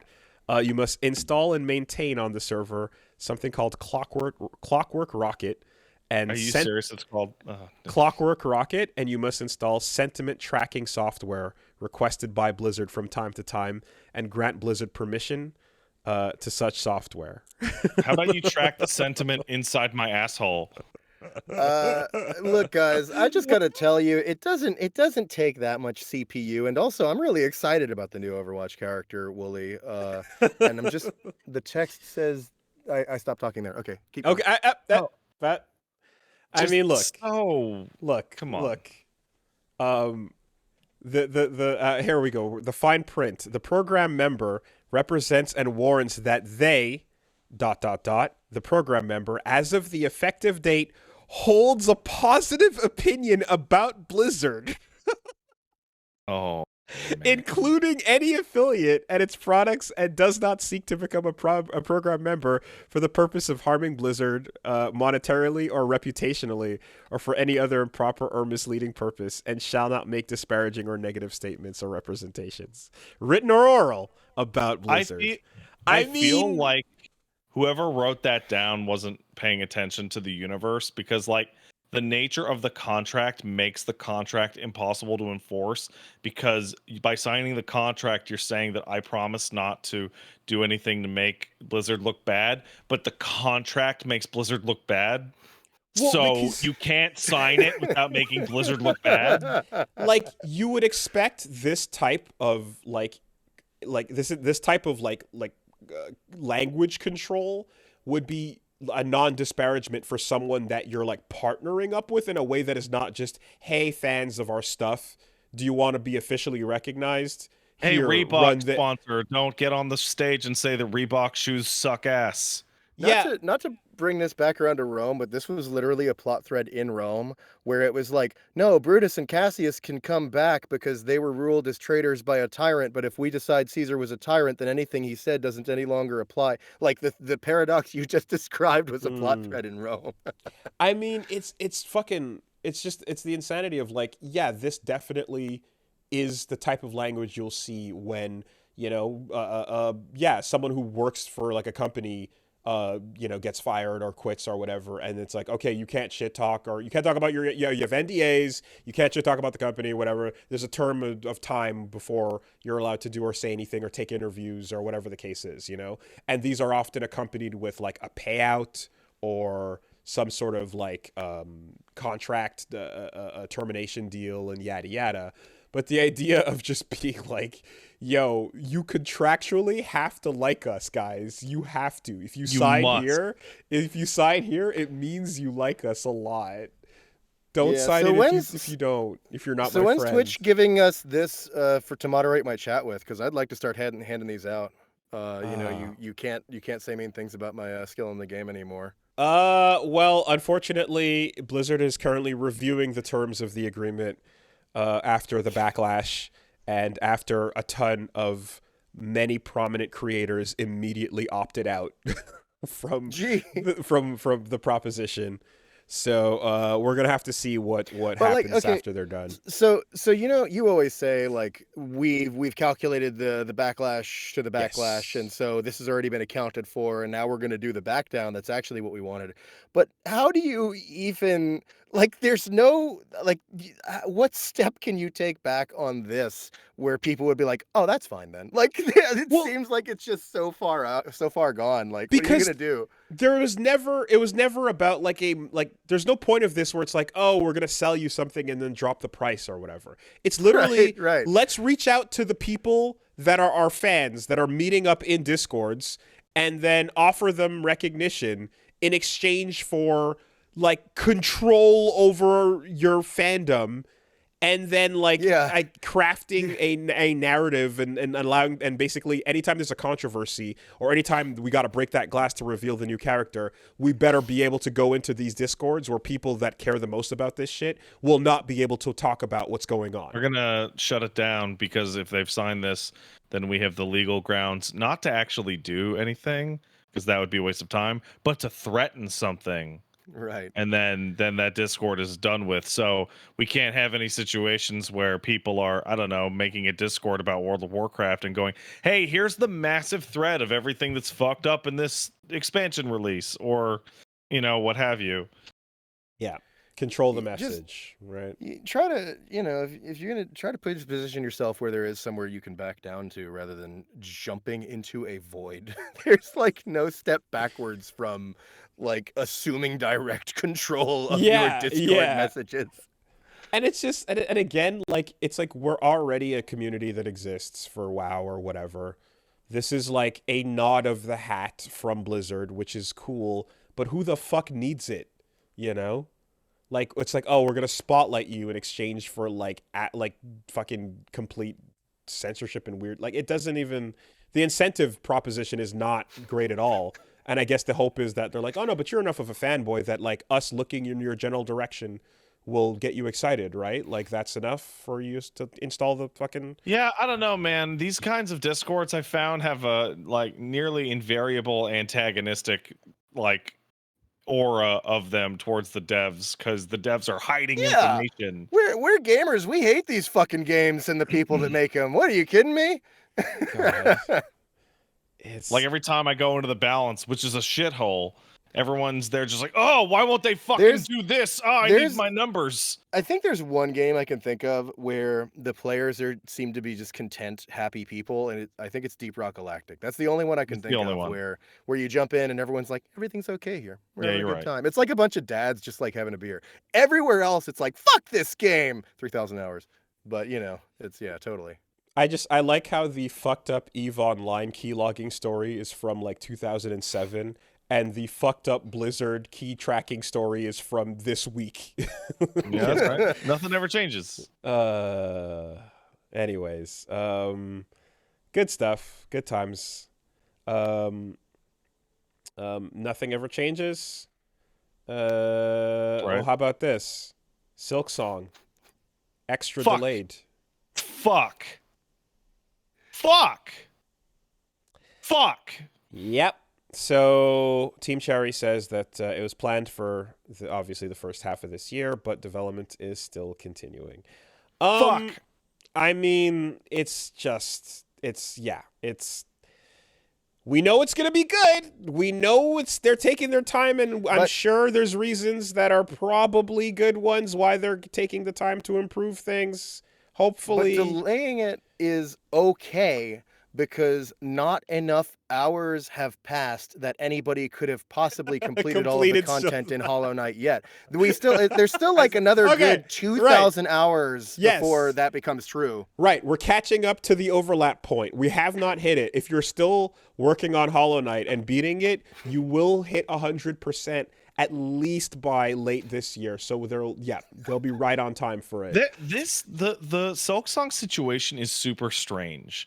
Normally, because Hollow Knight, from all intents and purposes, appears to have done really well for Team Cherry and allows them to basically just sell Hollow Knight and work on Silksong, right? So usually you would expect that they would shut the fuck up and not even talk about Silksong, and then maybe 6 months when they're in the polishing phase, go, "Hey, Silksong's coming. Mm-hmm. Here's a trailer. It's gonna be coming, and it'll be a big deal, right?" Mm-hmm. But because Silksong is the DLC that got away, they couldn't do that because Silksong is the final stretch goal for Hollow Knight, which was gonna be free, but then became fucking this crazy thing. And I think the people who earn that stretch goal are getting it for free. I think so. Yeah, they were promised it. Yeah. But so it was this weird thing, like back when Hollow Knight was coming out, and the gods and bugs or whatever came out, and it was like, okay, so when's Silksong at? Okay, well, when's the Hornet story? You guys working on it? And that went on for like a year. And then eventually they had to be like, it's a new game. We're working on a new game. It'll be a while, because otherwise it would look like they just fucking pieced out and never fulfilled the final stretch goal. So I think it's been like it's become its own thing enough that like I don't think most people are thinking about it as Kickstarter stretch goal 3. I think it's being seen very much as its own game in development at this point, and the fact that it's been this long, I'm someone who's like, yo, make a good game, get better with time, take the time you need, right? Cook as long as you do what you got to do. The thing is just like, if you're hitting the point where like the excitement is kind of turning negative on people because of like, I guess the announcement of nothing, or the announcement of the delay and so on, we've seen this go sour over games that people have been very excited for. I mean, Bayonetta 3 just happened, and even before like the whole thing of its release, like just the continuous delays eventually turned a positive into a negative. I'm sure there's there's reasons that we don't know about. I kind of wonder, it's like, okay, well, your choices are delay the game and give transparency as to what those reasons are. Delay the game and don't explain it, and then don't explain it, just keep going, right? I feel like, as curious as I am to know like what it is that's causing it, it wouldn't really make it any better for most people, because the point is they can't play it, and that's the end of it. of what it is, right? Like it'll just be a specific point of like, well, that means that this aspect is incompetent or so, and it would just, I think it would garner the negativity around a specific element. And I think radio silence would also probably just create a it'd be so annoying, faster descent into negativity. So I think this is like those are the least damaging path they could take going about it. But it's a bummer to watch people's sentiment of something we're all really excited for turn negative just because of the weight. So I like to, whenever I start to feel this feeling of like, well, I'm getting really frustrated by this delay, or I'm getting really frustrated how long this game is coming out. Part of the reasons for Silksong is that for a long time it was shrug. It was like, I thought it was going to be a DLC pack that I was going to play, like up until 2018 or 2020 February of 2019. I thought I was still going to play a DLC pack. So Hollow Knight comes out in 2017. And Silksong is expected like kind of like that year or the next year, right? And then in 2019, it's like, hey, no, it's going to be its own game. And now it's 2023, so it's a full like 6 years after fucking Hollow Knight came out, and it's 4 years, it's 4.5 years since it got announced as its own thing. And when I try and think about that, I'm like, my dog didn't exist by a factor of 2. When I was waiting for Silksong, right? People have gone through their entire high school education waiting for Silksong. They became a freshman and then they graduated to go to fucking university. Mm-hmm. Yeah, we going, can play I wonder when Silksong is going to come out. The old game of things that have happened since Duke Nukem Forever, right? Like that list of the entire fucking Lord of the Rings, all of Harry Potter, the wars that have started and ended. I think the only winning move, unfortunately, is to go back in time and not announce it, right? Yeah. Because there is one other thing you could do, which is show anything. Because like yes. Well, there is trailers, right? There's footage of stuff. There is 2 trailers, I believe. Okay.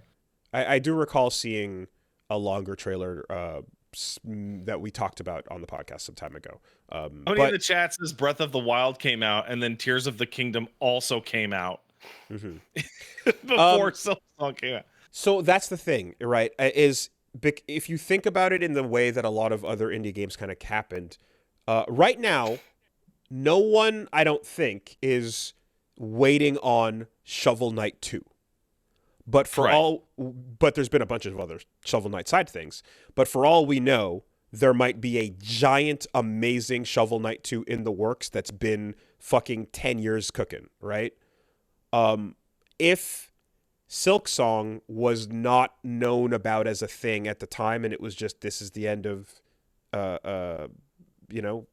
Hollow Knight, and then we just go into, what are they up to? Who knows? I hope we hear from them again. Then we wouldn't have this feeling. Right.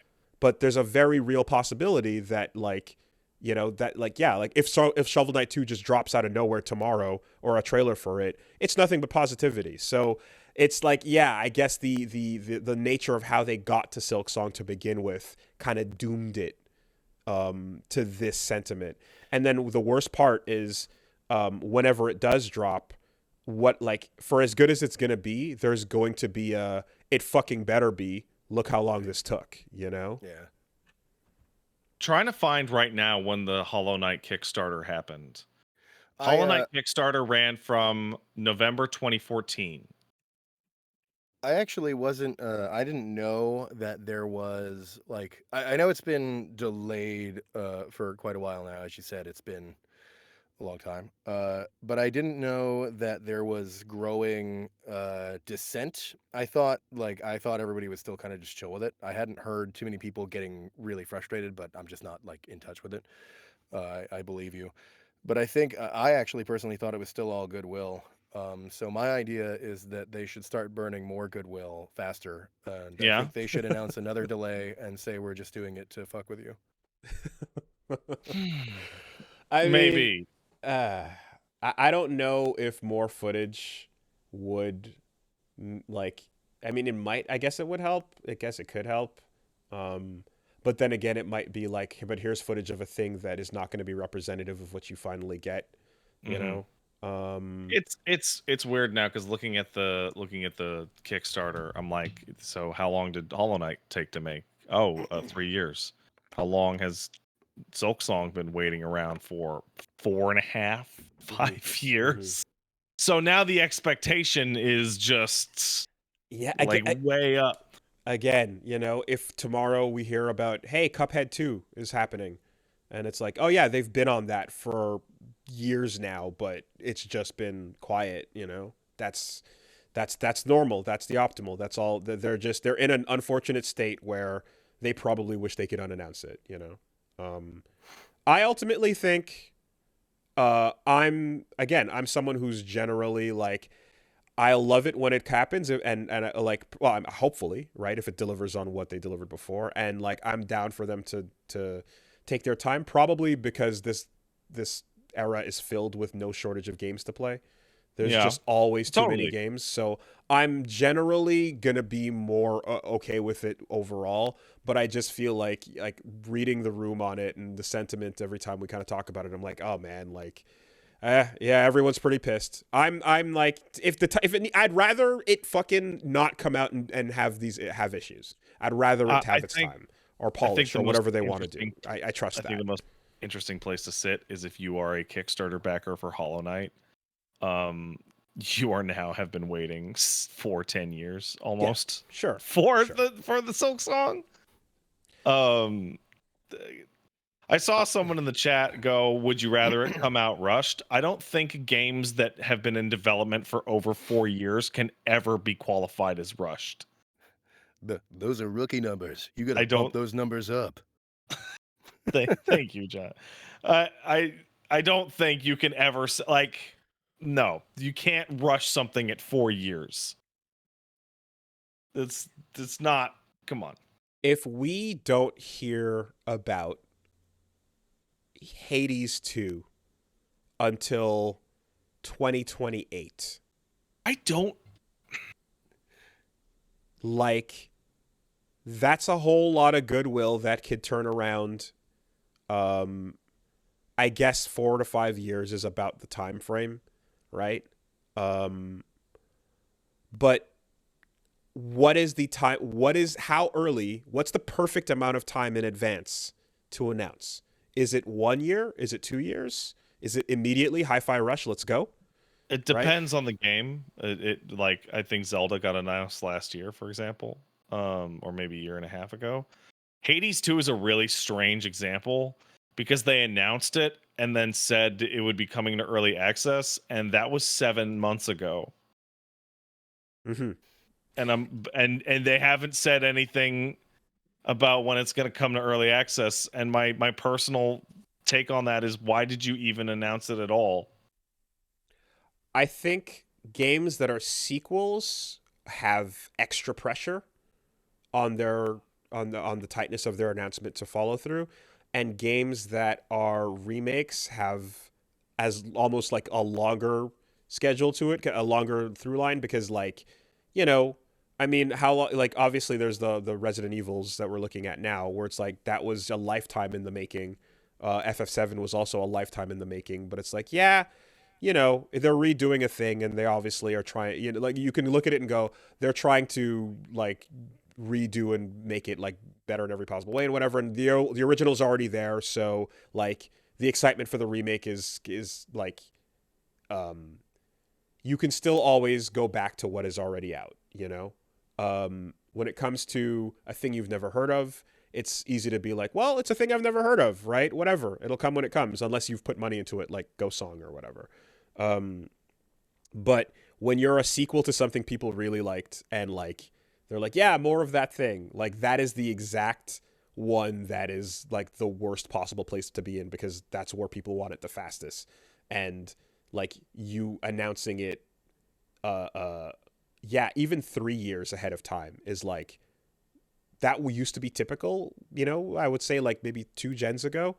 But now that would be like, what the fuck is going on? Where is it? Yeah. Why is it not in the One next of- Nintendo Direct? One you of know? the things that people like about smaller scale indie games is that they get announced and then they come out relatively fast compared to the big budget, like 5 to 6, 7 year long shits. Or they get locked in early access. Yeah. But It's I don't know. Where's Silksong at? Where's it at? fixing stuff. If I they're guess. announcing a delay, why isn't the delay also coming with a real date?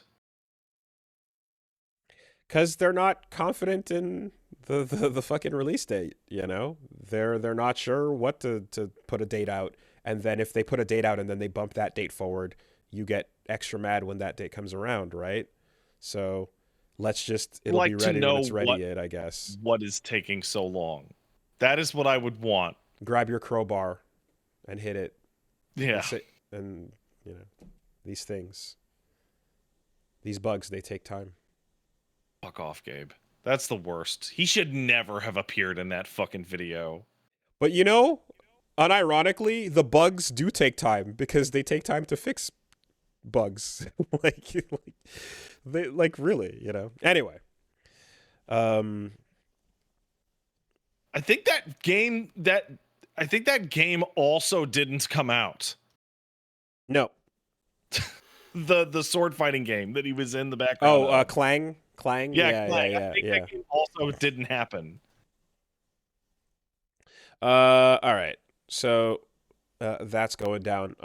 But a sequel that seems like it is happening out of nowhere, and I know this is to open air right now, but a Korean ratings board has revealed unintentionally a game called Under Night in Birth 2, Systacellis.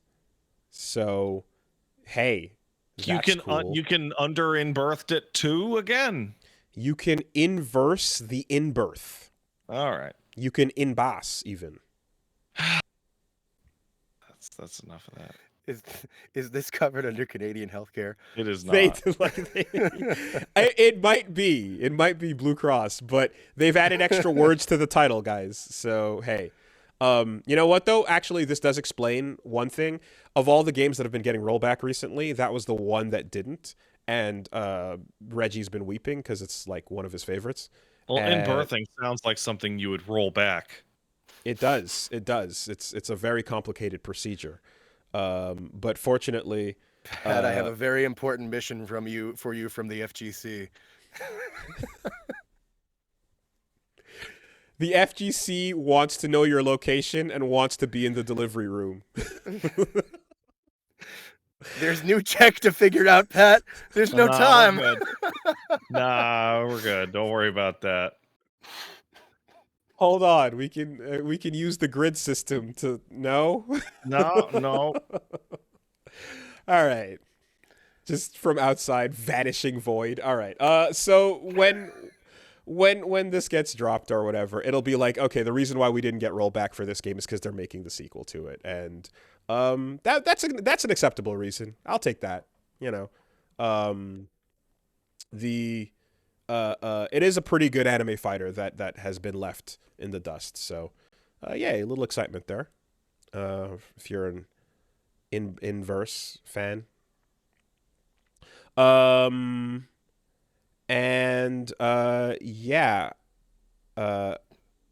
Beyond that, we got fun like Nintendo's copyright strike system for Tears of the Kingdom actually copyright striking itself. Good. Yes. So that's good. That's good when the system is working. This is my Why do you favorite think kind of they story. got so upset about copyright on this one? Is it because people were playing the game weeks ahead of release on their PCs? At 60 FPS? I don't know.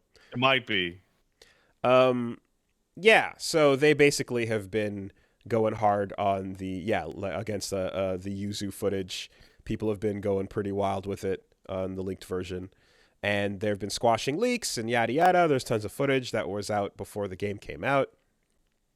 But then in an approach to, I guess, like push and go and overcompensate, their copyright striking went out to Twitter as well and they DCMA'd their own Zelda official JP account. Yeah. Good. Awesome.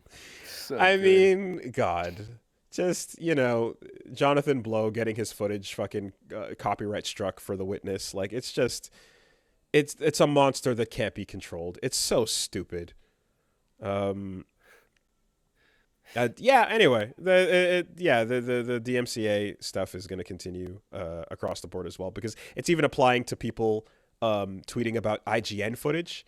So, there's footage. There's people that have have retweeted and or made videos using IGN's promotional footage, and they got banned and DMCA takedown as well. So. Do you guys, I'm sure you guys get it too on YouTube, those copyright strikes for Nintendo songs from like random fucking it's all group bullshit. that covered the song and took a sample from the song and now they claim that the song is theirs or whatever.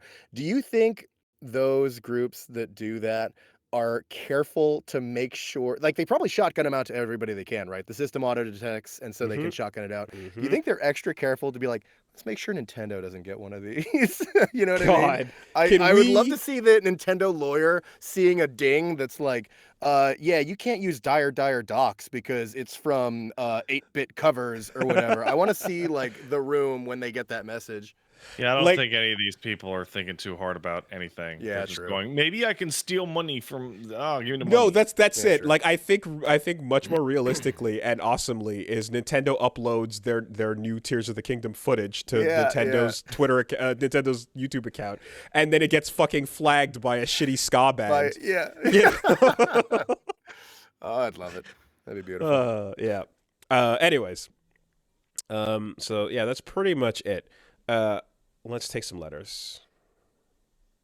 If you want to send in a letter, send it to castlesuperbeastmail@gmail.com. That's castlesuperbeastmail@gmail.com. Letter, something sounds like this. Here's one's coming in from Beta, who says, "Hey, Wooly Kitsuragi and Hobocop Pat. I've been thinking about showing my dad Disco Elysium for the longest time, but I can't think of a way to sell the game to him without spoiling the experience. It doesn't help that he knows very little about modern video games. How'd you sell Disco Elysium to someone with no experience with video games as a 50-year-old man?" The best book I've ever played. Yep. I've sold Disco Elysium to non-video game players already. It's real simple. You describe it as it is a novel. It is a whodunit book where you're playing more or less like a schizophrenic cop that has like your stats in your head as voices, and ultimately it's like it's a book that you interact with. There's narration for the the whole process, and it's just a really compelling whodunit. Just if that doesn't work, just approach him and be like, "Hey, Dad, are you a communist?" And no matter what he says, tell him you gotta play this game, and just it's done. It's easy. Okay. What's a stat? Don't even say I said the word stat. Don't shouldn't have said that. Like it is a book about a book about a fictional world of fucked up politics and crazy, again, murders to solve and horrible ex-wives. You should check it out. It's really good. Hey, Dad, do you hate ex-wives? I do, son. All right, I got you covered. Welcome to the world of video gaming. Your copyright strike is in the mail. Yeah. We got one over here from Yukai says, "Dear Beast of the Castle of Super, Pat was talking about early access for The Forest and the whole Kevin system dynamic some weeks ago, and it made me recall Lost in Blue 2. Basically, The Forest, but Animu. You're one of two characters stranded on an island. Your partner can go out for necessities and cook and make items, build tree houses, punch wolves and crocodiles, and so on. You'd use the DS microphone for cooking, for scaring gorillas and all this stuff. It had multiple endings, a bit of old jank, but it was quite fun. And I was wondering, basically they're wondering about like when it would come back or who owned the rights to it, why they never saw it again. Never. It's dead. And they went to go look it up, and the game was made by Konami in 2007. Oh yeah, no, it's super dead. That's a Konami game. So, have you ever had a moment where you remembered the publisher or dev and realized that is gone forever and ever? Yeah, every Konami game that I ever cared about. That's a really good one. Yep, that'll probably do it. I think there's like at the same time, it's always like you know, Silent Hill's getting its whatever stuff going on now. There's literally a thing where you can wait for big enough franchises to kind of swerve back around. We will at some point be talking about Metal Gear again, whether you like it or not. I think though, for me, there's stuff I have where I'm like, okay, you know, Treasure games. Like I kind of feel it with them because Treasure's a weird company. They make a ton of great games, and then sometimes they make sequels, but sometimes they don't. And they haven't made a game in like 10 fucking years, but they're also like just a collection of artists and programmers that kind of collaborate with each other and then put something out. Mm-hmm. So it's like, if you're a fan of Treasure stuff, just you may get a new thing someday, or you might never see that thing again, or you can't really ever get too committed to the series of whatever it is. Just be a fan of the logo and the people that make it, and they may or may not give you something this decade. You know, holy shit, Sin and Punishment 2, where the fuck did that come from? Awesome. But yeah, it's been like, again, I think a solid 10 plus years since anything. Yeah, I just want a goddamn HD. I was thinking the other day, I'm like, I wonder if they're ever gonna make a Metal Gear Solid HD collection re-release for modern platforms. You know, 1, 2, 3, 4, 5, 6. And then I'm like, no, they're not going to do that. That's just not going to happen. That's just, nope, it's not going to happen. What a stupid thing to think. But wouldn't they also like find a lot of ways to fuck it up with like, they like just not being faithful? Sure. And yeah, like it's like, do you even want it? You know, port, probably, remake, no, you know? I can't. I know I've had ones where I looked it up and like the developer is just straight up gone. The number one thing that I think of as a retro FPS guy is the greatest retro FPS that ever came out was called Blood, and that developer isn't gone. See, with FPS, you don't have to worry about them being gone as much as you have to expect them to be packaged up and usually sent to the Call of Duty mines. In Blood's case, it was sent to the Shadows of Mordor. It's Monolith. Is it Shadows of Mordor? I always fuck up the name of the game. Shadows of War? Shadows of War, maybe. The Lord of the Ring one. Yeah, that's it. But yeah, Monolith, they made Blood. Blood's like a whole nightmare with the IP itself. When you say Blood, do you mean one whole unit of blood? Blood, like the classic retro FPS Blood. There was a version called Blood One Whole Unit, but it's just, I think the proper title of the actual game is just Blood. And that one's tricky though, because there was a Blood Fresh Supply that came out through Night Dive, and that IP is in like a whole special limbo. But like the actual Monolith developer, you know, you guys know what they've been working on for a long time. It's been those Shadows of War games, and so for anybody who likes Blood, it's like hope this maybe gets to exist some more someday. And Blood 2 got like way fucked up. There's like a whole story about how Blood 2 basically like essentially they sent the game to GT and they were like, we need more time, it's not done, and GT was like, actually we published it. So it was like the Blood 2 got fucked, and so like the whole IP is like in a crazy state of affairs. And so you look towards Monolith and you're like, please, will I ever see Blood? And they're just tied up with, you know, that studio is tied up with all those other things that they've been roped in for. So not like the studio is dead, but the studio is a long ways away from, you know, being in a position where anything is probably going to happen for the IP. That's a different kind of pain, because that is absolutely like, it's not that your IP is dead. It's more like they've been permanently like distracted by something infinitely more profitable and, you know, fuck your love for whatever. Oh, do you like Prince of Persia? You like Prince of Persia games? Fuck you. Requiescat Yeah. and Pache, like Yeah. Assassin's Creed forever now, buddy. Like you're Yeah. never Yeah. gonna, and then obviously, I mean, I don't even bring them up anymore. But Titanfall stories are just Oh like, yeah. why even, you Yeah. know? So you just, yeah, it's like the success of the successor that erases the past is like a whole other level of kind of pain on that. Yeah. All right. Last one over here. No title given. Their obligatory funny name joke. I've Got been it. watching Ava and Pretty funny. falling off of it for several years after watching up to Ep 13. Don't remember why I fell off, but I must have been stupid because I just finished 18 and the Unit 03 fight. My jaw was on the floor for the whole thing. Revisited it and absolutely loved it. Have you ever had that feeling where you never knew why you fell off to begin with? No, never. Yeah. I always knew why. There you go. Sure. I just last week talked about Coheed and Cambria. I fucking randomly, I don't know, I checked them out and I liked them back in the day, but I didn't keep listening.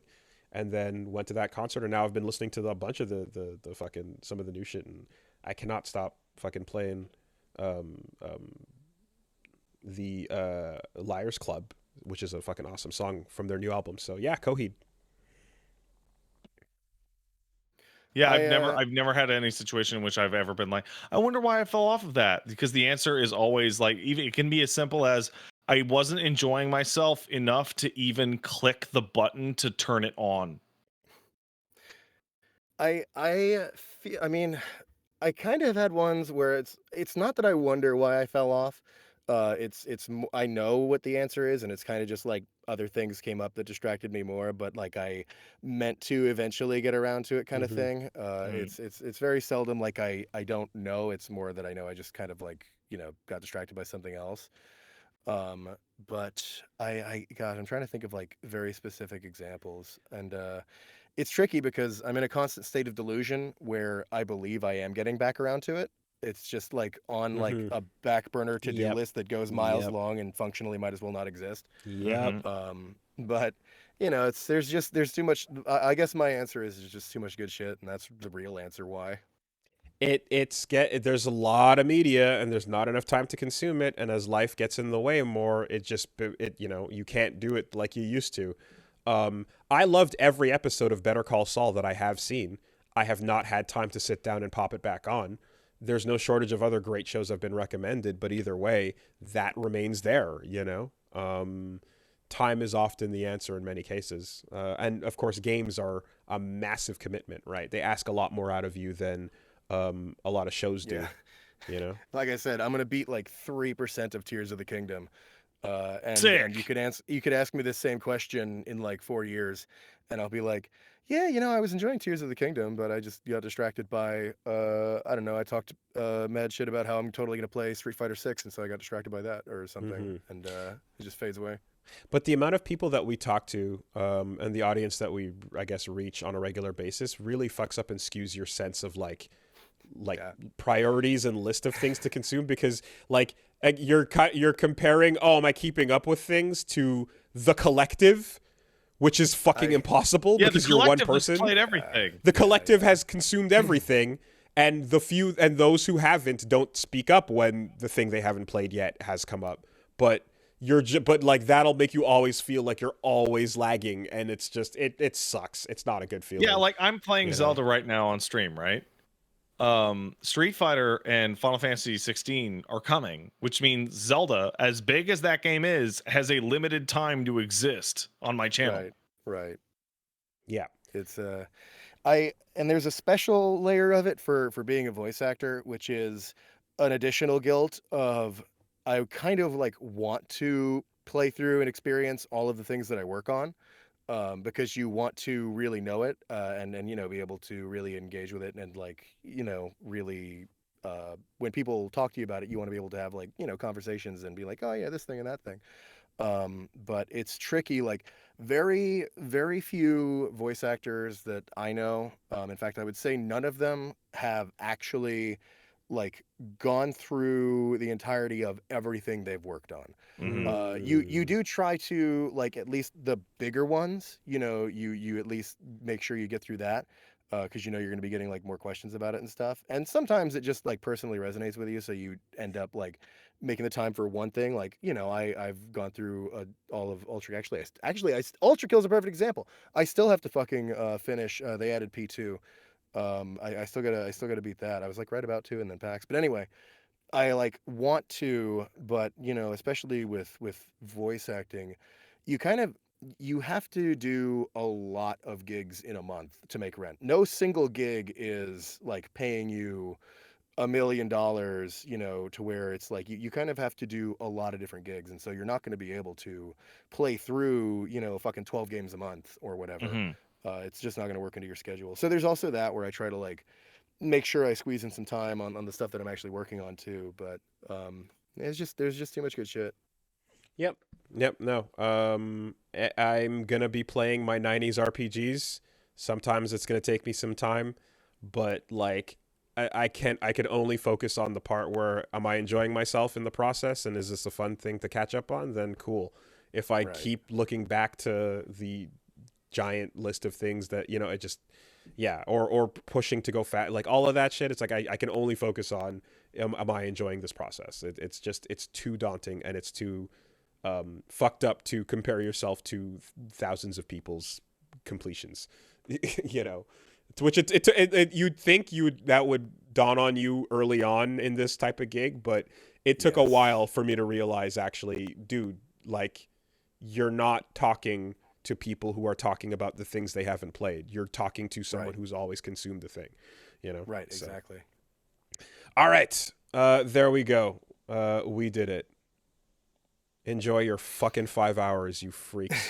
I love that at the very beginning of this podcast, before we even went live, Willie's talking to Gianni. He's like, I'm aware for our guests, we got to respect our guests' time. You know, we're going to try and he keep went on to say, don't respect my time multiple times. I'm just saying. I think the real turning point when it became clear I was a villain towards this objective was when you were like, we've only covered one news story, and I was like, wait, before we cover a second news story, I need to talk about Rome.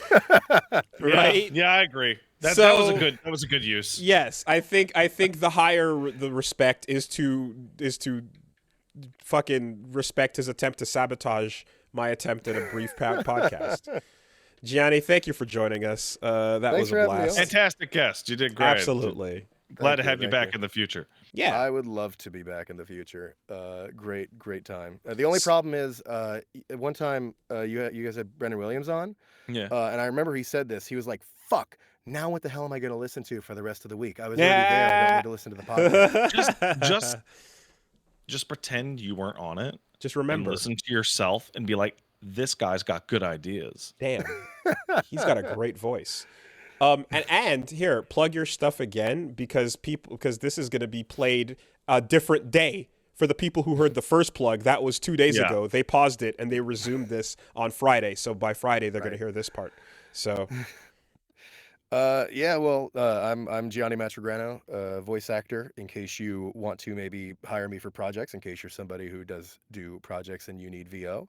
And then if you're just a Twitch viewer, I'm on Twitch at twitch.tv/getgianni. I'm also on Twitter, twitter.com/getgianni, and YouTube at Gianni Matragrano. If you want to have your brain fucking rotted by the worst, shittiest videos you've ever seen, then be my guest. The terrorism will continue. There you go. Badass voice guy, but good range. You know what didn't have good range? Fuck off. Recore. Get out. I was going to let it go. I wasn't going to do the third one.